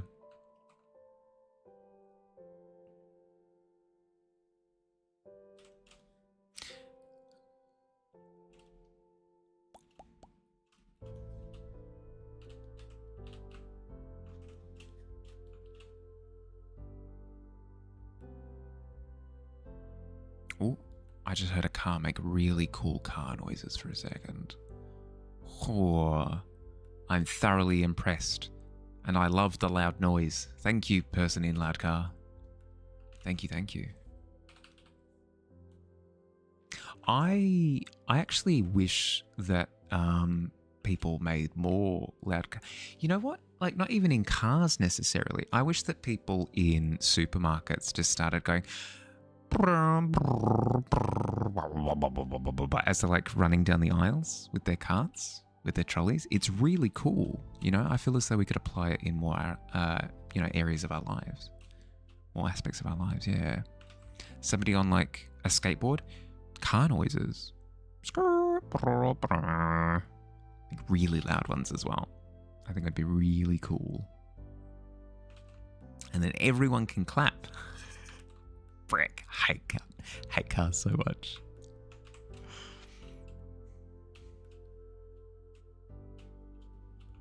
I get it. No, I get it. Cool thing. You want to show it off and be like, oh, check this out. You impressed?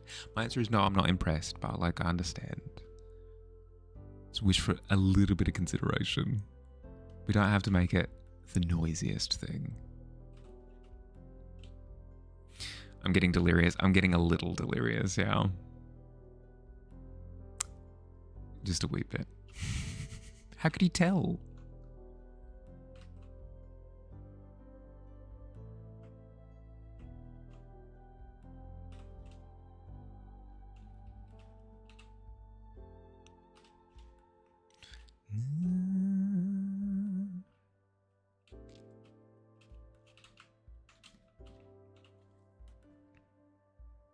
Oops, that is not the right brush.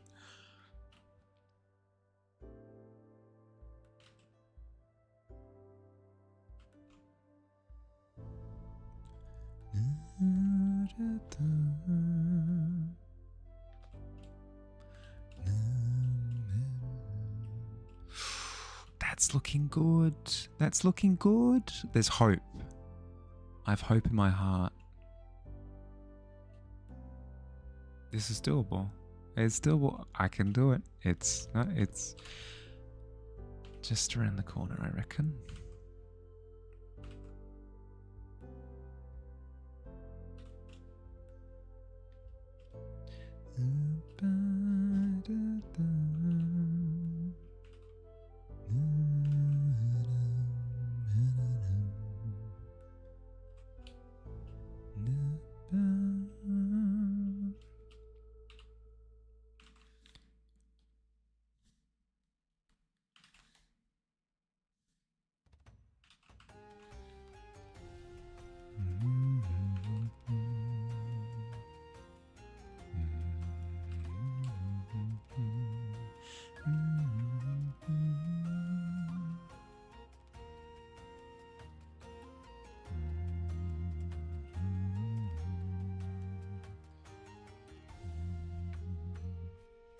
Cool.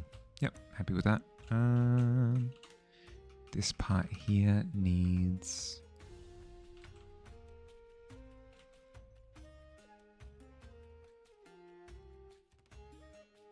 a little bit of that walkway. Done up nice and bright.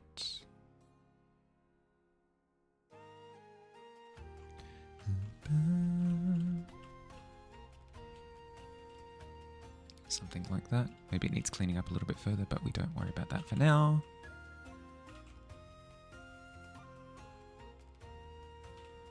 Yes, we don't worry about that for now. Instead, we jump up to here. We say, I would like some grass up the top, please.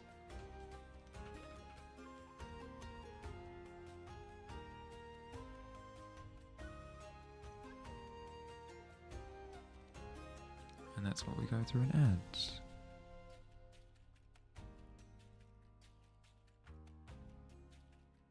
Every time you think about the jumping puzzle in King's Fall, think of that Wolverine.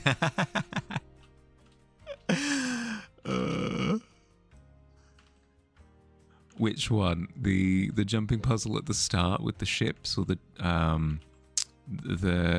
room of phalluses? Because both have a special place in my heart, I guess.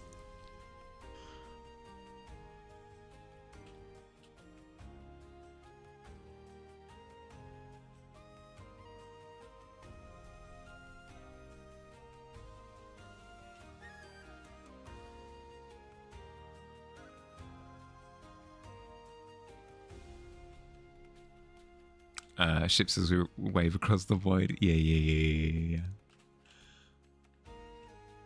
Oh, God, we were smarmy back in the past. What? You didn't make the jump? Oh, that's a darn shame. Goodbye now. Goodbye.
Okay, I'll go for about 10 more minutes. I don't think I can do the full hour, full additional hour.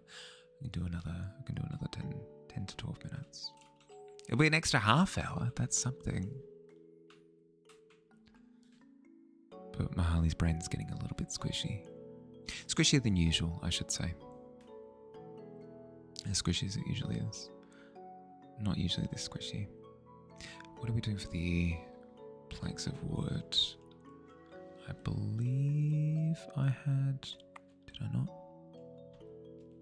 I had a reference image.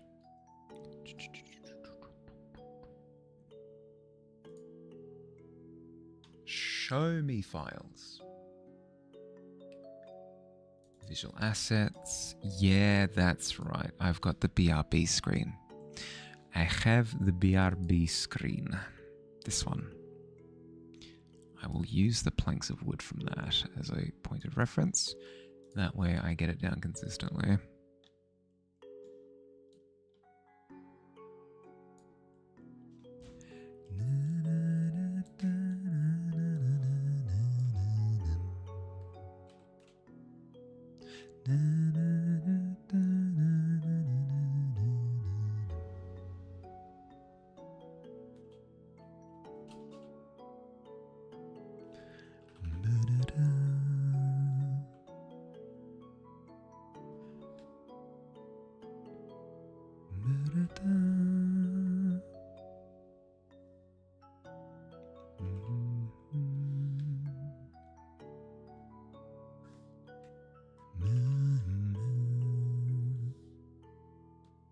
We can do like an apricot colour. Yeah, that works.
Should decide on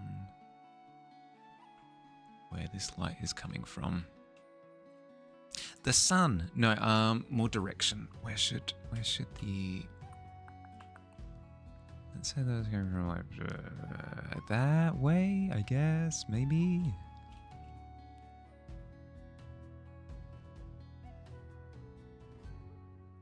That way, maybe. Doesn't really matter too much compared to the other images because they're all little isolated vignettes. So we'll make it so that the light's coming from the top left. Why is this important? Excellent question. Excellent question. It's important because it helps to define what the plank is. What is the plank? How does the plank feel?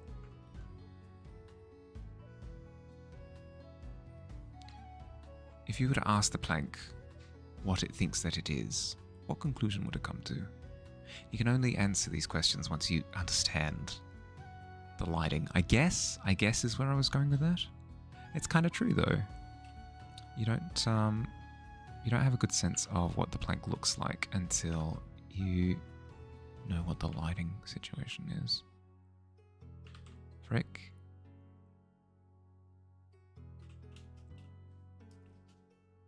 Apparently D2 numbers are worse than Curse of Osiris. You still log in, do your bounties, and hang out in the Dreaming City. It's one of those things where I feel like the writing was on the wall for a while, that the community was hankering for Destiny 3 post the final shape. Because it's called the final shape, right? I know it's in reference to something in the lore, but it was kind of implicitly said that this is kind of like the final expansion for D2, and people are like, okay, cool, that was great. I am satisfied. When's the next one coming out? And I don't know. They didn't pick up on it. That, or they decided to ignore it. And this is the consequence, unfortunately.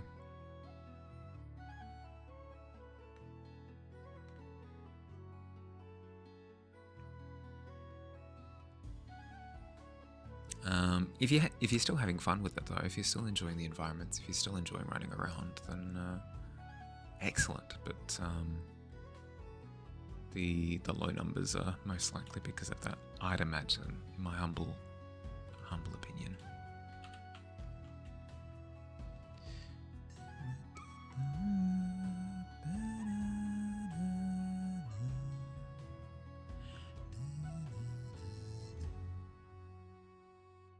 Stream's still going. It is just for a little bit longer. Just a little bit longer. Yeah, like 5 more minutes. Hey, going squids.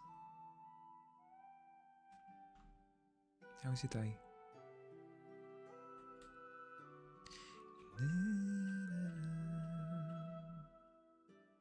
You love the Dreaming City. It's very much a Lord of the Rings vibe. Yeah, yep. I feel like they haven't been able to hit on... How to explain it?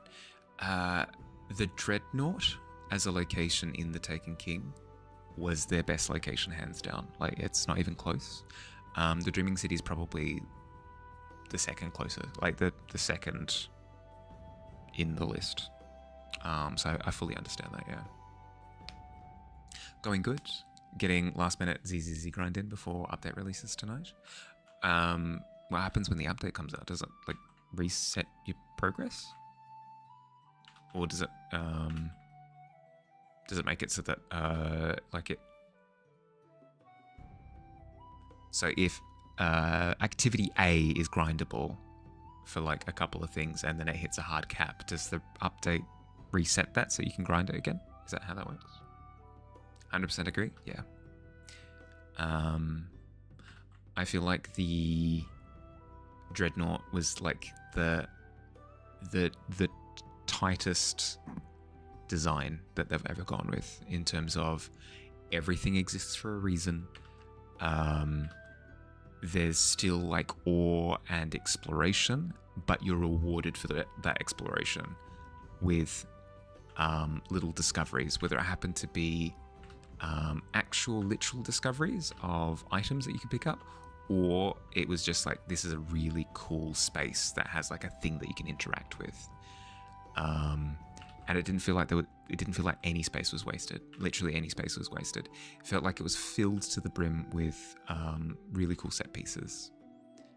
And then you compare that to locations after, and even before and after.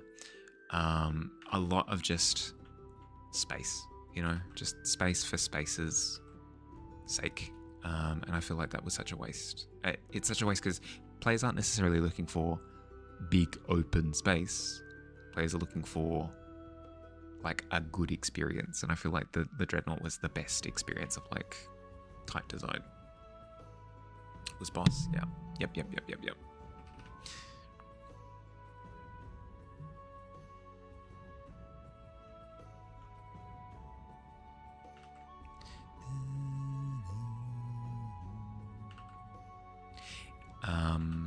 I was actually talking to a buddy of mine the other day about how I really dislike procedurally generated levels. Minecraft, it's okay because it's not like a dungeon experience in Minecraft as much. You kind of have that element, but not really. The fun of Minecraft is moving around and finding materials and stuff. I don't like procedurally generated levels in games because you lose that tight design, of the Dreadnought in this particular case that I'd compare it to, where the developers have gone through with consideration of how the player moves through the space, what they see first, what stands out, what set piece in the background is like really captivating, how it feels to like jump through like from object to object. Like all of these considerations have been made and designed and fine-tuned, whereas procedurally generated stuff just doesn't have that. Yes, you get variety and replayability, which is nice, I guess, but I value well-designed spaces above and beyond procedurally generated stuff. Misconception of an open world. The game will promote open world, but the world is devoid of life and things to do. Yeah, that's what I tend to find, is that procedurally generated things just tend to feel empty, or they feel repetitive. Obviously, you see new things every time, but they're not really new,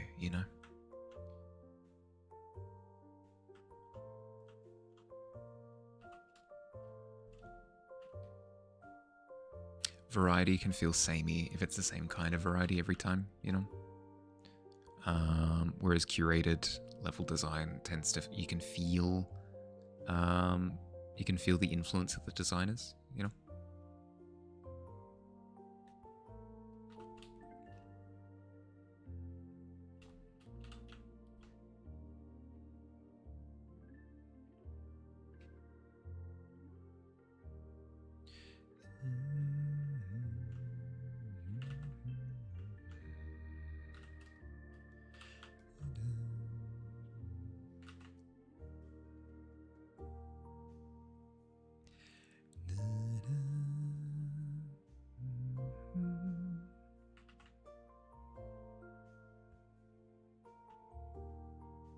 I'm thinking of complete conversational tangent. Hold on to your butts. I'm thinking of picking up Hades 2 on the Switch. Has anybody played it? Has anybody played it here? Do you, verdict? Is it a good time? Definitely feels more immersive. Makes you want to stay there longer. 100%. Just take it all in. Yeah. Yep.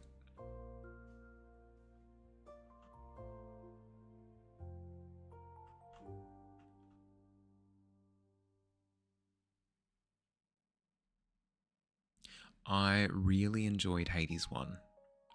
Played it on the Switch 1. I want to play Hades 2. I've heard that it's very different from Hades 1, which doesn't raise red flags per se, but it is like, oh, okay, is that different good or different bad? Because it could be either. And I've heard mostly positive things, but also haven't looked too deeply into it yet. So if anyone has any pointed thoughts on it, I'd love to hear. No stress if you don't, though.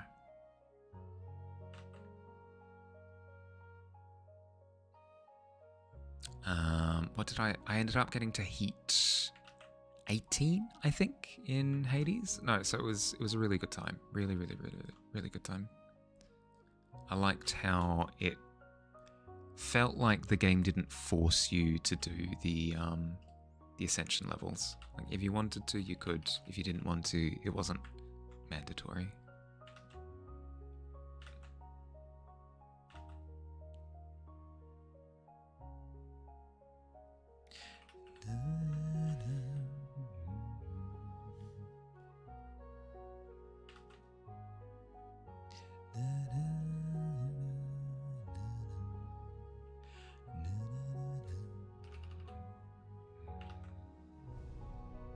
And I've hit the half-hour mark beyond the initial 4 hours, so I should start wrapping up.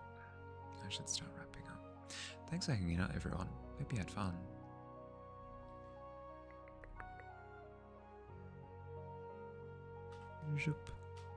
Okay, the floorboards are looking more lively. You'll love to see it. It's matching with the Pit King's energy over in the bottom left-hand corner. Love the lights that are coming through around the outside of the pit. It's looking sick. Got to go now. It was a fun stream. Thanks for hanging out. I appreciate it. But yeah, I'm wrapping up now as well. Here, let me quickly snooze the upcoming ads. Still live. I know, Bottle. I know. I'm about to wrap up. Yeah, I've just answered your question. Sorry. I've seen that you and Billy have gone back and forth in the D&D channel. I'll have to go and read. I've heard little snippets, but I hope that Saturday went really well. It sounds like it did, but above and beyond, I hope that it went really, really well. Still, yeah, because Salty came in with a raid pretty late, and I didn't want to wrap up immediately. It would be a little bit rude, so I thought I'd go for a little bit longer, wee bit longer. But yes, thanks for hanging out, everyone. Couple of things before I head off. One, the prompt for this month is Pittober, anything to do with the pit. If you're looking for something to draw and you'd like a little VIP badge next to your name, that is available as a little challenge on the Discord. You can check there for the details. 2, there's going to be a Hearthside this Saturday. There's going to be a morning session and an evening session where we just hang out in the Discord channel and do art stuff, chat, eat snacks, whatever. If that sounds like fun, if you're interested in that kind of thing, again, check in the announcements section of the Discord. Later today, it'll get updated. That's basically it. Otherwise, have an excellent rest of your day or night, depending on where you are. Look after yourselves. Bottle, I will read that. I'll respond on Discord a little bit later. Look after yourselves. Yeah. And catch you around. Bye, everybody. Bye.